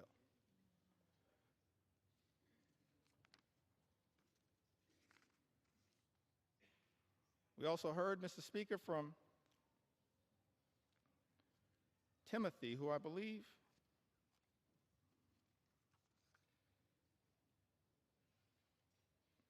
may have written to us from the Commonwealth of Kentucky. He says, my name is Timothy.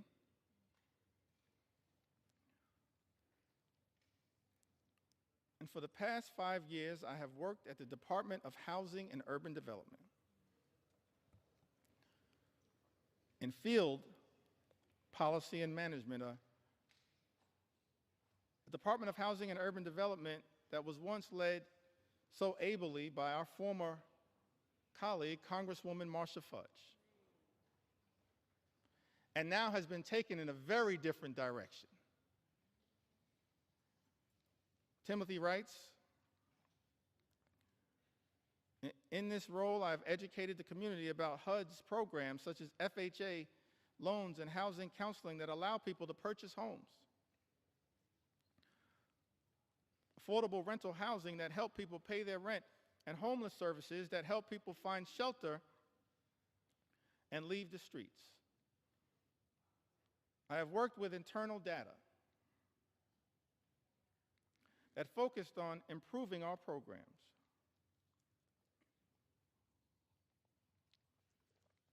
Most recently, I worked with a team that hired people from housing authorities and Job Corps with the goal of providing people a career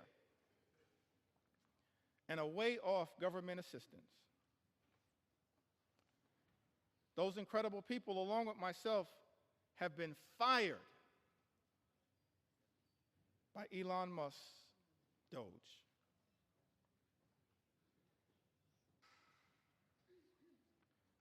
My entire professional career, I've taken jobs that I considered bigger than me. I served in the military, both enlisted and as an officer. I deployed. And I'm now a disabled vet with a rating of 90%. After the military, I focused on giving back and challenging myself in a way while continuing a job that was bigger than myself, so I joined the Peace Corps. Served in Ukraine for years, working as a youth development volunteer. Now as a HUD employee, I'm being fired by an unelected official and being called lazy by my president. I want to know why Elon Musk has this power and authority and why our elected officials are not doing more to stop it. I have served this country and the government my entire life because I love my country. Why is this happening? Tim writes to us. That is such an important question, Mr. Speaker. Why is this happening in the United States of America? Why are we living in a country where this administration has launched an all-out assault on veterans in the United States of America? Firing veterans like Tim in the United States of America. Jeopardizing services from the VA, earned benefits that these veterans are entitled to because of their extraordinary service. Men and women in uniform who serve this country, Mr. Speaker, benefits that they've earned and now find themselves in the legislative line of fire from their own government, their own country, and stand to be hurt in such an extraordinary way by this extreme Republican budget, this one big, ugly bill. We're here on the House floor, Mr. Speaker, to say to Tim and every single veteran who put on the uniform, every single man and woman who served this country, we will not abandon you in your hour of need. We're going to stand up for every single veteran in this great country and make sure that the veterans of the United States of America are treated with the dignity and respect that you deserve. That is our promise to each and every veteran in the United States of America, and that's why, Mr. Speaker, we stand in strong opposition to Donald Trump's one big ugly bill. An all-out assault here in the United States of America, an extraordinary assault. An assault on the economy, an assault on our veterans, an assault on farm country, an assault on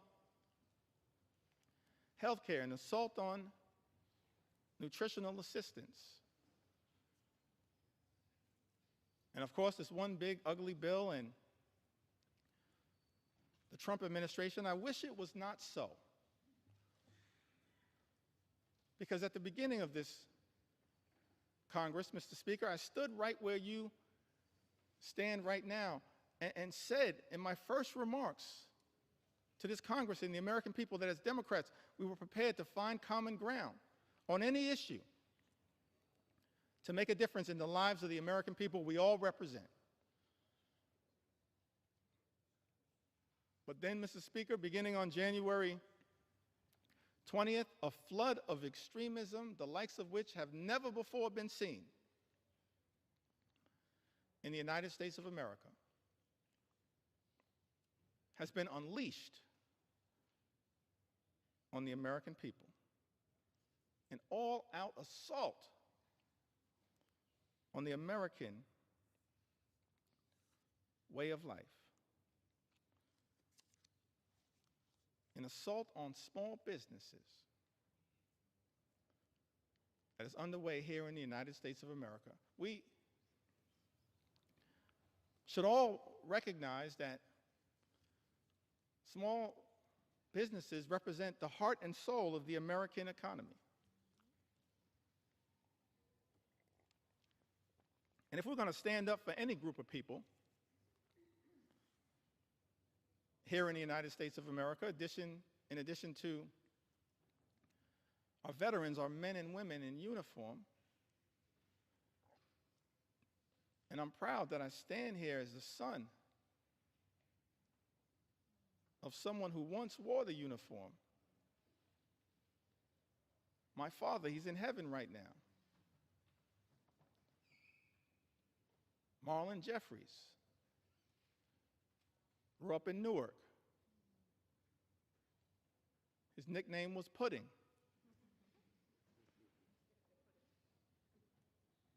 One of my regrets is that I never got to ask him, how did he get the nickname Pudding? But he left Newark as a high school graduate and put the uniform on, enlisted in the Air Force, and served in Germany during the Cold War. We have to stand up for our veterans, stand up for small businesses. And we've heard a lot throughout this process about concerns from small business entrepreneurs here in the United States of America. Heard from Mercedes, lives in the great state of Colorado. Mercedes writes, my husband and I are the owners of a small business. Without the ACA, my family would not be able to afford health insurance. My daughter also receives free dental coverage as a result of the ACA. I still have major issues with our health care system, but at least we have health insurance. My mother, who is retired, also receives benefits from Medicaid in addition to her Medicare. She would not be able to afford health insurance or dental insurance due to the fact she lives on a fixed income. Any cuts to these programs would be detrimental to our health and welfare as a family. I want to thank Mercedes for reaching out and sharing her story, because it helps to put to bed the lie that's been told, Mr. Speaker, by some people in this town. That the people, the everyday Americans who are participating in have access to programs like the Affordable Care Act are unworthy, aren't hardworking American taxpayers. They are hardworking American taxpayers. A group of people that real leaders in this country, beginning in modern American history, as I illustrated earlier from President Franklin Delano Roosevelt all the way through, our most recent president, who we served with in the last Congress, have recognized that we have a sacred obligation to stand up for everyday Americans who are struggling right now, including our small business entrepreneurs, the heart and soul of the American economy, who right now are dealing with such economic uncertainty because of the erratic, reckless, and dangerous Trump tariffs that have unleashed so much chaos and uncertainty, raising costs for small business owners all across the country, undermining their ability to fully achieve their entrepreneurial dreams. This is not who we should be in the United States of America. Small business owners under assault by this administration. And as a target on the back of many of these small business owners as a result of this one big ugly bill. Janice wrote to us. She's from the great state of Michigan, the heartland of our country. So thankful to all the members of the Michigan delegation and what they represent. Janice, however, she resides, Mr. Speaker, in the 7th Congressional District, represented by Congressman Tom Barrett.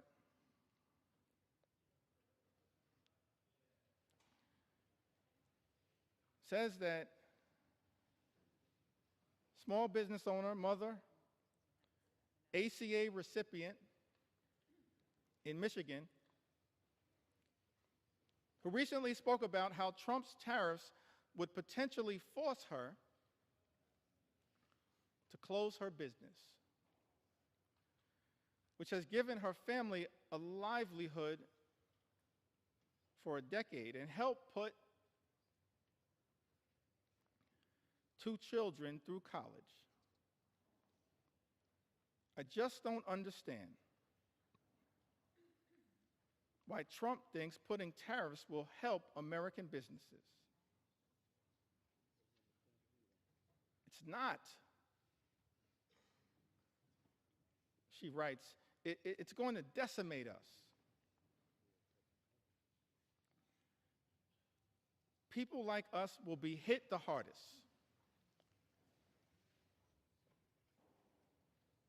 But then Janice shows the great resolve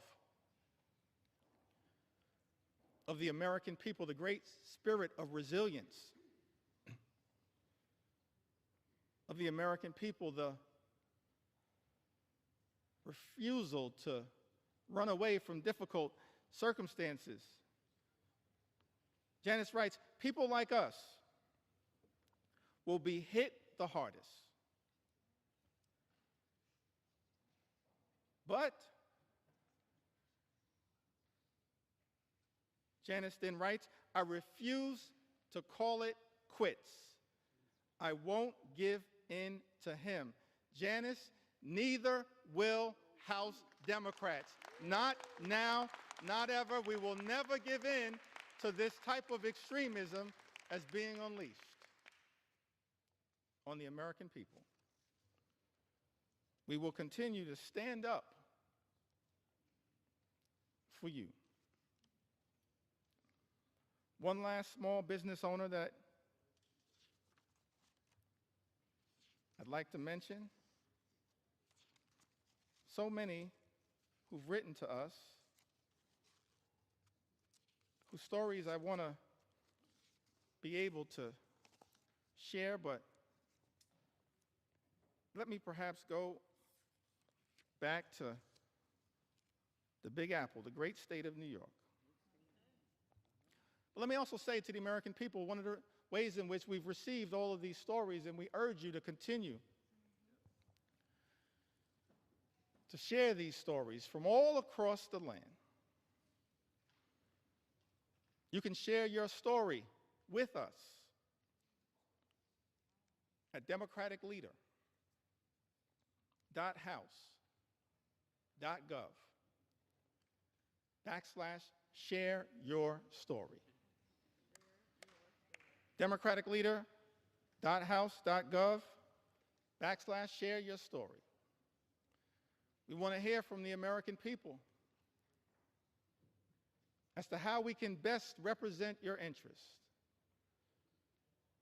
on this day and on all days moving forward, because your stories are powerful.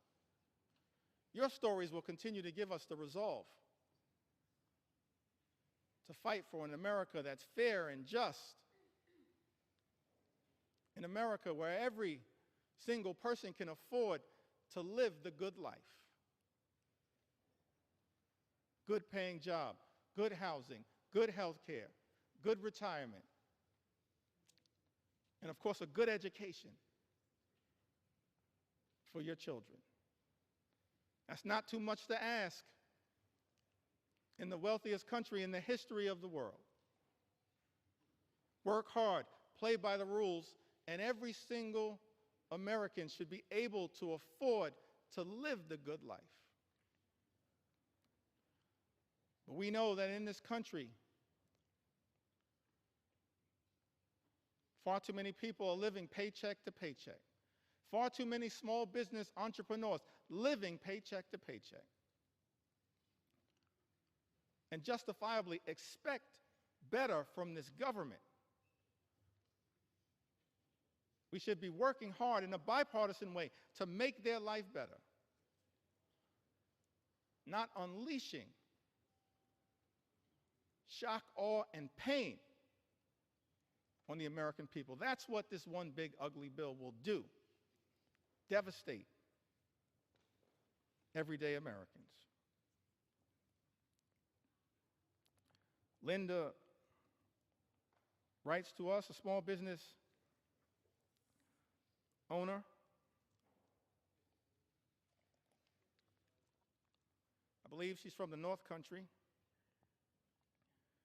Lives in New York's 21st Congressional District, Mr. Speaker.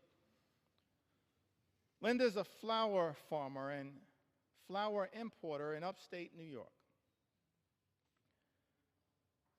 Small business has been impacted by Trump's tariffs on products being imported from Western Europe, the Netherlands, I believe. The economic strain and uncertainty imposed by the tariffs on small business owners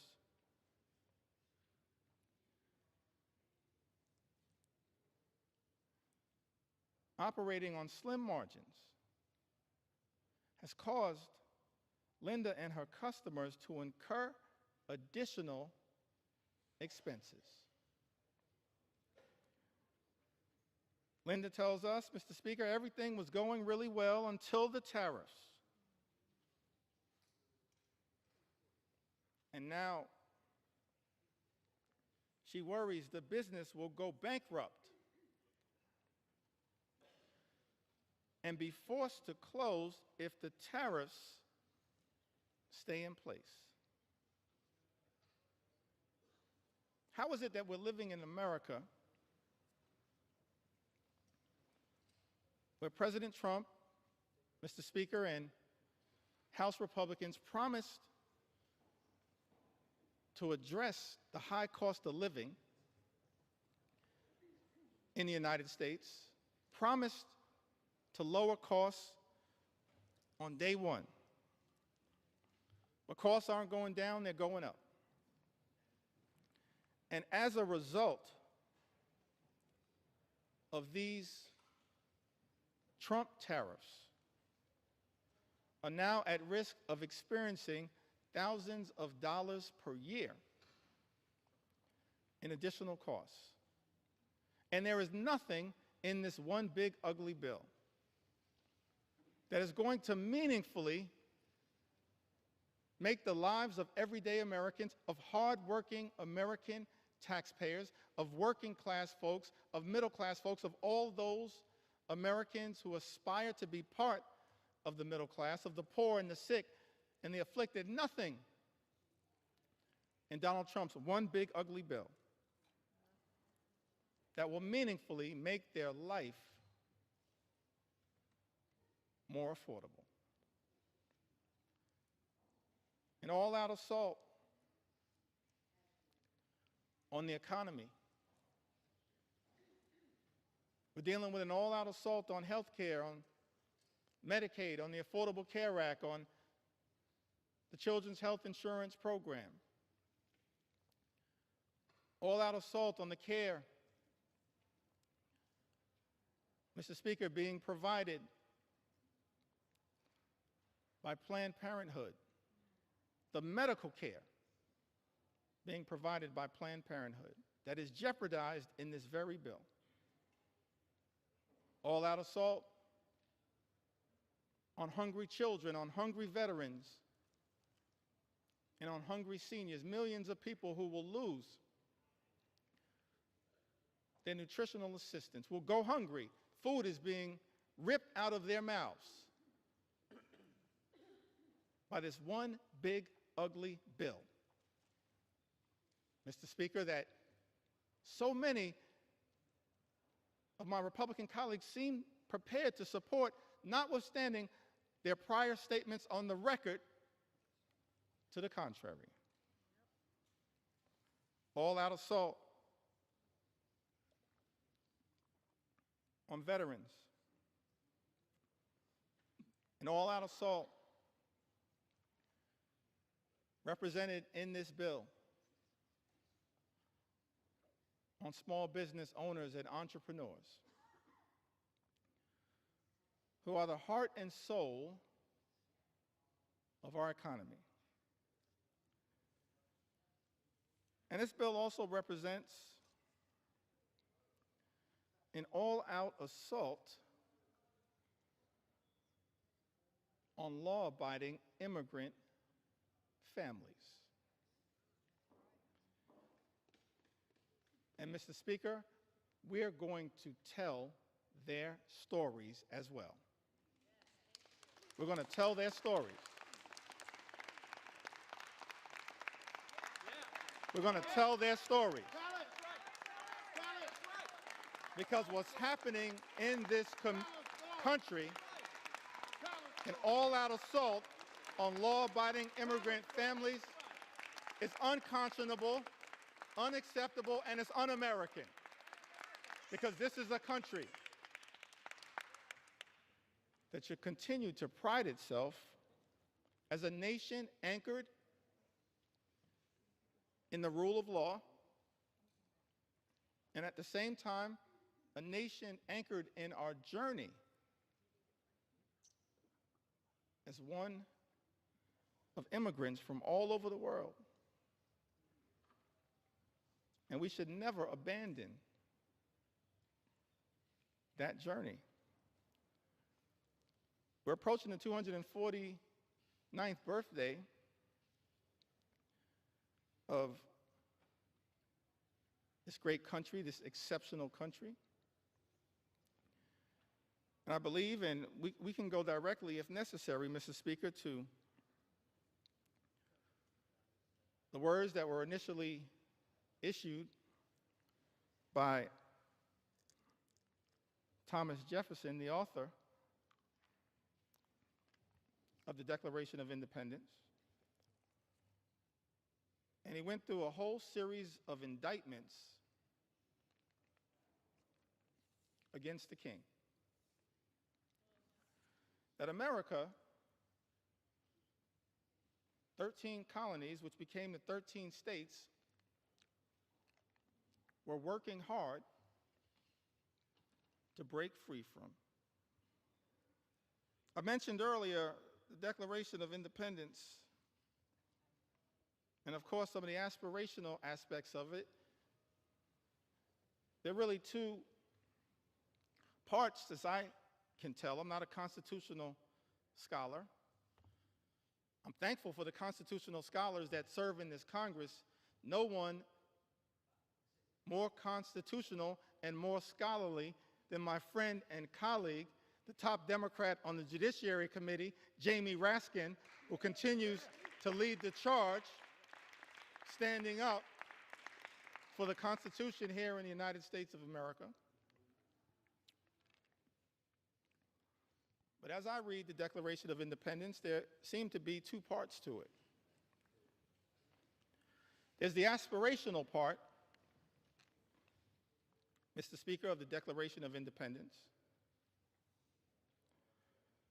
Of course, we hold these truths to be self-evident, that all men are created equal. We understand that now in a more enlightened way. All men, all women, all children, all of God's children created equally. That they are entitled to certain unalienable rights. That among these are life, liberty, and the pursuit of happiness. And so we spent a little time talking about what that could look like, our commitment to bringing about the American dream, the good life for every single person in this country, everybody. Work hard, play by the rules. You should be able to afford the good life in the United States of America. That's what we're going to continue to work on. Bring the American dream to life,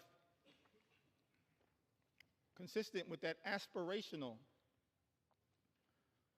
part of the Declaration of Independence, the life, the liberty, and the pursuit of happiness. But then, as far as I can tell, there was also a second interesting part of the Declaration. It was the indictment against the king. And I commend everyone in this chamber, all of the American people who may be observing the proceedings in the House of Representatives, particularly as we approach July 4th, to read that Declaration of Independence. Perhaps I may even enter it into the record later on today. Because we're here, Mr. Speaker, to take our sweet time on behalf of the American people, to make sure as best we can, to cover all of the things that as Democrats we're fighting hard to defend during this extraordinary moment of assault directed at the American people as a result of this one big, ugly bill that will hurt everyday Americans in order to reward billionaires with massive tax breaks and then exploding the deficit and the debt in ways that will jeopardize the future of our children and our grandchildren. But the aspirational part of the Declaration of Independence, of course, that is often famously quoted. But then if you read other parts of the Declaration of Independence, extraordinarily written document, it reads like an indictment against the extremism of the king. It reads like an indictment against the kings, I think of King George, it reads like an indictment against King George's flood the zone strategy. It reads like an indictment against King George's shock and awe strategy. It reads like an indictment against what I think may have been called Project 1775, which is what brought us to Project 1776. And you look at this indictment,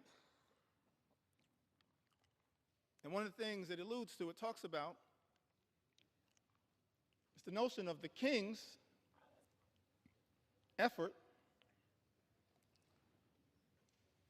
to stop the assimilation of people from other parts of the world into the United States of America. So we understand that from the very beginning of this great country, there was a recognition, of course, of the importance of immigration to the success and vitality of the United States of America. And let me be clear, Mr. Speaker, so there's no misrepresentation. As House Democrats, we understand the importance, the urgency of securing the border. We believe that our immigration system is broken and that it should be fixed in a comprehensive and bipartisan way. So many leaders in that effort, so many big ideas were willing to partner in a bipartisan way. Pramila Jayapal, Linda Sanchez, Adriano Espaillat, Tom Suozzi, so many others. Veronica Escobar, we want to partner to fix our broken immigration system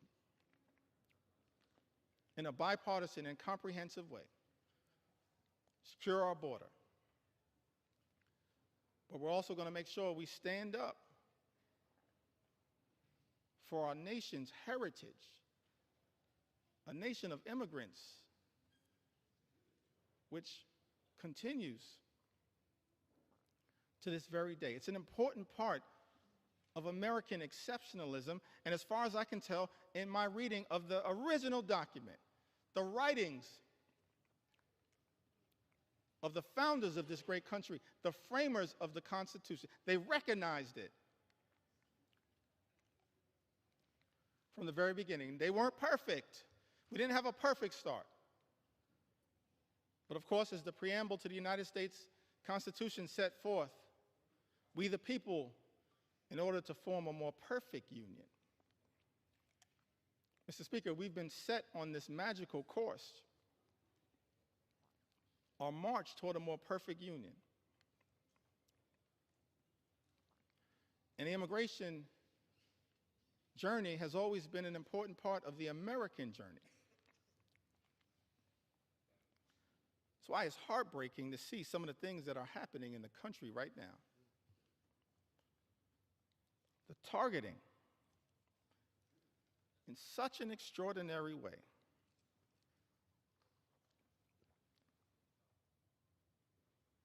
of law-abiding immigrant families,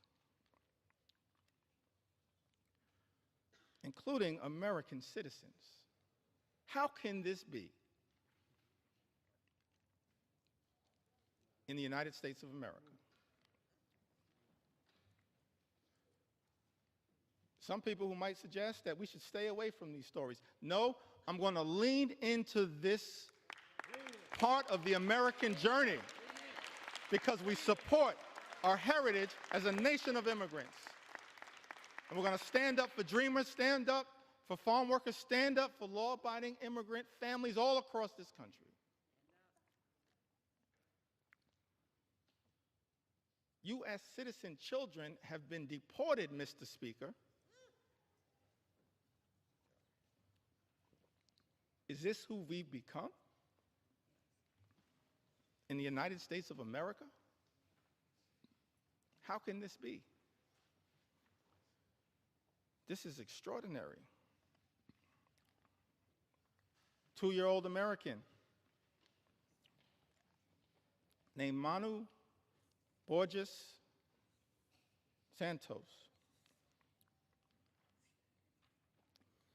was born in Fort Lauderdale, Florida, in September of 2022. February, she was taken into custody in Florida alongside her mother and father, both of whom were undocumented. And as a result of this situation, 2-year-old Manu was deported to Brazil.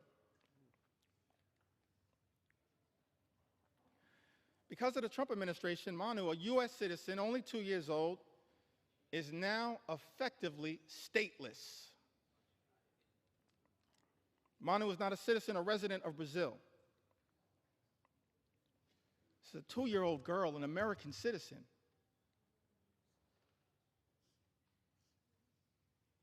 Removed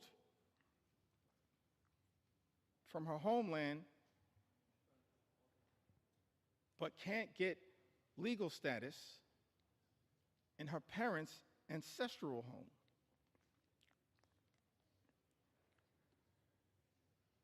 And as a result of her inability to get citizenship down in South America, because she's an American citizen, she has no right to routine pediatric checkups,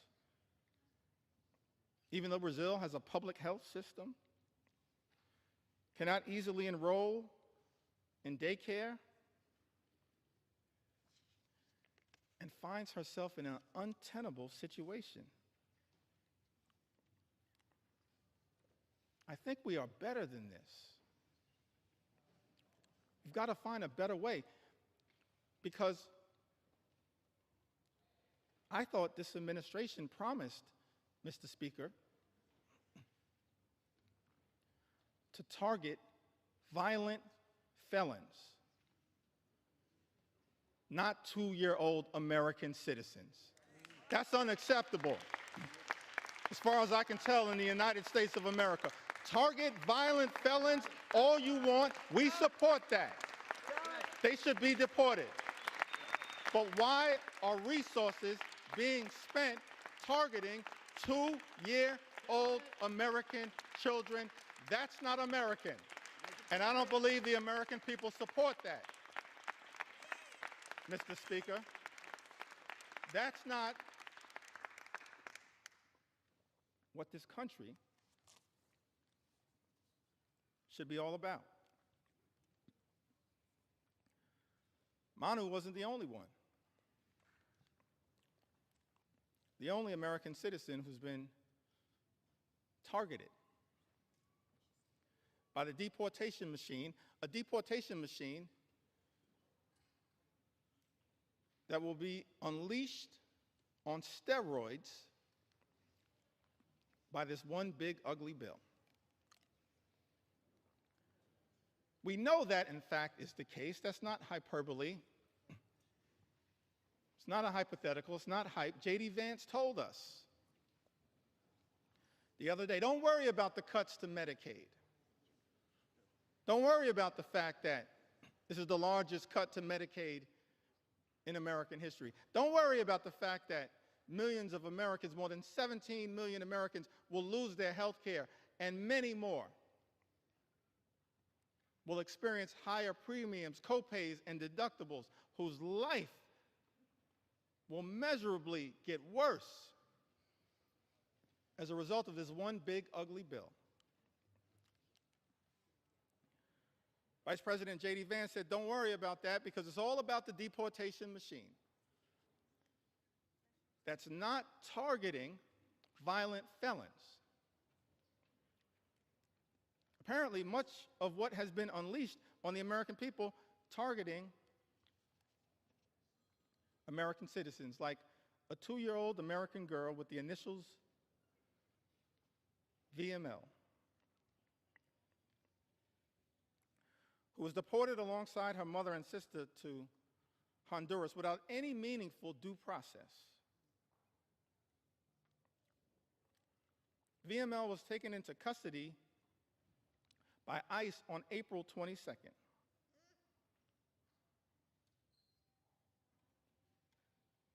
April 22nd happens to be the birthday of my mom. I love you, Miss Lanita Jeffries. If you're watching right now, I love you. My younger brother and I, we thank you for what you did, for your sacrifice in raising us, to try to be the best citizens that we can be. VML was taken into custody by ICE on April 22nd while attending a routine check-in at a New Orleans immigration office with her mother. VML's undocumented mother had no criminal history. And had she been allowed due process, they could have contested the removal.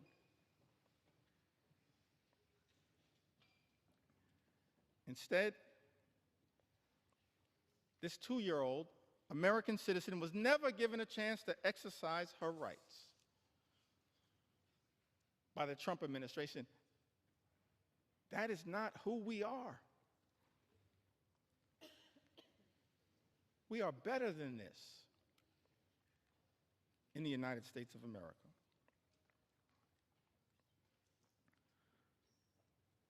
Carlos Carrie Lopez Alvarado, a U.S. citizen, arrested while she was 9 months pregnant, masked men wearing Border Patrol uniforms, followed by a white truck into a building's private parking in the city of Hawthorne. In that truck was Carrie's partner, Brian. When she tried asking questions about who the agents were and what authority they had to arrest her partner, she was arrested. And Carrie, an American citizen, recounted that they started grabbing me from both sides, and I ducked down to sort of shield my stomach because I was afraid. An American citizen, afraid that they were going to hurt me.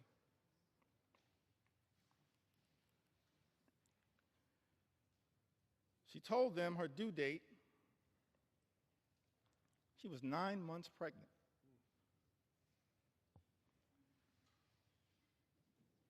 Apparently, these CBP officers responded, okay, your baby is going to be born here, but you're from Mexico, right? They were wrong. They were detaining an American citizen. This is what has been unleashed on the American people. One last story that I feel compelled to share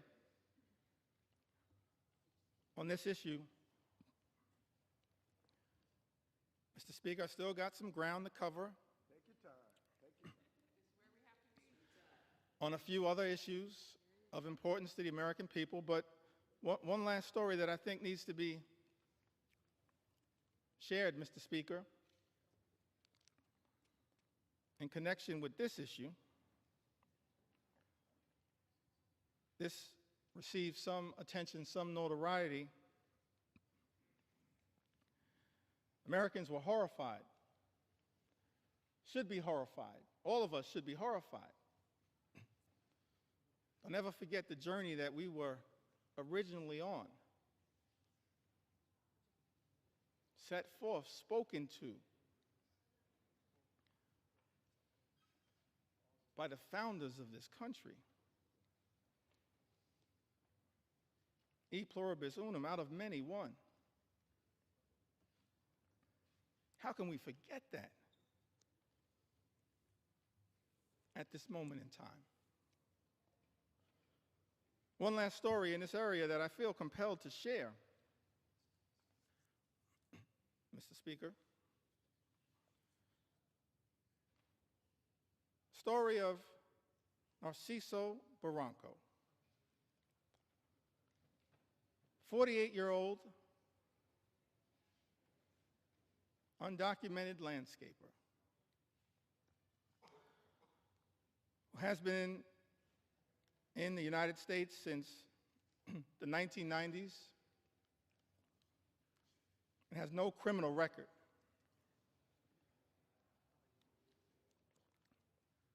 Here's the thing that got me about this story.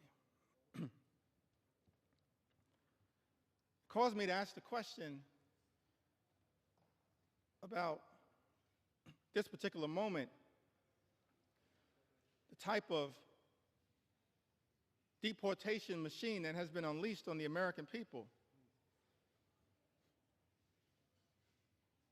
Narciso, this landscaper, raised 3 American sons, all of whom became Marines,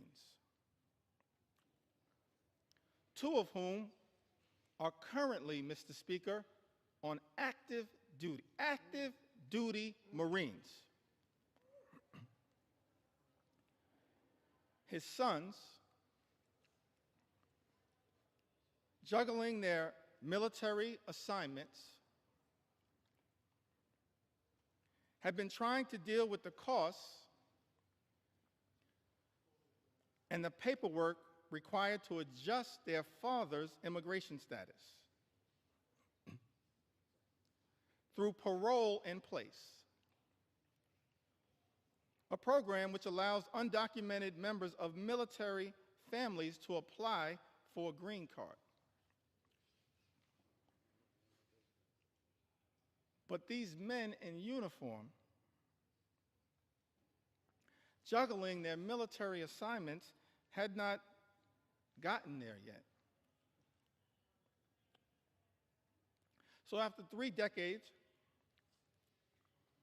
living, working, and raising a family of patriots in the United States, Narciso was violently arrested while he was mowing the grass at an IHOP restaurant. We don't have to speculate as to whether this was true or not. In a video captured of the incident, you see he was sprayed with pepper gas. He was detained on the ground. He was not resisting. And he was hit repeatedly in the head by masked federal agents while he was on the ground.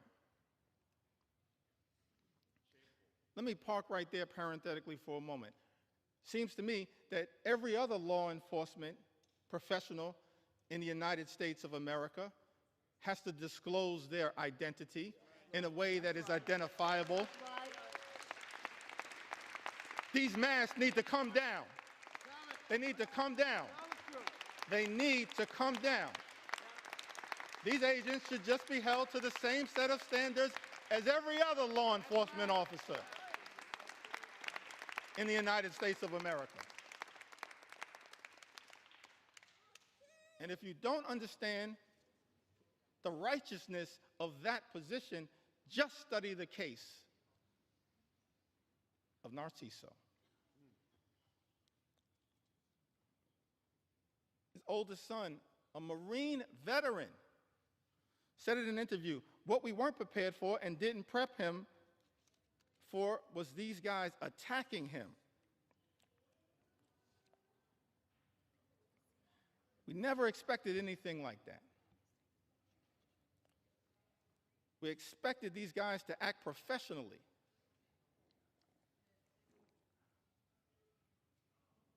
And up to the standards of the United States government. Our masked, armed federal agents who beat people on the ground, really the standards the United States government should be standing by? Are these the types of actions, Mr. Speaker, that House Republicans endorse and support? This is not the way that anyone in the United States of America should be treated, particularly the father of 3 patriotic Marines. No one should be treated this way, but certainly not the father of 3 patriotic Marines in the United States of America. It's outrageous. It's out of control. And it's completely and totally unacceptable. Unacceptable. Unacceptable here in the United States of America. We are better than this. Better than this. Mr. Speaker, I've talked about the aspirational vision that we have for a country where everybody can afford to live the good life and work hard, play by the rules, experience the American dream, live the good life, good paying job, good housing, good health care, good education for their children, and a good retirement. That's not too much to ask in the United States of America, the wealthiest country in the history of the world, a great country, an exceptional country, as Abraham Lincoln once observed in a speech in the chamber of the House of Representatives. America, the last best hope of Earth. Spent a little time talking about the type of things, the type of America that we should be working hard in a bipartisan way to bring about, and spent some time critiquing this one big, ugly bill. And it's not like Republicans, Mr. Speaker, weren't given every opportunity to try to address the concerns that we have raised. I'm thankful for my colleagues in all of the committees of jurisdiction who worked hard, pulling all-nighters, offering amendments to try to improve this one big, ugly bill. We've actually introduced throughout this process, Mr. Speaker, hundreds of amendments. Just yesterday before the Rules Committee, hundreds of amendments. And before that, in late May, when the initial bill was being debated in a marathon session before the Rules Committee, more than 125 or so Democrats offering more than 500 different amendments to improve this bill, to stand up for the American people. Doing so over and over and over again throughout this process. And so, Mr. Speaker, I think it's important for the American people to understand what exactly House Republicans have rejected? What changes have House Republicans rejected to this one big, ugly bill?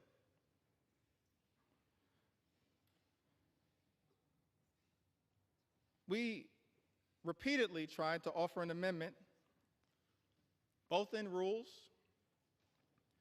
and on the House floor on behalf of the American people, to strike every single provision that would cause the largest cuts to health care and food assistance in history, which will result in 17 million people or more losing health coverage and jeopardizing nutritional benefits for about 42 million Americans who might otherwise go hungry. Republicans voted down that amendment.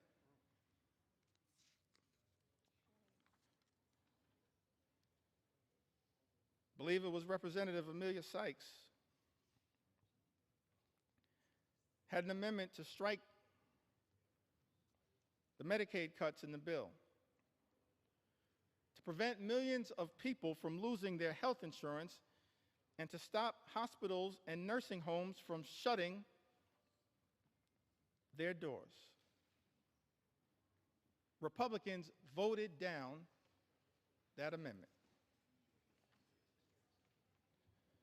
Representative Judy Chu had an amendment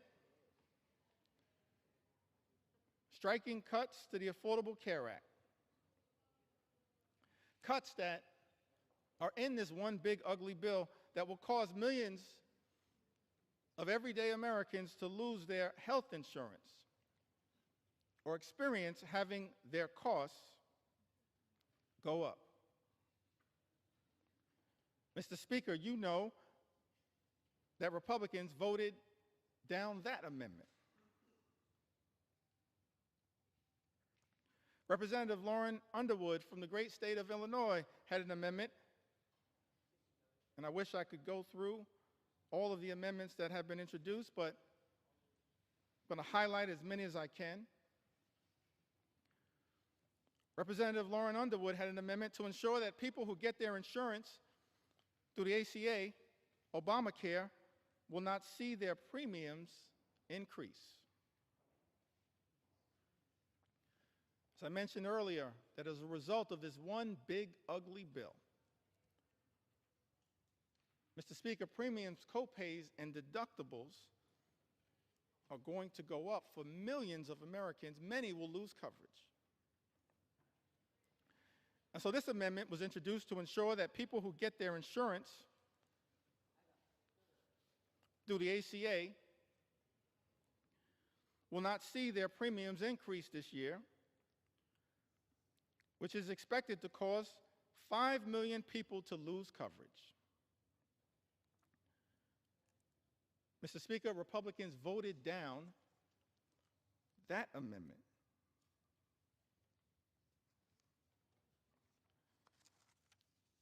Representative Kelly Morrison had an amendment that strikes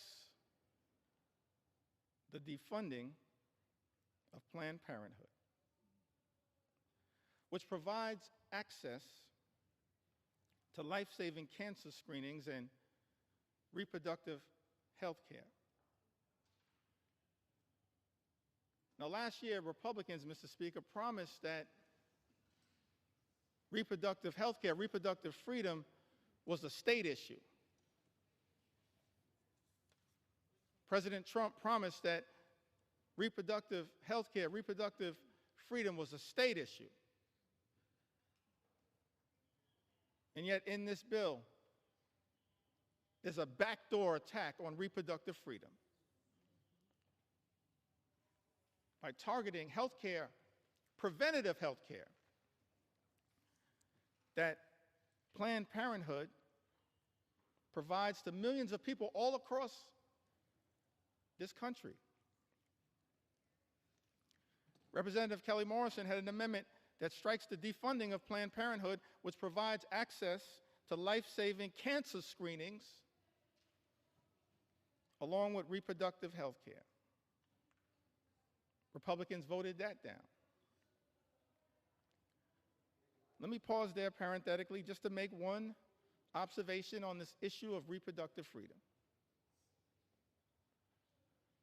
What we're seeing right now in the House of Representatives, Mr. Speaker, Republicans unleashing a march toward a nationwide abortion ban. That's what's going on right now. What does this provision have to do with making life more affordable for everyday Americans? Nothing. This is all part of a right-wing ideological extreme effort to undermine reproductive freedom in the United States of America. Let me make something clear, Mr. Speaker. House Democrats believe in a woman's freedom to make her own reproductive health care decisions, a decision that should be between a woman, her family, her faith, and her doctors. That's it, period, full stop. And we will continue to fight for reproductive freedom in the United States of America. And we will not rest, Mr. Speaker, until the Women's Health Protection Act becomes the law of the land here in the United States of America. Big difference between us and them. Big difference.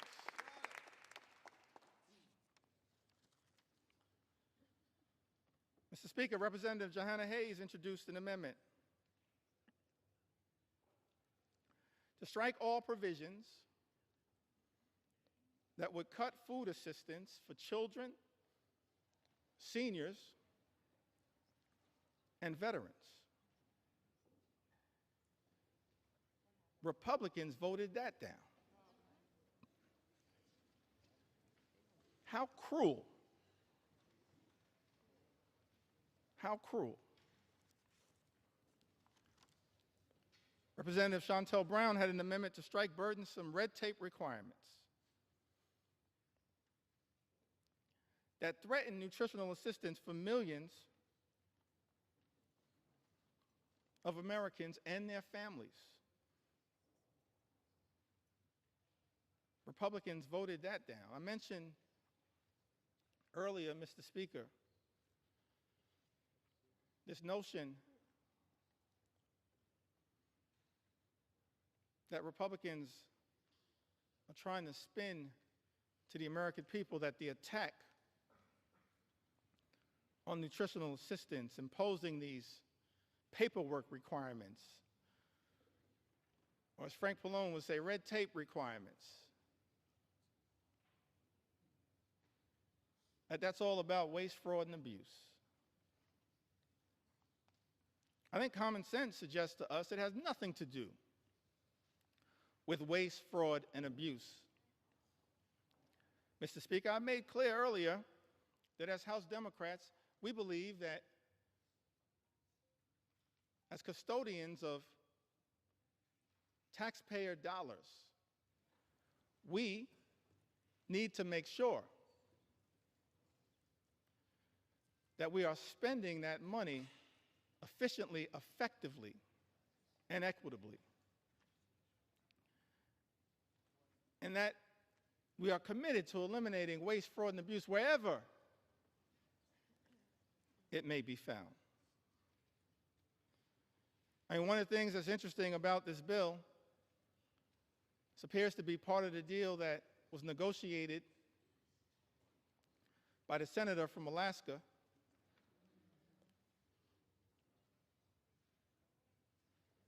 is that the states apparently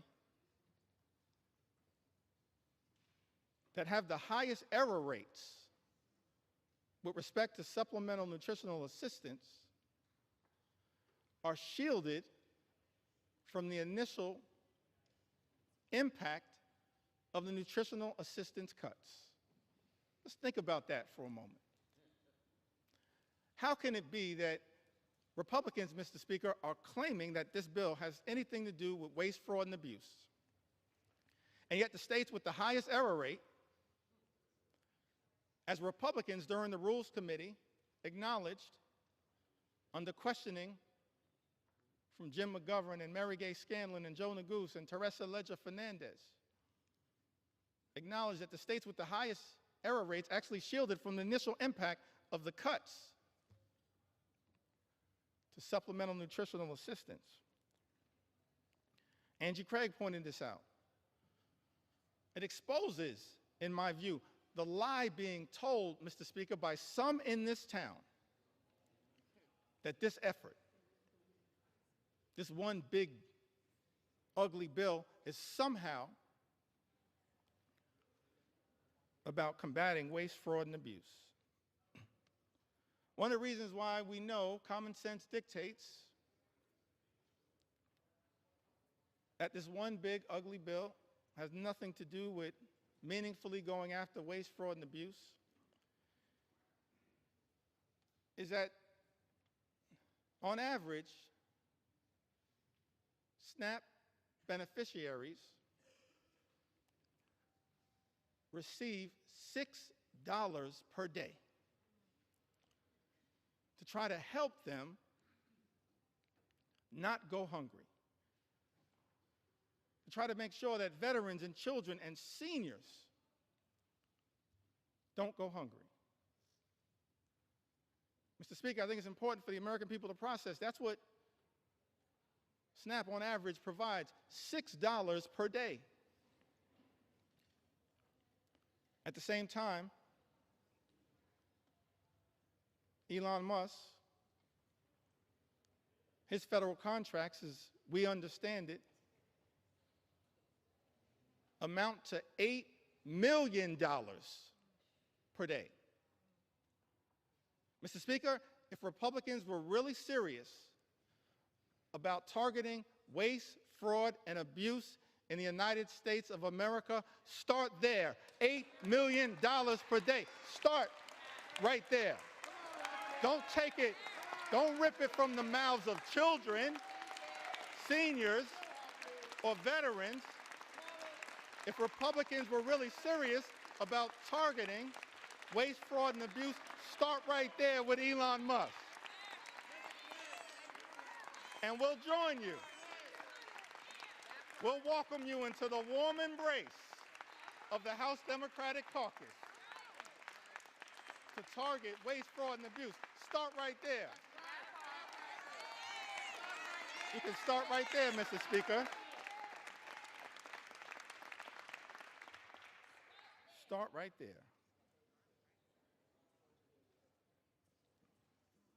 Ranking members Jim McGovern and Bobby Scott had an amendment, Mr. Speaker, to prohibit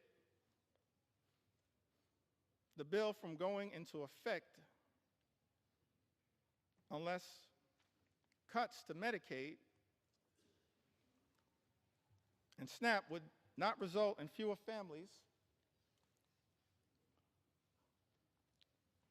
being eligible for free school meals. Mr. Speaker, as you know, Republicans voted down that amendment. We can't find a way to stand up for school meals, for school breakfast, for school lunch. That's just cruel.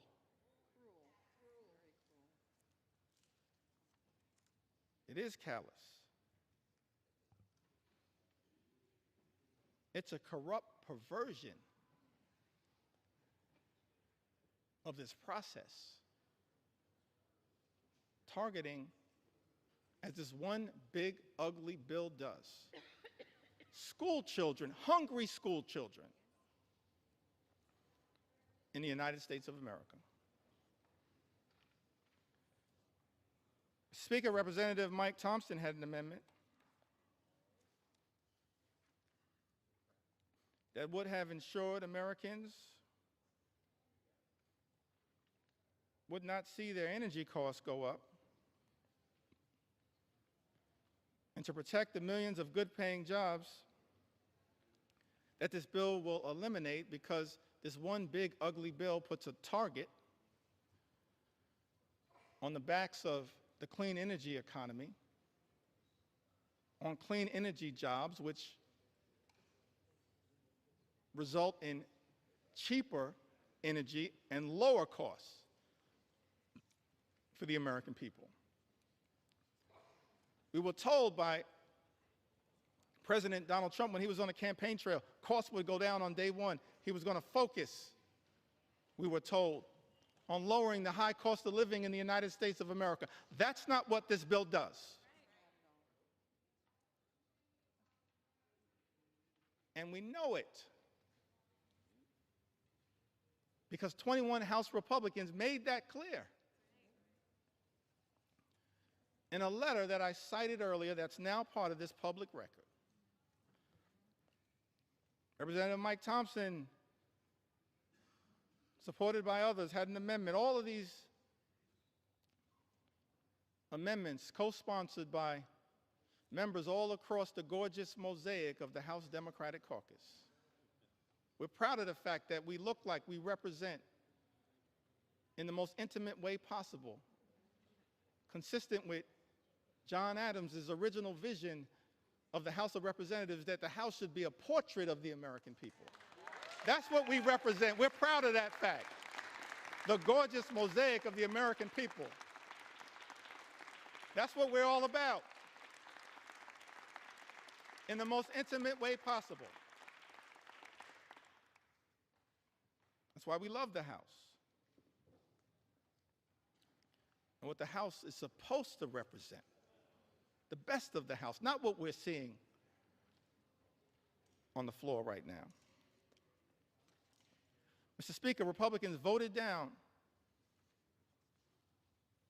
the amendment introduced by Representative Mike Thompson that was designed to ensure that Americans would not see their energy costs go up. It was also designed to protect the good-paying American jobs that were part of both the Bipartisan Infrastructure and Jobs Act, the Infrastructure and Jobs Act, as well as the Inflation Reduction Act. And so this amendment was designed to lift up the principle of actually trying to create good-paying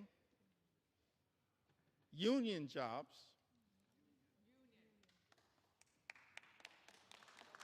that actually allow people to provide a comfortable living in the United States of America. Amongst this all-out assault that we are witnessing in the United States is an all-out assault on organized labor, an assault on collective bargaining, an assault on the freedom to negotiate.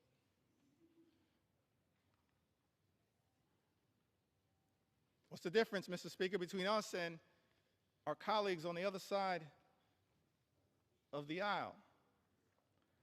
I think one of the things that is a clear difference, Mr. Speaker, is that we believe, we recognize that in connection with this journey, work hard, play by the rules, imagine and dare to dream the ability to live the good life, to experience the American dream. An American dream that when you work hard and play by the rules, you should be able to provide a comfortable living for yourself and for your family. Educate your children. Purchase a home. Have access to high-quality health care, go on vacation every now and then one day retire with grace and dignity. That's the American dream. That's the ability to afford and access the good life. And we believe as House Democrats that no single force in the United States of America has done more to bring the American dream to life than organized labor, and we will continue to stand up for organized labor today, tomorrow, and always. Not undermine good-paying union jobs. That's what this bill, this one big ugly bill, does in the United States of America. We're going to stand up. Stand up. Stand up for organized labor.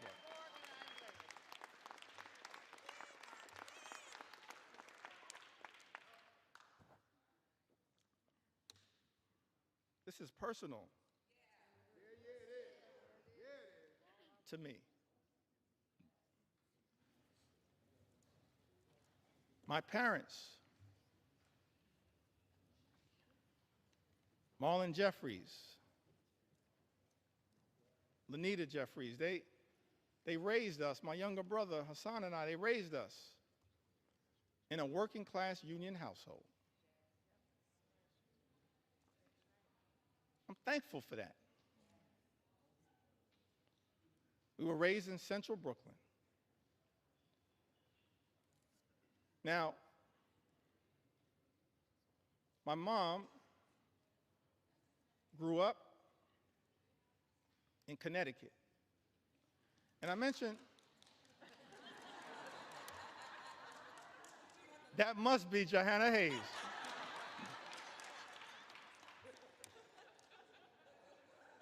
I don't see Rosa DeLauro on my sight line, but we're so thankful for all of the members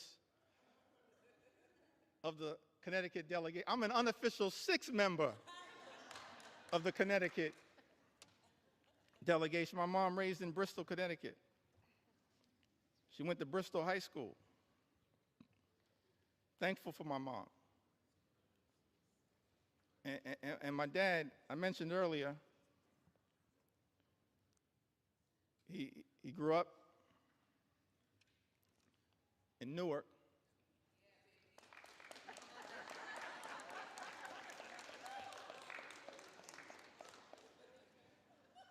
That must be LaMonica McIver. I grew up in Brick City. I mentioned earlier he had the nickname Pudding.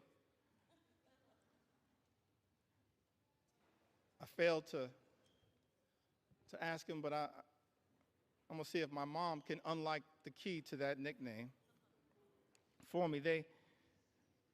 My mom grew up in Bristol, Connecticut, and my father grew up in Newark. And I mentioned earlier that he then went off to serve this country in uniform as an Air Force member, served in Germany during the Cold War. I think about that a lot. I didn't get to talk too much about it. I wish I would have had the opportunity to talk a little bit more with my dad about that. It's an extraordinary thing in the United States of America that someone could grow up in inner city Newark and then have the ability, in part, thanks to President Harry Truman,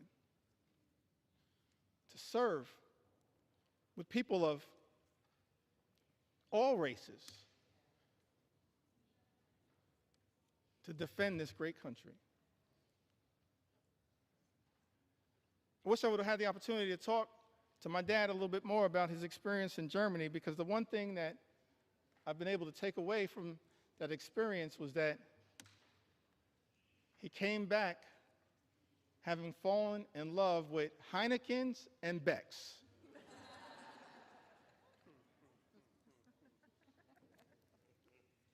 But he came back after serving this country, Mr. Speaker, in uniform, as so many men and women do right now in uniform. And let me make clear, we're so thankful, we're so appreciative of the courage of the men and women in uniform who serve in the United States military, and we will always stand behind you.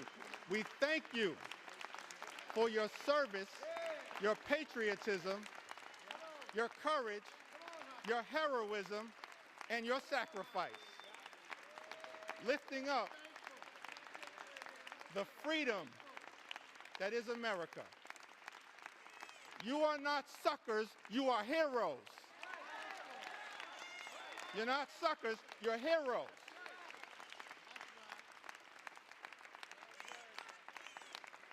We're thankful for your service.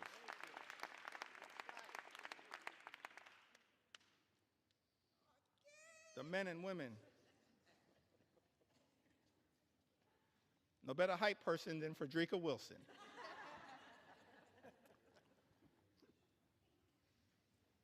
So my dad, as I mentioned, grew up in Newark. My mom in Bristol, Connecticut. So they meet at Central State University. Proud to note,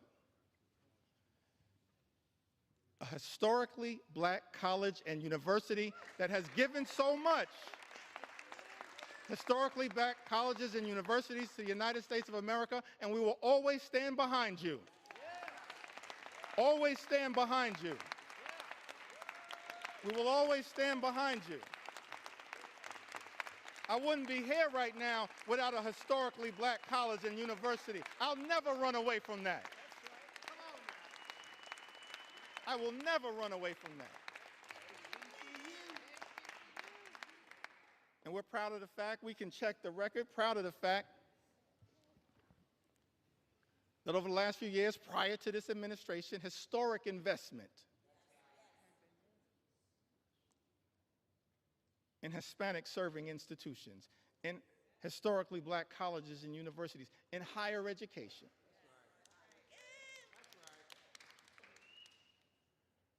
That's part of who I am right now. I don't know if I'll have time to tell the story of my grandmother. Maybe I will.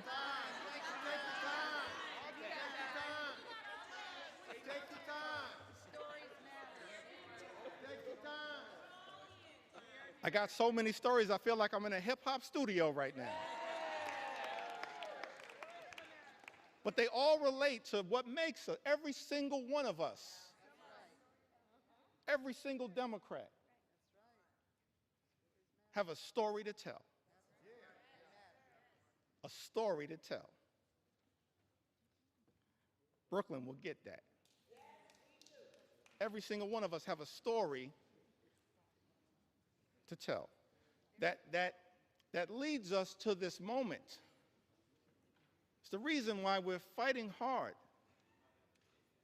against this incredible and unprecedented assault on the American way of life and an assault on organized labor. So my parents, they meet Central State University, and Dad would tell us, my younger brother and I, that it was love at first sight.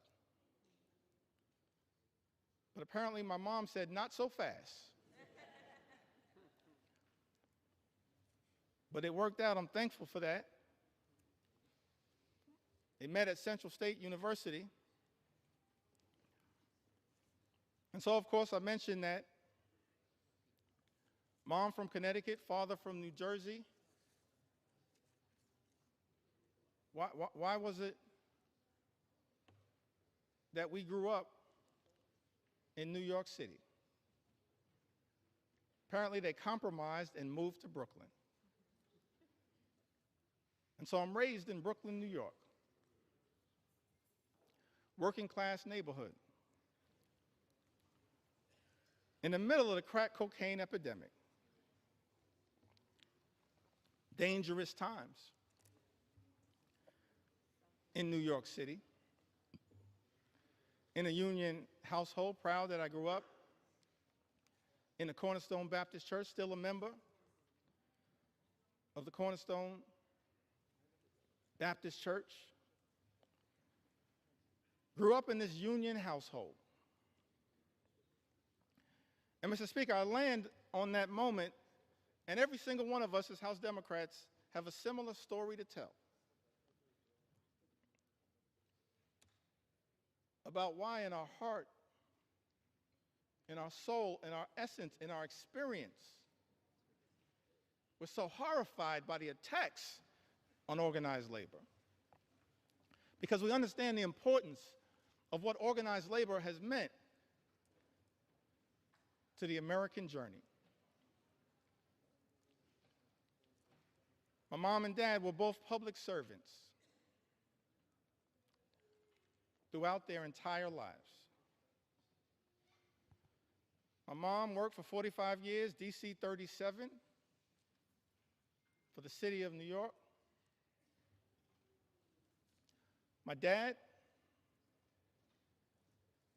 he worked for 30 years. He was a member of the Public Employees Foundation. He was a substance abuse social worker dealing with addiction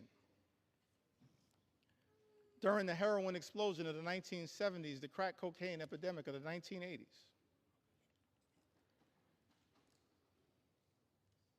But they got married in 1967. And they were newlyweds. And many people familiar with the history of the labor movement, particularly in New York City, know that in 1967, the Social Service Employees Union, which they both belonged to at the time, famously went on strike for better pay, better health care, better working conditions, and most importantly, better service to the clients that they served. And I've thought about that fact. They were newlyweds. A few months in, and they had to make a decision when the Social Service Employees Union went out on strike, whether they would cross the picket line, because it was unclear, perhaps, how they would pay for food and rent and clothing as newlyweds in a new city. Or, Mr. Speaker, were they going to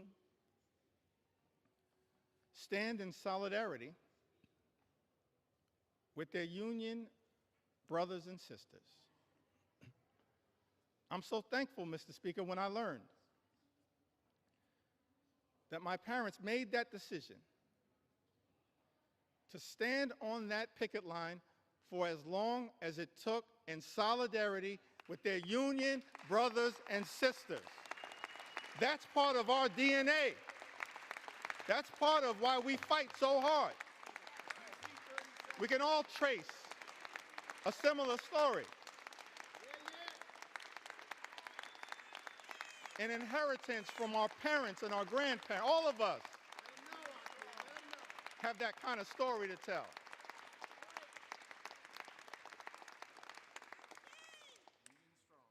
Why am I so thankful that my parents made what I believe was a tough personal decision, but of course the right decision? It's because what that union membership actually meant to my journey and my younger brother's journey. 1973, my younger brother was born with a serious heart condition. He's okay right now. He's doing well. Right now, he continues to say on social media that he's our mother's favorite son. Let me say from the House floor, no, you are not. I think she favors both of us. A younger brother, 1973, he's born with a serious heart condition. He's okay right now. He's born with a serious heart condition. I'm thankful that it was that union negotiated health care that got our family through that difficult moment. That's why we do what we do. Our own personal experience.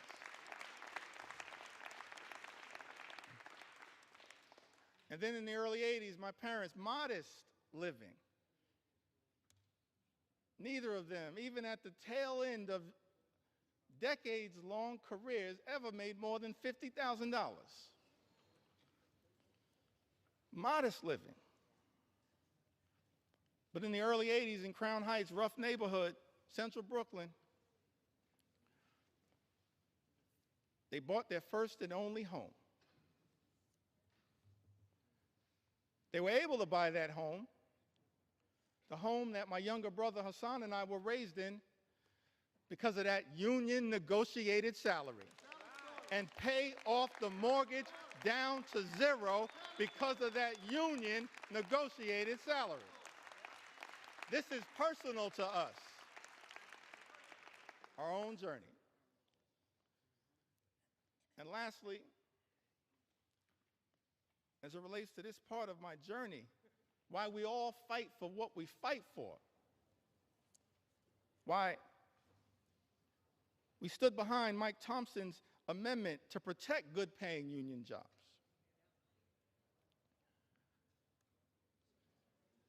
I went to college. I went to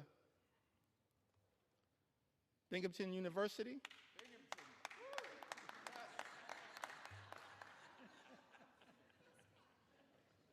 When I first got here, I was surprised to learn, actually, that I was the first graduate of Binghamton University ever elected to the United States Congress. I was shocked to learn that, but not the last. Because Vindman and Mannion have now joined us. And so we tripled the size of the Binghamton University delegation.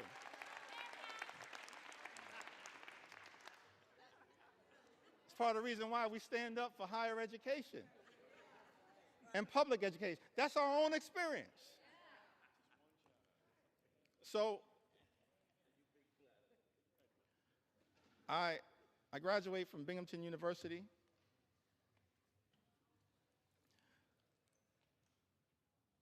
My younger brother graduated from Morehouse University. I think that was Hank Johnson. Sanford Bishop.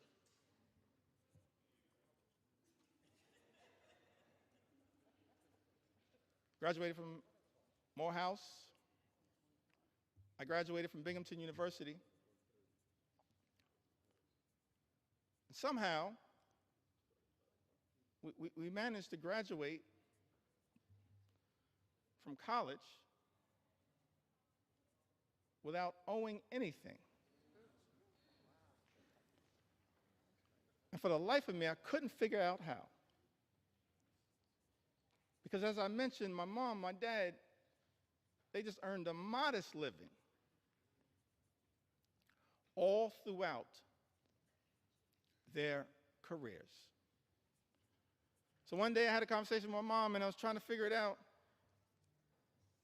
How did you pull that off? She said, well, I wanted to make sure my two sons could have a clean start to life. So I borrowed against my union negotiated pension to make sure my two sons could get free and clear of loans and get a higher education as part of our effort to experience the American dream. And so we all say to our brothers and sisters in organized labor, you don't ever have to worry about whether House Democrats are going to stand up for you, because you've always been there for us. You've always been there for us. You've always been there for us. That's our personal story. And every single one of us,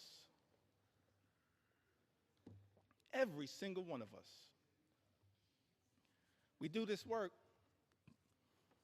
because we've lived a life of opportunity that this great country has provided to us.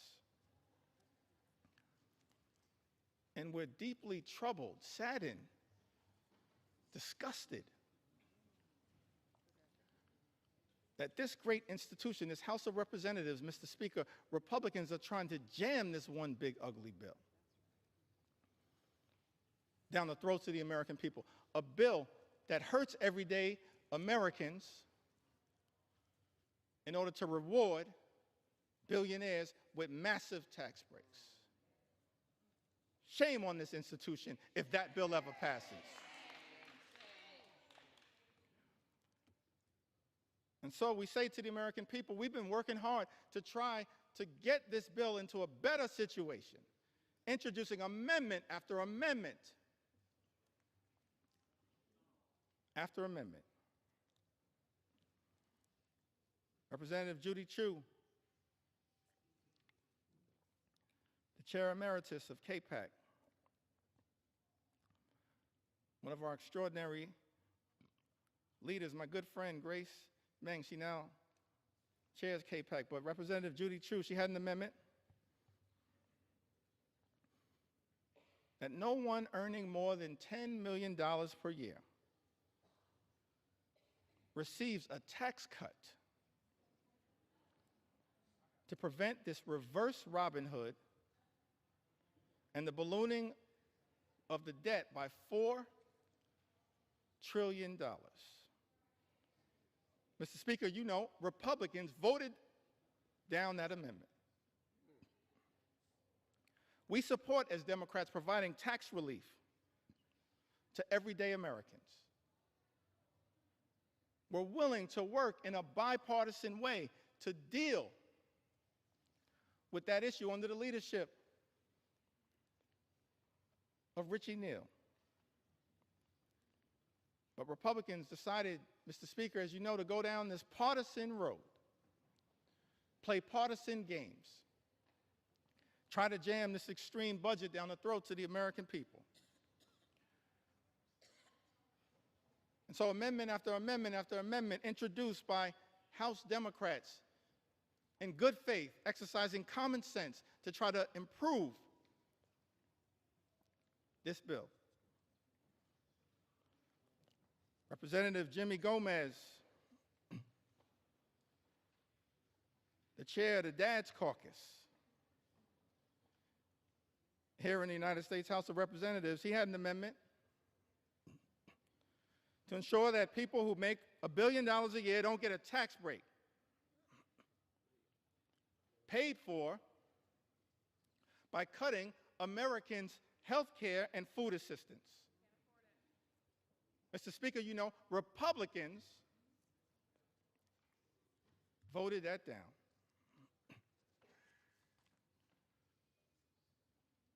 My good friend and classmate, Representative Susan Del Bene, she had an amendment that would have made the child tax credit fully refundable.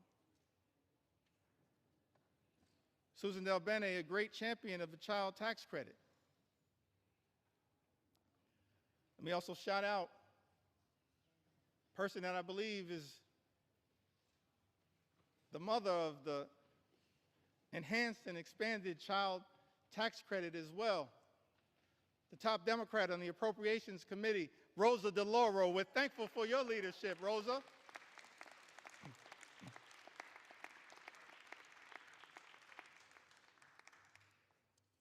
Fighting hard on behalf of the American people. Susan Del Bene, a great champion of the child tax credit. She had an amendment, Mr. Speaker, to make the child tax credit fully refundable, covering the 17 million children who are being left behind by the big, ugly bill, and increase the child tax credit for families. Because what Republicans are doing, Mr. Speaker, as you know, in this particular bill, not enhancing and expanding the child tax credit, you are undermining the child tax credit. And Representative Susan Del Bene, my classmate, along with Catherine Clark and others, the class of 2012. We used to be the new kids on the block, now we're just the OGs.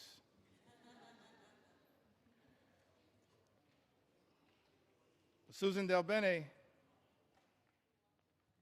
she introduces this amendment, and Mr. Speaker, as you know, Republicans voted it down. Representative Laura Gillen had an amendment that dealt with this issue a little bit earlier. The new and permanent cap on state and local tax deduction. Representative Laura Gillen had an amendment to strike the new and permanent cap on salt, which is something that members of the House Republican Conference, Mr. Speaker, as you know, claimed was a line in the sand for them, specifically from New York, and said that they support. But Republicans voted down that amendment from Representative Laura Gillen. Representative Mary Gay Scanlon from the Commonwealth of Pennsylvania, one of the great members of the class of 2018, a great class. She had an amendment that would protect infants, babies, American citizens born in this country from the unconstitutional and un-American Trump executive order to end birthright citizenship. Republicans voted that down.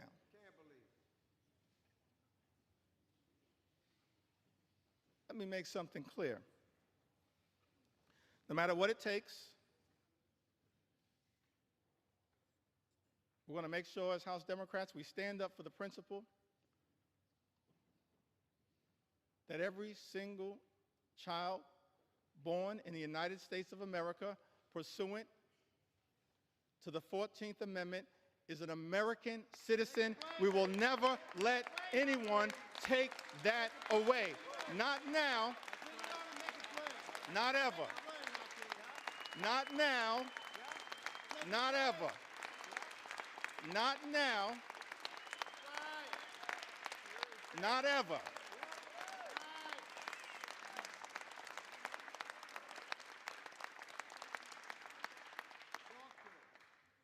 I think Mary Gay Scanlon, I'm appreciative of my big brother, Congressman Greg Meeks, my big brother in the United States Congress. We're a family as House Democrats, committed to working hard, standing up on behalf of the American people. It's an honor of a lifetime to be part of this family.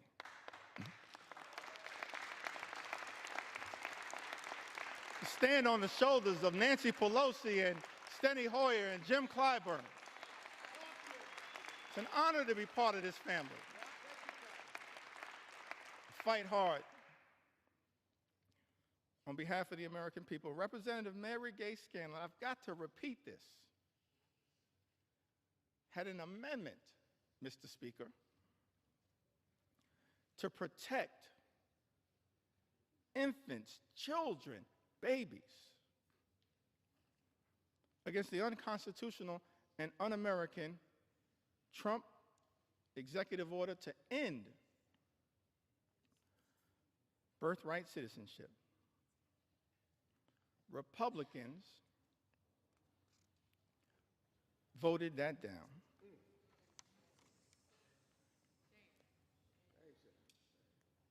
Representative Pramila Jayapal had an amendment to prevent ICE from deporting U.S. citizens. United States citizens, Mr. Speaker, that are being deported by the Trump administration. I documented some of that earlier today. We're happy to provide more examples. In fact, I'm happy to debate my colleague, Speaker Mike Johnson, on any of these issues anytime right here on the floor of the House of Representatives. I sent you that invitation. I sent you that invitation. I sent you that invitation months ago. I'm still waiting to get a response. We're not running from the American people. We're ready to debate any of these issues anytime, any place, particularly right here on the floor of the House of Representatives. Representative Pramila Jayapal, she had an amendment, Mr. Speaker, to prevent ICE from deporting U.S. citizens. Republicans voted that down.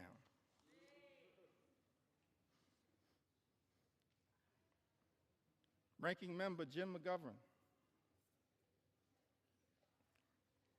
and this issue is personal to him. I mentioned earlier, we do this work because we're informed by our own personal experiences. It's not about glory, it's not about profit. It's about improving the lives of the American people that we're privileged to represent. Jim McGovern and his wife Lisa dealing with immense pain, immense personal tragedy, but fighting so hard on behalf of the American people. He had an amendment to restore the critical NIH research funding withheld by Donald Trump and Elon Musk to cure diseases like Alzheimer's and cancer, including pediatric cancer, childhood cancer. Mr. Speaker, you know Republicans voted that down.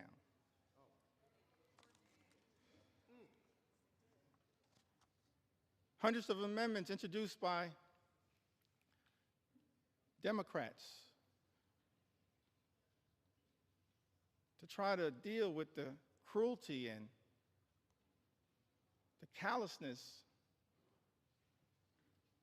of Donald Trump's one big ugly bill. Many amendments were offered by Democrats, and Republicans chose not to make these amendments in order. In other words, just ignored them, dismissed their importance. Representative Debbie Wasserman Schultz and Gottheimer offered an amendment that adds a new requirement that the Secretary of HHS certify in writing that the reductions and rescissions made by this act will not affect cancer survivors currently on Medicaid or Medicare. Mr. Speaker, as you know, Republicans dismissed that amendment. Representative Houlihan and Representative Ramirez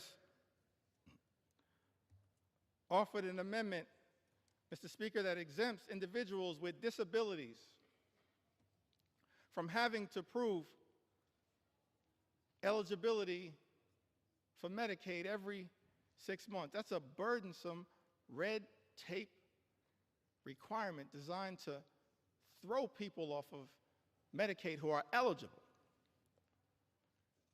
That amendment was dismissed, Mr. Speaker, as you know, by House Republicans.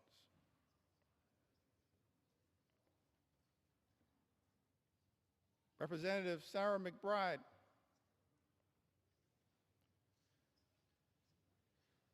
the distinguished gentle lady from the great state of Delaware. The distinguished gentle lady from the great state of Delaware. She offered an amendment that requires the CBO, the Congressional Budget Office, to certify provisions in this bill to make sure that those provisions will not reduce access to care or increase the cost of care for seniors who are duly eligible for Medicare and Medicaid. Mr. Speaker, as you know, Republicans dismissed that amendment. Representative Rob Menendez offered an amendment that the health provisions will not take effect if it would lead to an increase in mortality rates due to reduced access to hospital services. Mr. Speaker, as you know, House Republicans dismissed that amendment. Representative Val Hoyle introduced an amendment that strikes changes to provider taxes and preserves states' ability to use or increase provider taxes to fund Medicaid and protect hospital funding. Mr. Speaker, you know that despite Representative Hoyle offering this amendment, Republicans dismissed it. Rural hospitals will close as a result of Donald Trump's one big ugly bill. They will close. Susan Collins acknowledged that fact. But House Republicans are here jamming a bill down the throats of the American people that will close hospitals in rural America, in urban America, in small town America, in the heartland of America, and apparently, Mr. Speaker, couldn't care less. Let me be clear. We're going to stand up for those communities that my colleagues on the other side of the aisle have abandoned. We're going to stand up for rural America, urban America, small town America, the heartland of America. Appalachia. We're going to stand up for all of America, whether we represent you or not.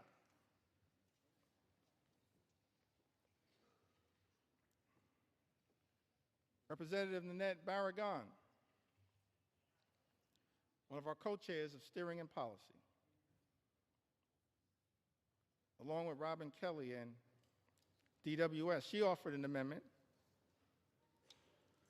increasing the Hospital Stabilization Fund.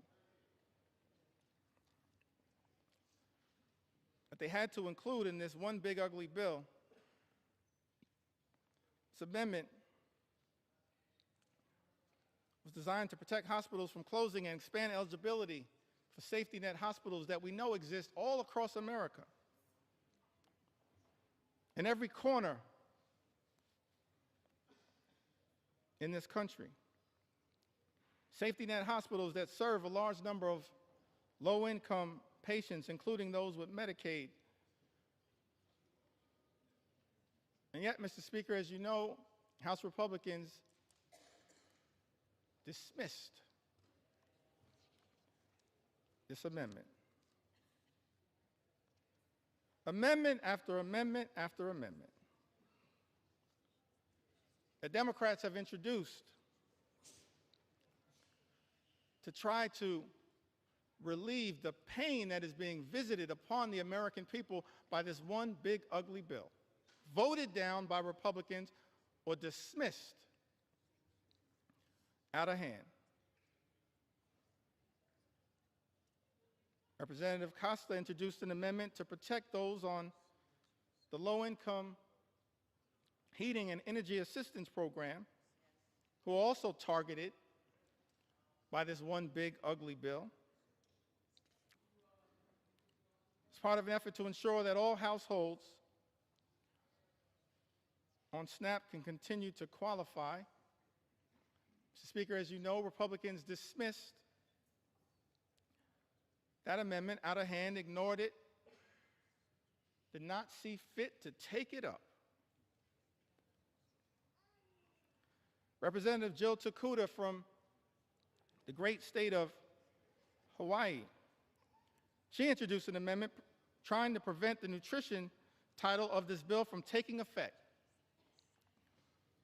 Against USDA can determine that the provisions of this one big ugly bill would not result in material economic harm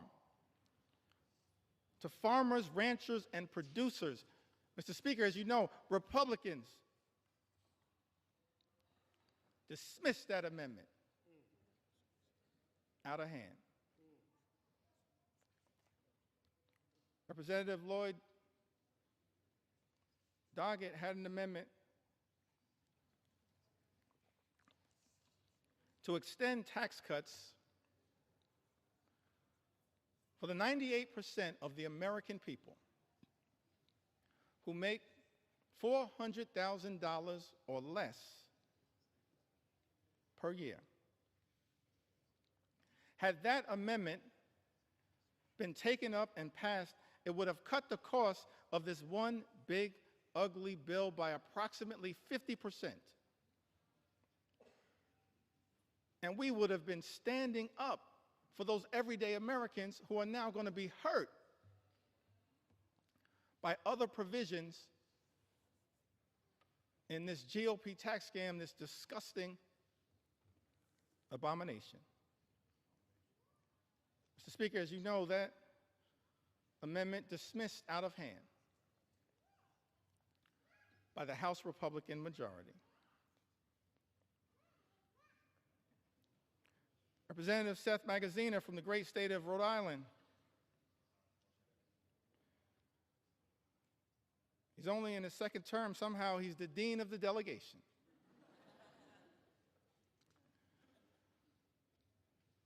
Along with my good friend Gabe Amo, Seth Magaziner, he had an amendment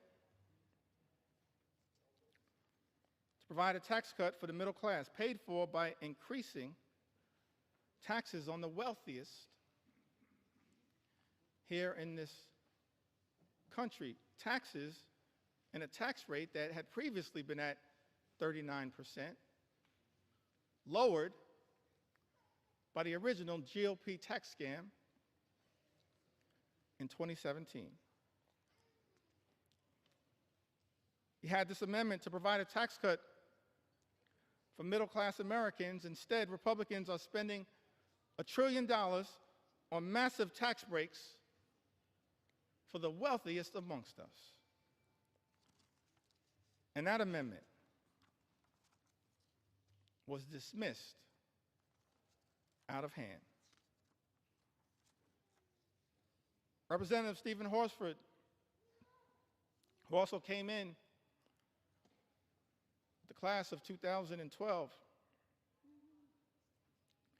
he had an amendment to make no tax on tips, which we support.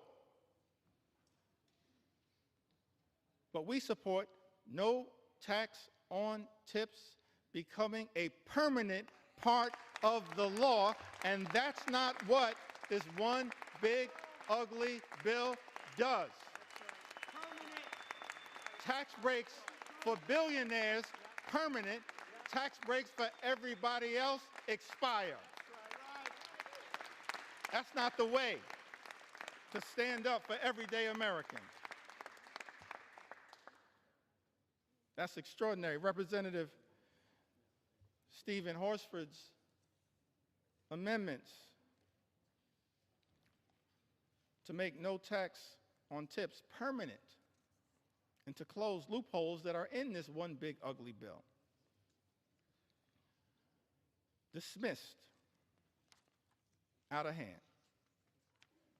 Amendments introduced by Ranking Member Huffman, Andrea Salinas, Dave Mint, Emily Randall, and others, protecting public lands, dismissed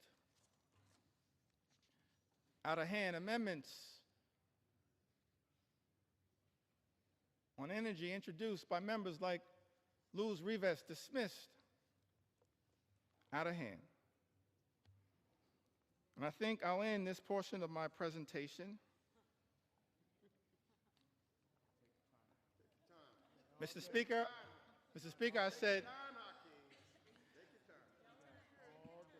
I said this portion of my presentation.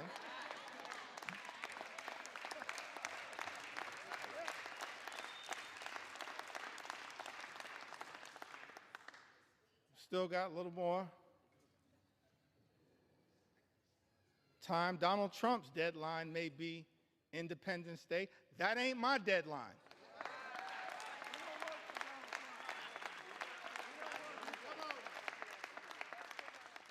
You know why? Mr. Speaker? We don't work for Donald Trump. We work for the American people. That's why we're right here now on the floor of the House of Representatives, standing up for the American people, for everyday Americans, for hardworking American taxpayers, fighting hard to make sure that we can live in a country where every American can afford to live the good life. And as I mentioned earlier, Mr. Speaker, part of being able to afford to live the good life, part of those 5 things that I talked about, which shouldn't be hard to agree upon. Work hard, play by the rules, and then being able to be part of a country. Imagine a country where when you work hard and play by the rules, you can afford to obtain the American dream, to experience the good life, good paying job, good housing, good health care, a good education for your children, and then a good retirement. So we had a series of amendments, Mr. Speaker, introduced on the subject of education. Let me say something about the Department of Education, and every agency, every department can, of course, be improved. in terms of its efficiency, but the Department of Education does important work, particularly as it relates to the most vulnerable children amongst us. And as part of this unprecedented assault on the American way of life, President Donald Trump issued this executive order, effectively trying to abolish the Department of Education. I know there are people all across the country as I travel throughout America concerned about this. Let me make something clear. The Department of Education was established by an act of the United States Congress. It cannot be abolished by anyone pretending to be a wannabe king. Not anyone. It's us, the United States Congress. So we introduced, Mr. Speaker, a series of amendments related to this commitment, this recognition of the importance of education as part of accessing the American dream. Ranking Member Bobby Scott is also battling some issues. Life hits us all, but made sure to make his way here to the House of Representatives. As part of his commitment to stand up for the education of our children and others,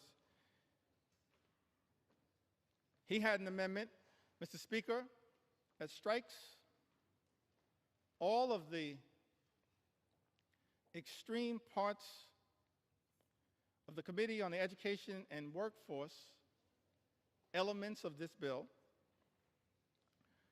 that make it harder for students to access high-quality education. Jeopardizes child nutrition programs and threatens financial student aid, all of which is being done recklessly, Mr. Speaker, by this one big, ugly bill. And as you know, Republicans chose to ignore this amendment, dismiss it out of hand. Representative Sarah Elfreth introduced an amendment to try to increase the amount that hard-working teachers and educators are able to deduct on qualified out-of-pocket classroom expenses. And that amendment was dismissed out of hand. Tax breaks for billionaires, Mr. Speaker, but Republicans have decided hardworking educators can't get an enhanced tax benefit for their out-of-pocket expenses. That's wrong, and as House Democrats, we will continue to stand behind the educators of the United States of America, the teachers in the United States of America, those to whom we entrust our most precious asset, our children. And House Republicans, Mr. Speaker, aren't standing up for educators, for the teachers of America. This is extraordinary. But we're going to continue to stand with our teachers and stand with our public schools all across the United States of America.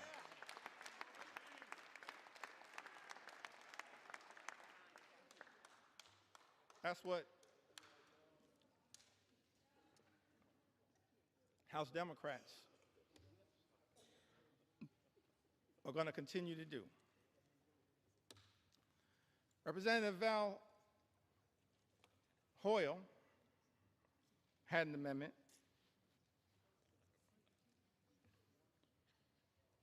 to increase Pell Grant funding, Pell Grant awards. that are severely undermined in Donald Trump's one big ugly bill. Mr. Speaker, it's extraordinary to me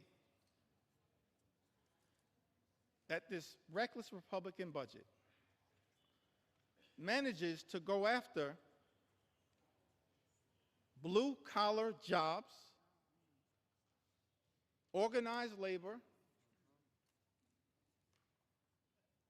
hardworking American taxpayers who don't shower before going to work but shower after work, that Donald Trump's one big ugly bill goes after blue-collar, good-paying, prevailing wage jobs here in the United States of America, and then also goes after access to higher education. Representative Val Hoyle had an amendment, Mr. Speaker, increasing Pell Grant awards that are severely undermined in this bill. House Republicans chose to ignore this amendment, dismiss it out of hand.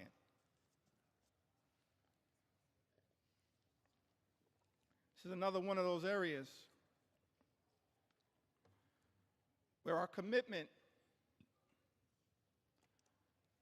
to experiencing the American dream, whatever path you choose, whether that's through career and technical education, as has been the case by many members in their experience or their family experience. Don Norcross, one of our leaders in this regard, Debbie Dingell, others, Mark Pocan, part of the Labor Caucus, leaders in this regard. Mark Pocan, part of the trades movement. Don Norcross, part of the trades movement. Debbie Dingell, so close to the UAW and the trades. It's one of those areas where we also are informed by our personal experiences, why we find what is taking place, Mr. Speaker, in this one big ugly bill so disgusting. These attacks by Republicans on the ability of all Americans to achieve the American dream, to be part of imagining an America where everyone who works hard and plays by the rules can live the good life. Higher education is not the entire solution, but it certainly is part of it. This was taught to me by my grandma Nano. She never had a formal 4-year education, but perhaps she was the wisest woman I've ever known. And she was determined to make sure that her 2 grandsons had the ability, as best she could, to obtain an education that might ultimately, for us, coming out of this working class neighborhood, Crown Heights in central Brooklyn, spending a lot of time in Bedford-Stuyvesant where she lived, on the corner of Putnam and Lewis, right down the block from the Cornerstone Baptist Church. She was determined to make sure that her 2 grandsons had the best opportunity, and in her view, and Grandma Nano's view, that meant access to education. And so, when we were young. She said to my younger brother and I, I'll never forget this conversation. We were in her home in Bed-Stuy. She said that the two of you are going to go to elementary school and then you'll graduate. Go to middle school and graduate. High school and graduate. College and graduate. And then she dreamed about us going to graduate school, get a law degree, a PhD, a medical degree, an MBA, some form of advanced education. We were like, Grandma, we're going to be in school our entire lives. And she was so committed to that journey that every single time we graduated, this is a woman of modest means, she gave my younger brother and I, whoever was the graduate, $500 in cash. I still don't know where Nano got that money from.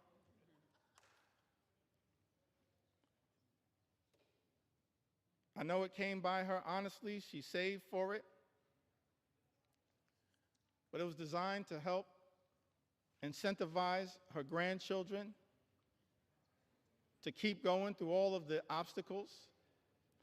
And Mr. Speaker, I made the mistake one day of telling that story, this $500 incentive, in front of my two sons. And they said, Dad, you've been shortchanging us our entire lives. Access to education is a part of the journey for many of us. Shocking to me that this one aspect, not the only aspect, this one aspect that Thomas Jefferson, the author of the Declaration of Independence, once articulated, the father of the University of Virginia, Ben Franklin, the father of the University of Pennsylvania, others saw an important role for enlightened education as just one path that we as House Democrats are trying to protect, while also making sure that every single hardworking American can get the type of career and technical education if they choose that path to experience the American dream. Mr. Speaker, as I perhaps approach the end of this particular journey,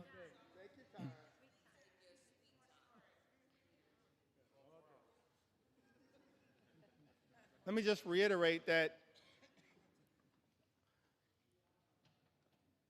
as House Democrats, we maintain from the very beginning of this Congress, we acknowledged the election of President Donald Trump,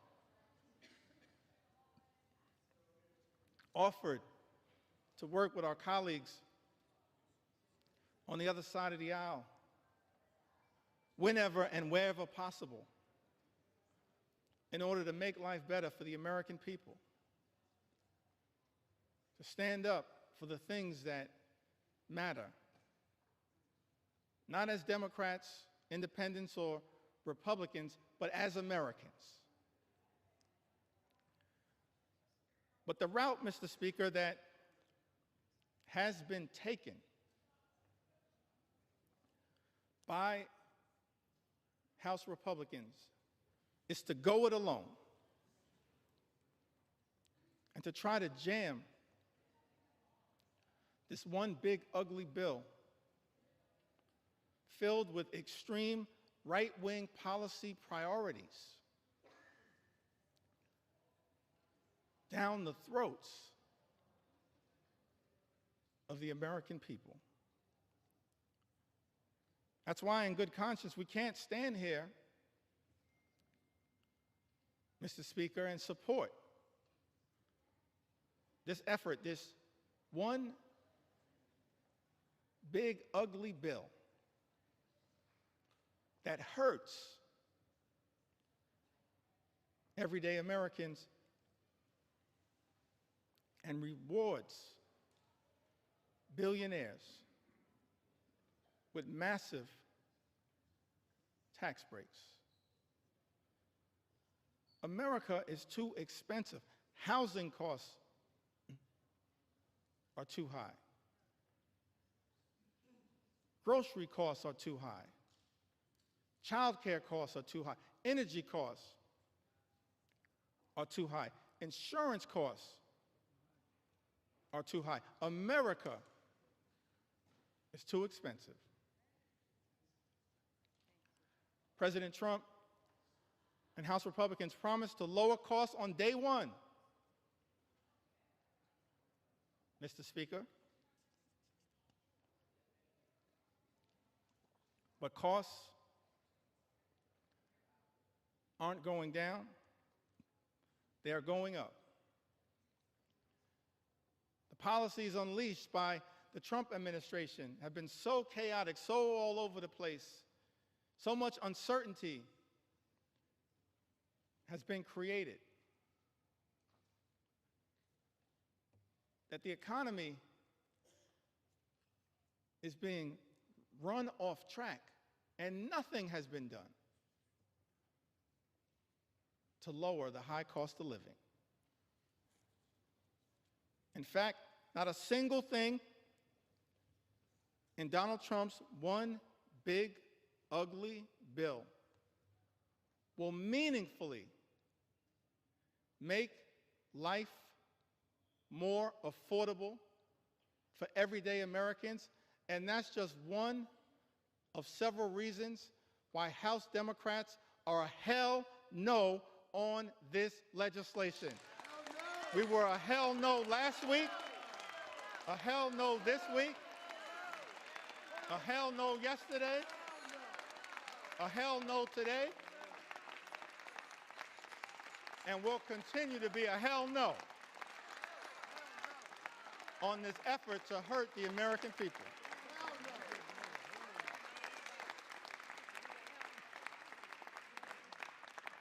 And I note for the record, Mom, hell is in the Bible.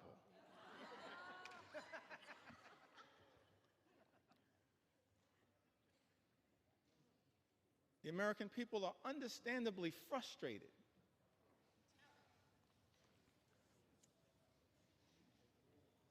by the high cost of living. Yes, they're frustrated by the unprecedented assault on the American way of life, on our democracy, on the rule of law, on due process, on health care, on Social Security, on nutritional assistance, but it's my sincere hope that we can find a path forward to actually address for the American people some of the underlying sources of their frustration. The fact that people, far too many people, you've heard the stories, Mr. Speaker. And that's just a fraction of the stories that have been shared with us, members of the United States House of Representatives. Just a fraction of the stories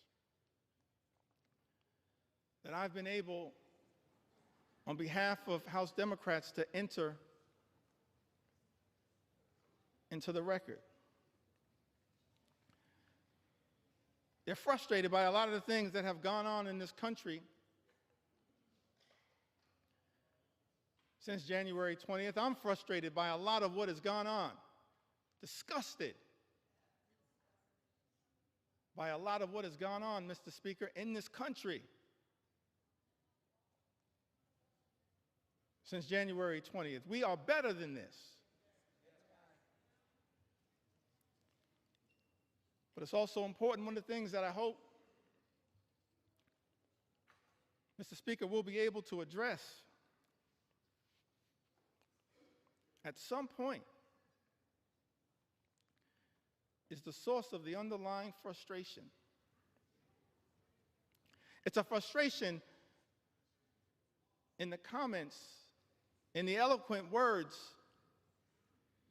of all of those presidential leaders that I mentioned earlier today, this frustration, this economic frustration. FDR talked about it. Truman talked about it. Kennedy talked about it. Johnson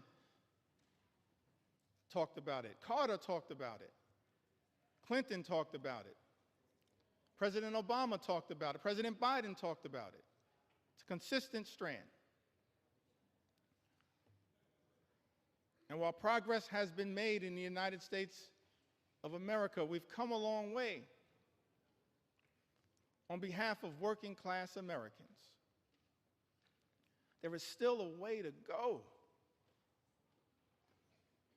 to ensure that in this great country, hardworking American taxpayers don't simply work hard and play by the rules just to survive, barely paycheck to paycheck,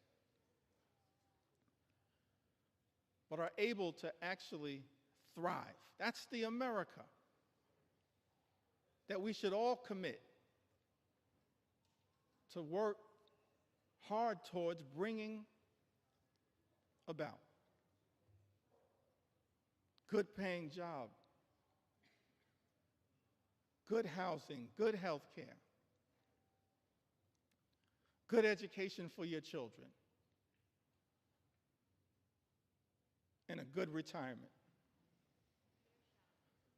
A fair shot at achieving the American Dream. A good retirement, let me reiterate it for the record, that means, Mr. Speaker, that people in this town need to keep their hands off the Social Security and the Medicare of the American people. Keep your hands off Social Security, Medicare, Medicaid, all of the things. Hands off.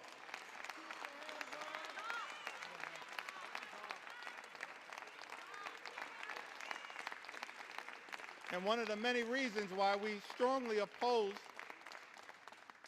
Donald Trump's one big ugly bill is because it will result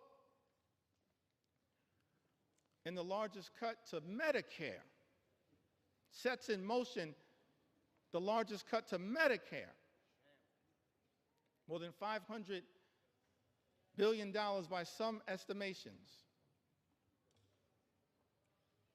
in American history. The American people understandably frustrated, not for years, but for decades, that far too many have dealt with a situation where the system is not building an economy that works for hardworking American taxpayers, for everyday Americans, for working class Americans, for everyone who aspires to be part of the middle class. It's our sincere hope that we can get to a place one day, perhaps in a bipartisan way, not connected to this extreme and reckless, dangerous, partisan bill, this one big, ugly bill that will hurt everyday Americans in order to reward billionaires, that we actually can get to the work of lifting up everyday Americans, because the deck has been stacked against you for far too long. And that's not the America that the American people deserve. And part of the challenge, part of the problem, part of the issue as to why we find ourselves, everyday Americans, in this situation is because of the dominance of special interests in this town.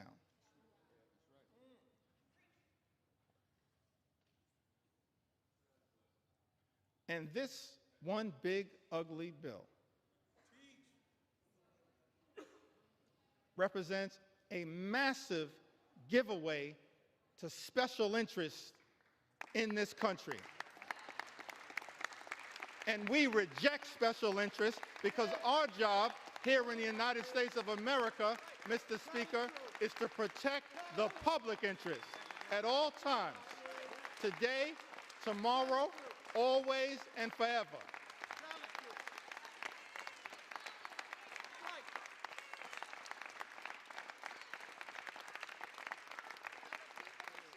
Extraordinary to me, Mr. Speaker, that you got folks in this town talking about draining the swamp. Guess what? You are the swamp. You are the swamp. You are the swamp. We've never seen anything like this. The type of corruption that has been unleashed on the American people and has poisoned, Mr. Speaker, this bill.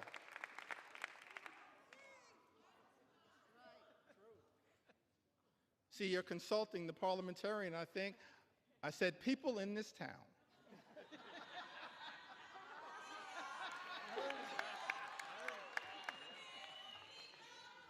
I'm thankful that my grandmother saw fit to have her grandson educated. We've never seen a level, Mr. Speaker, of this type of corruption unleashed on the American people that has made its way into this one big ugly bill. Extraordinary levels of corruption in this town, unleashed on the American people. Corruption on steroids would be an understatement. In terms of what the American people are now being subjected to. So one of the things we look forward to changing in this town, I want to make this commitment, House Democrats. We are committed to making sure that we end corruption once and for all in the United States of America, in corruption in Congress, in corruption at the Supreme Court, and in corruption with the administration. That's part of our agenda, an anti-corruption agenda. That's what the American people deserve. That's what we as House Democrats are committed to bringing about. The exact opposite, Mr. Speaker, of what we see in this bill. We're going to present to the American people an anti-corruption agenda, the likes of which have never been seen. Because it's too much. Fundamentally, it undermines the ability of government to deliver for everyday Americans. You see that politics, at the end of the day, is about the management of public money. That's why we need everyday Americans to participate in your democracy. Because politics, at the end of the day, is about the management of public money. It's about how taxpayer dollars are going to be managed. And what's extraordinary about this one big, ugly bill is that what we see, Mr. Speaker, is the management of public money, all of it being done in this highly partisan way. It's not designed to serve the best interest of the American people. It's being managed, Mr. Speaker, in this GOP tax scam, this disgusting abomination, this one big, ugly bill. The management of taxpayer money being misused and abused to hurt everyday Americans in order to reward billionaires with massive tax breaks. That's a dereliction of duty. Mismanagement of public money. It's an abuse of the privilege that all of us as members of the United States Congress have. And so one of our promises to the American people as we look toward the future, we will always be stewards of your money to make sure that we are allocating taxpayer dollars in a way designed to lift up the American people, not tear the American people down. That's the type of Congress that the American people deserve. The public interest over special interest. The public interest over special interest. The public interest over special interest. That's one of our promises to the American people. And we're going to work hard to earn your trust as we move forward and look toward the future. I mentioned earlier in my remarks that I wanted to talk a little bit about faith.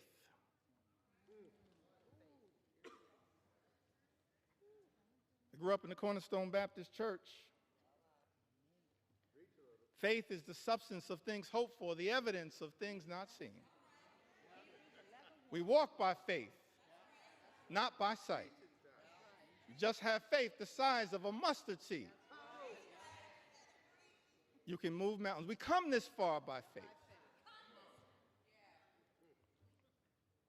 Can't leave this floor, Mr. Speaker, without talking a little bit about faith. Talk about faith.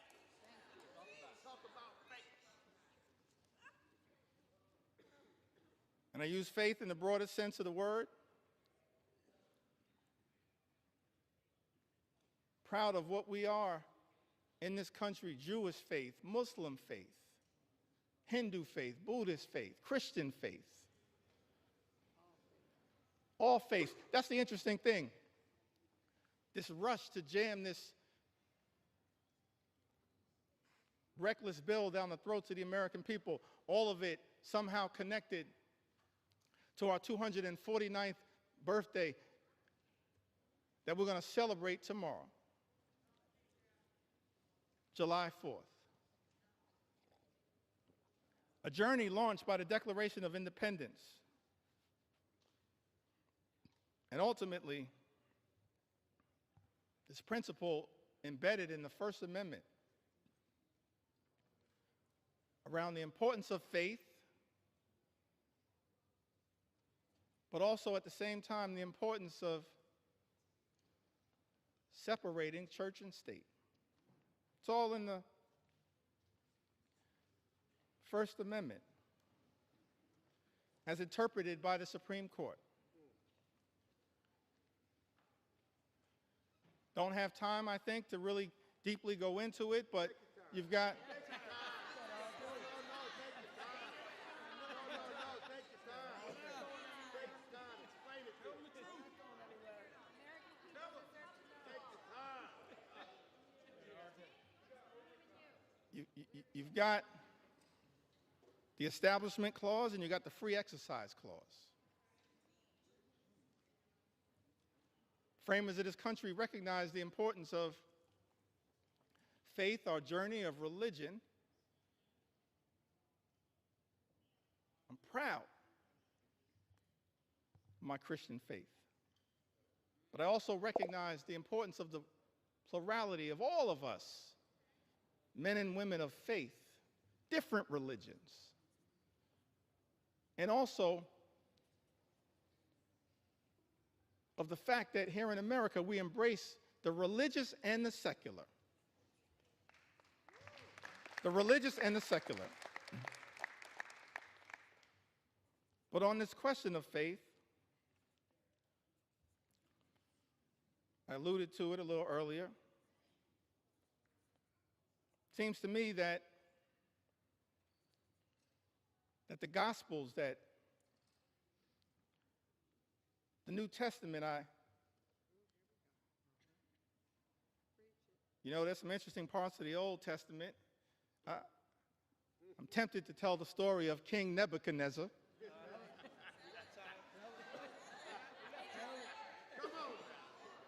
Mr. Speaker, a lot of parallels to what's going on right now. But I'm gonna focus at this moment on the New Testament prescription, the Gospels. I think it was mentioned earlier by one of my colleagues. I think Don Beyer mentioned it earlier. Matthew, the 25th chapter, verses 35 and 40. I think it's important that at this time, in this moment, in this debate, before I leave the floor of the House of Representatives, that this scripture be entered into the congressional record. For I was hungry, and you gave me something to eat. I was thirsty, and you gave me something to drink. I was a stranger, and you invited me in. A stranger, and you invited me in. E pluribus unum, out of many, one. I needed clothes, and you clothed me. I was sick. I had medical problems. Maybe I needed Medicare, or Medicaid, or the Affordable Care Act, or the Children's Health Insurance Program, or Planned Parenthood. I was sick, and you looked after me. I was in prison, and you came to visit me. We have a right as members of Congress to visit people who are detained. It's not just in law, it's right here in Matthew.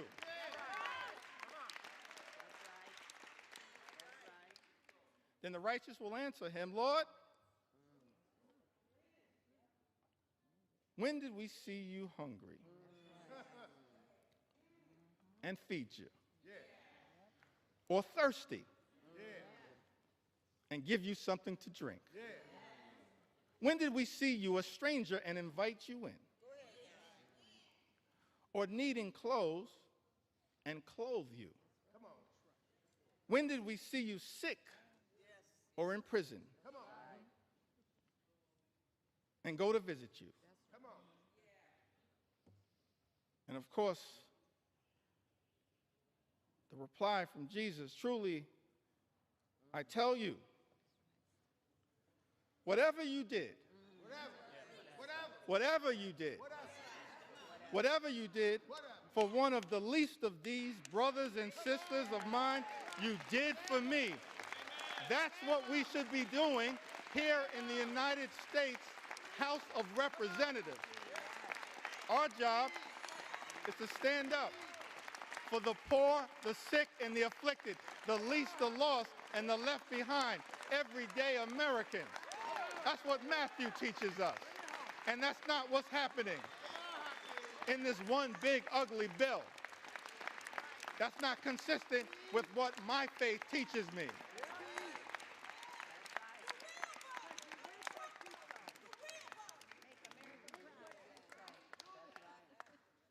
I'm not down with this situation. I'm not down with this situation.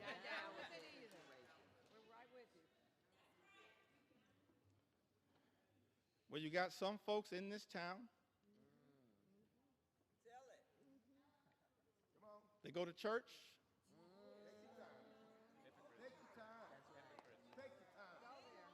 Mr. Speaker, I said some folks in this town, they go to church. And I'm not questioning anybody's faith. I'm just making an observation.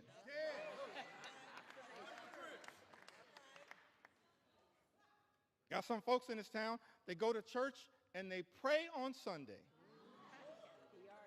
P-R-A-Y. And then they come to Congress and pray P-R-E-Y on the American people. I'm not down with that kind of faith. That ain't my faith. That's not our faith.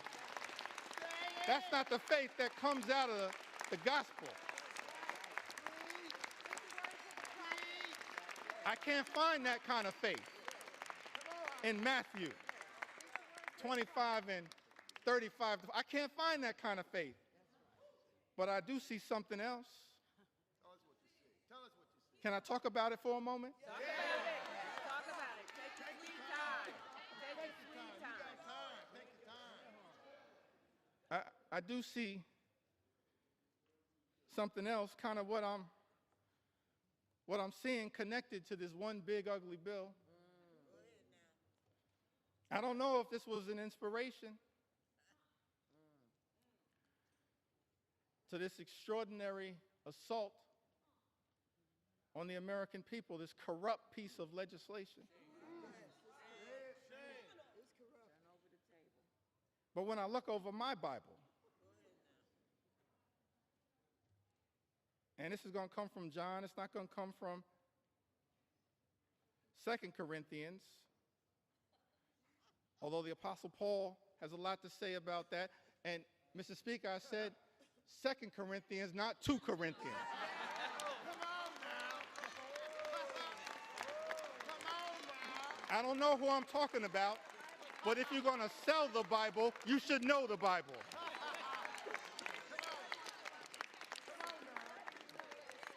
Talk to him. Take your time. Take your time. Trying to figure out, because it's not in Matthew.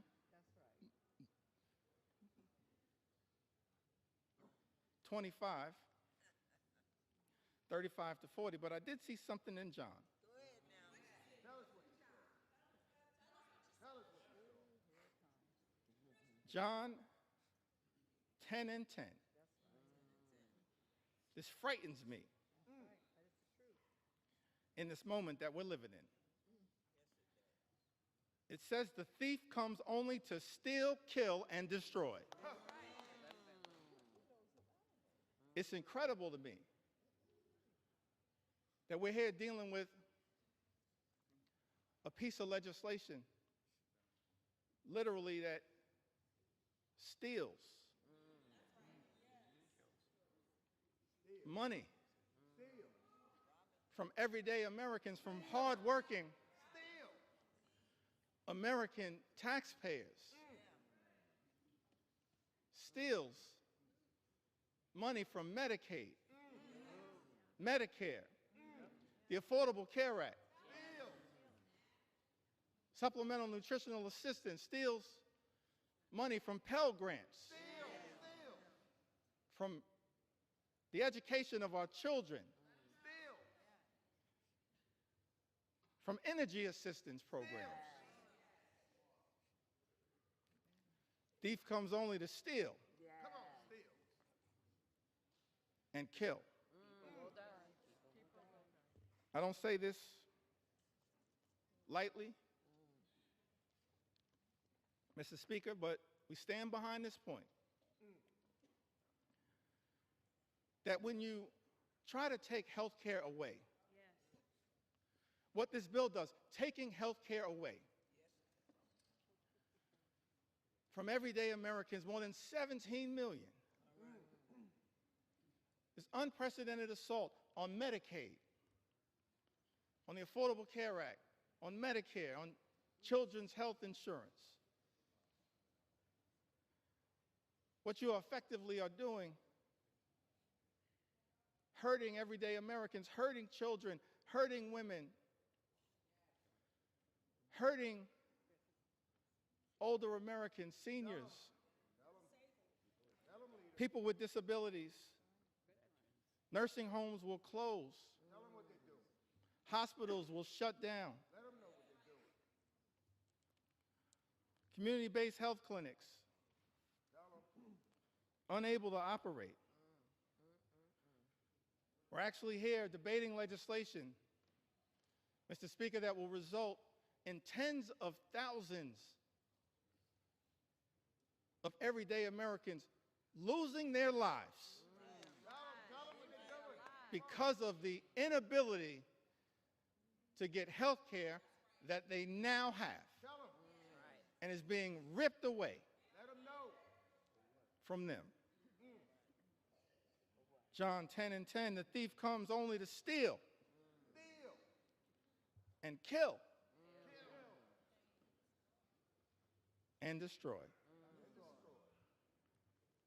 All-out assault on the American people. All-out assault on health care, the economy, Social Security, Medicare, Medicaid, nutritional assistance, veterans, farmers, law-abiding immigrant families, small business Tell them. owners. All of the things that we've spent some time on this House floor talking about. That this bill is trying to destroy. Destroy the American way of life. Make it plain. Can't find anything in the Bible and the New Testament, certainly not in Matthew 25 and 35. Matthew 25, the 35th chapter, and all the way through the 40th verse, but somehow I happened upon John 10:10. And thinking about this one big ugly bill. The thief comes only to steal, kill, and destroy. But America is a resilient nation. We're an exceptional nation. We're a strong nation. We've been through turbulence, trials, and tribulations. And we always somehow have found a way to make it through. Because of the resilience, Mr. Speaker, of the American people. So whatever happens today as it relates to this one big ugly bill, if my Republican colleagues decide that once again, Mr. Speaker, you're simply going to make the decision to serve as a reckless rubber stamp of President Trump's extreme agenda, I still have faith in the United States of America. I still have faith in the United States of America. I still have faith in the United States of America. We will not let anyone in this town destroy what America represents. Not now, not ever. Not going to be easy. We recognize that. But we've got faith in the resilience You have time. Take your time. Sweet time. of the American people. As I get ready to close shortly in, Now take your time. Sweet time. Take your time. Come on. Take your time. Take your sweet time. Tell them. Tell them. Come on. Plan your time. well, let me say it one more time. Our Republican colleagues tried to jam this reckless, extreme bill, Mr. Speaker, down the throats of the American people. Had the nerve to start this debate at 3:28 a.m. in the middle of the night.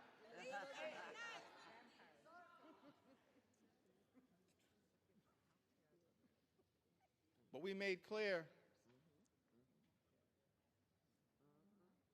that we were going to expose all of the things that are being done to harm the American people. Yeah, that's right. Tell them. Not in the dark of night, but in the light of day.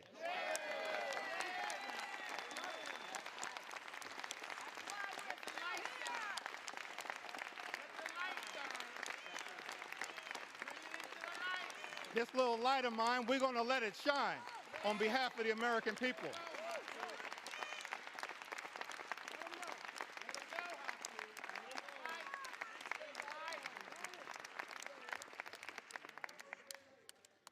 Incredible to me that Republicans would try to jam this one big ugly bill down the throats of the American people in the dead of night. And then, to add insult to injury, Mr. Speaker, allocate 15 minutes. 15 minutes to each side on the committees of jurisdiction. 15 minutes to the Ways and Means Committee on each side. 15 minutes Take your time. Take your time. to the Budget Committee. That's extraordinary. But I'm thankful, I'm appreciative of all of my colleagues who stand behind me.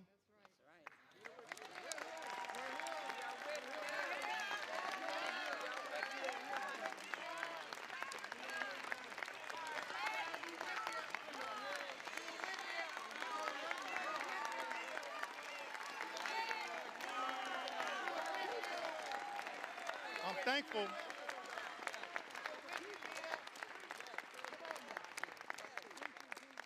Thankful to all of my colleagues for their commitment, their courage, their conviction, standing up on behalf of the American people to deliver, hopefully, what is a message of concern, but also a message of hope. Come on. That's right. Hope. We got to fight a lot of battles on behalf of the American people. It's not over. Fighting a lot of battles on behalf of the American people. This is just one of them. This one. But we wanted to make sure that the American people had an opportunity to fully and more completely understand in the light of day just how damaging In the light.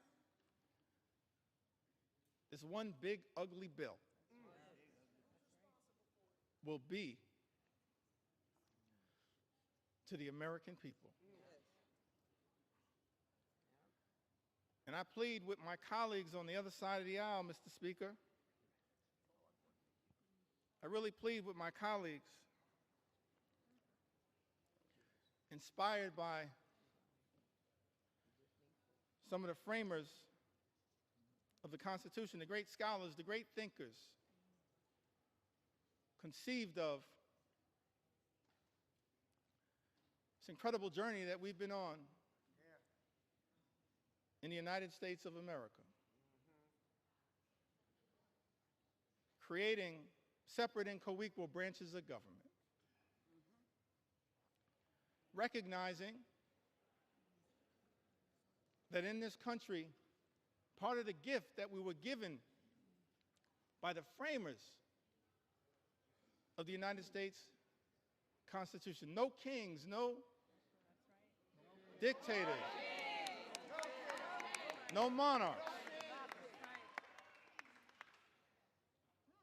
separate and co-equal branches of government. This is the Article I branch of government. Mr. Speaker, James Madison, he once made the observation in his view in one of the Federalist Papers that at its best, Congress should function as a rival to the executive branch. That was James Madison. Article I, branch of government, the House and the Senate. We're not here to bend the knee to any wannabe king.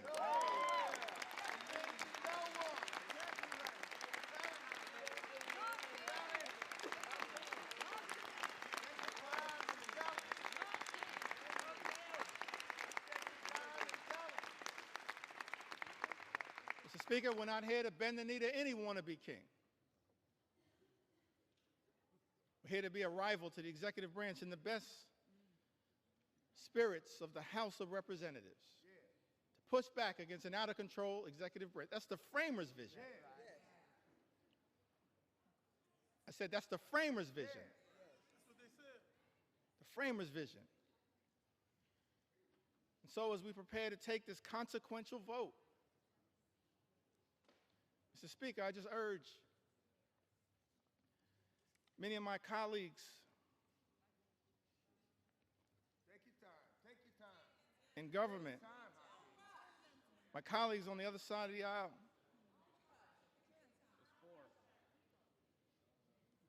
Mr. Speaker, we don't work for President Trump.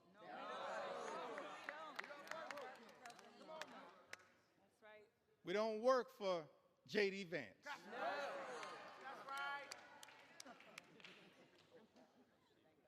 We don't work for Elon Musk. Mr. Speaker, as all of us prepare to cast this vote, I hope my Republican colleagues will come to the conclusion that we work for the American people.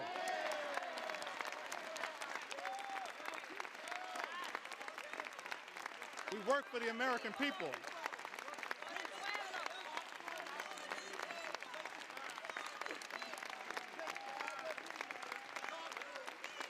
We don't work for any president. We work with American presidents.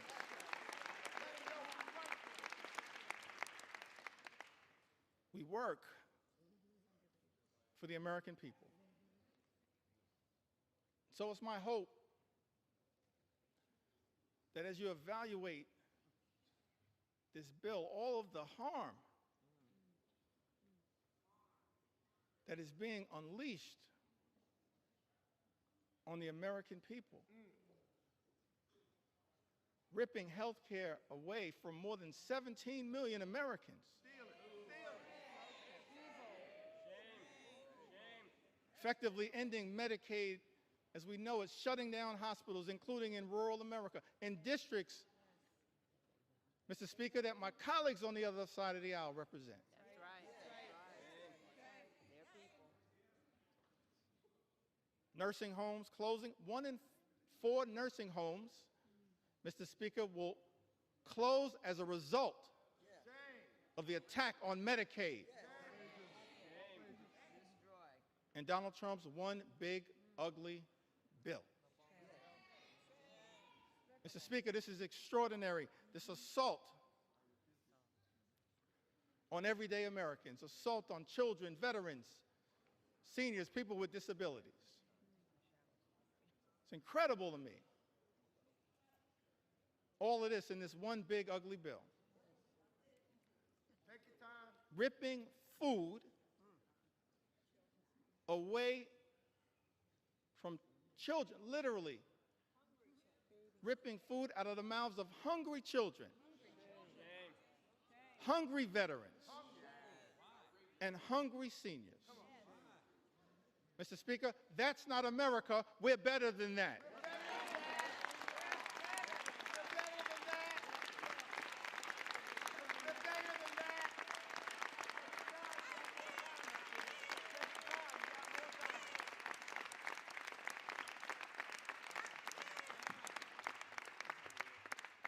Mr. Speaker, we're better than that. Ripping food out of the mouths of vulnerable Americans. That's extraordinary that's what we're doing. Extraordinary. And all of this is being done? This unprecedented assault on everyday Americans is being unleashed on the American people. Mr. Speaker, on the most vulnerable amongst us. All of this is being done to provide massive tax breaks to billionaire donors. Shame on this institution if this bill passes. That's not America. We're better than this. We are better. We are better.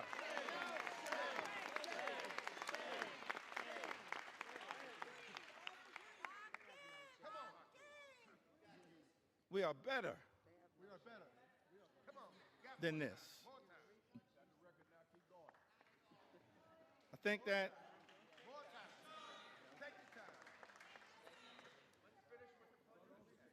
as we prepare to vote on this one big ugly bill, tough time for people in the United States of America. It's extraordinary extremism unleashed on the American people. Mr. Speaker, my colleagues on the other side of the aisle promised to address the high cost of living. Nothing in this bill will meaningfully lower the high cost of living in the United States of America. Nothing. It's incredible to me. All of the promises that were made by some people in this town. That the top priority was going to be to lower the high cost of living in the United States of America. And then, all of last year, ran away from Project 2025. Come on. Acted like it didn't exist. And then, Mr. Speaker, people come to town, they're in the majority now, and every single part of the extremism that we've seen unleashed on the American people is connected to Project 2025.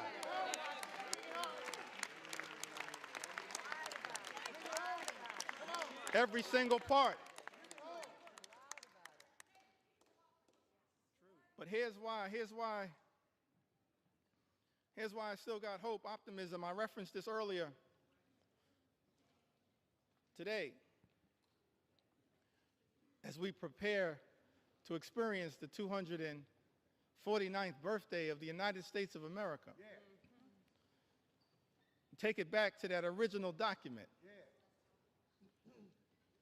Declaration of Independence, 1776. Mr. Speaker, it had the aspirational part. We hold these truths to be self-evident. that all men are created equal, Come on now. Bring it home. endowed by their Creator with certain unalienable rights, Come on now. that among these are life, liberty, and the pursuit of happiness. Come on. Come on. That's the aspirational part of the Declaration of Independence. And as House Democrats, we're committed, no matter what it takes, to bring that about. Imagine in America where everyone who works hard and plays by the rules can live the good life, afford to live the good life. Good paying jobs, good housing, good health care, good education for your children, and a good retirement.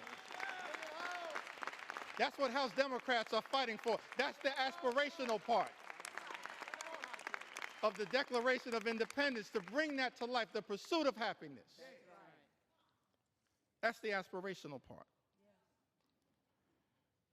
But then when you look at that Declaration of Independence, the second part of it, it reads like an indictment against an out-of-control king.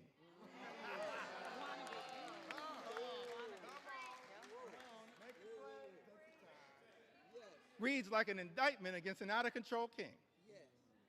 I commend all Americans, perhaps sometime tomorrow, I'm going to do this myself, read that document in its entirety. And why was that indictment issued? I think it was because the framers of this great country, they were fed up with Project 1775. And so they implemented Project 1776. So I know that there are people concerned with what's happening in America, but understand what our journey teaches us is that after Project 2025 comes Project 2026. And you will have an opportunity to end this national nightmare as part of Project 2026. I love the framers. They gave us a blueprint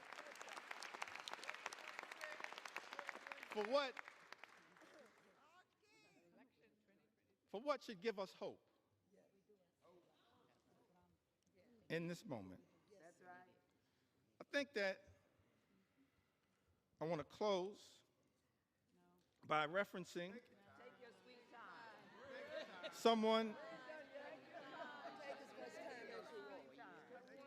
someone who we all serve with. I want to stand on the shoulders, if it's okay, on some of our civil rights heroes and foot soldiers. Those whose character, whose conviction, whose courage should give the American people hope at a moment of great despair. Many of us had the great honor of serving with Congressman John Lewis.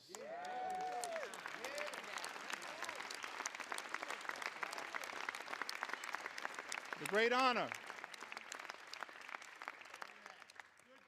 Mr. Speaker, to serve with Congressman John Lewis. And I came across something that John Lewis said in June of 2028, that hopefully, no matter what the outcome of this vote, will give people some hope. Great John Lewis said, "Do not get lost in a sea of despair. Be hopeful. Be optimistic. Our struggle is not the struggle of a day, a week, a month, or a year. It is the struggle of a lifetime." That's our struggle. No matter what, Mr. Speaker, you decide to do today. That's our struggle. Standing on the shoulders of John Lewis. That's our struggle. Never, ever be afraid to make some noise and get into good trouble. Good trouble. Good trouble. Necessary trouble. Standing on the shoulders of giants. John Lewis would often talk to us about his admiration for Dr. Martin Luther King Jr. Dr. King, who would refer to John Lewis as the boy from Troy. The boy from Troy. Now, what's interesting to me, that civil rights movement, we can learn a lot from it. Started December of 1955.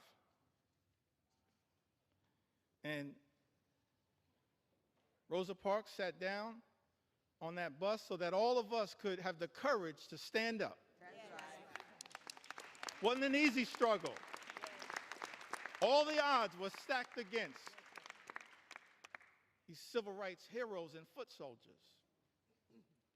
And during the early days of the movement, a difficult part of the movement, Dr. King, after they'd been targeted, arrested, beaten, harassed by the authorities,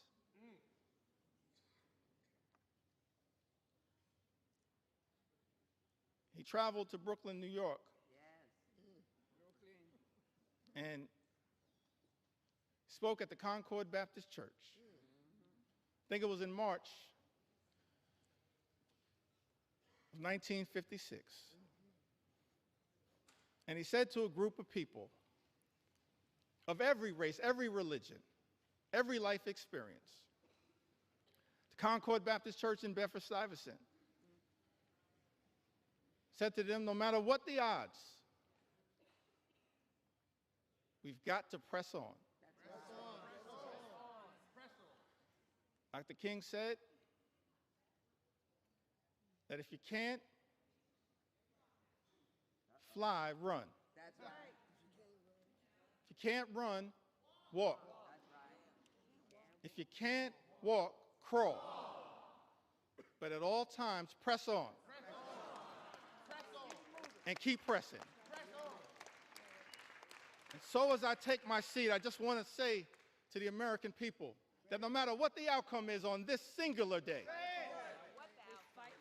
we're going to press on. We're going to press on. We're going to press on.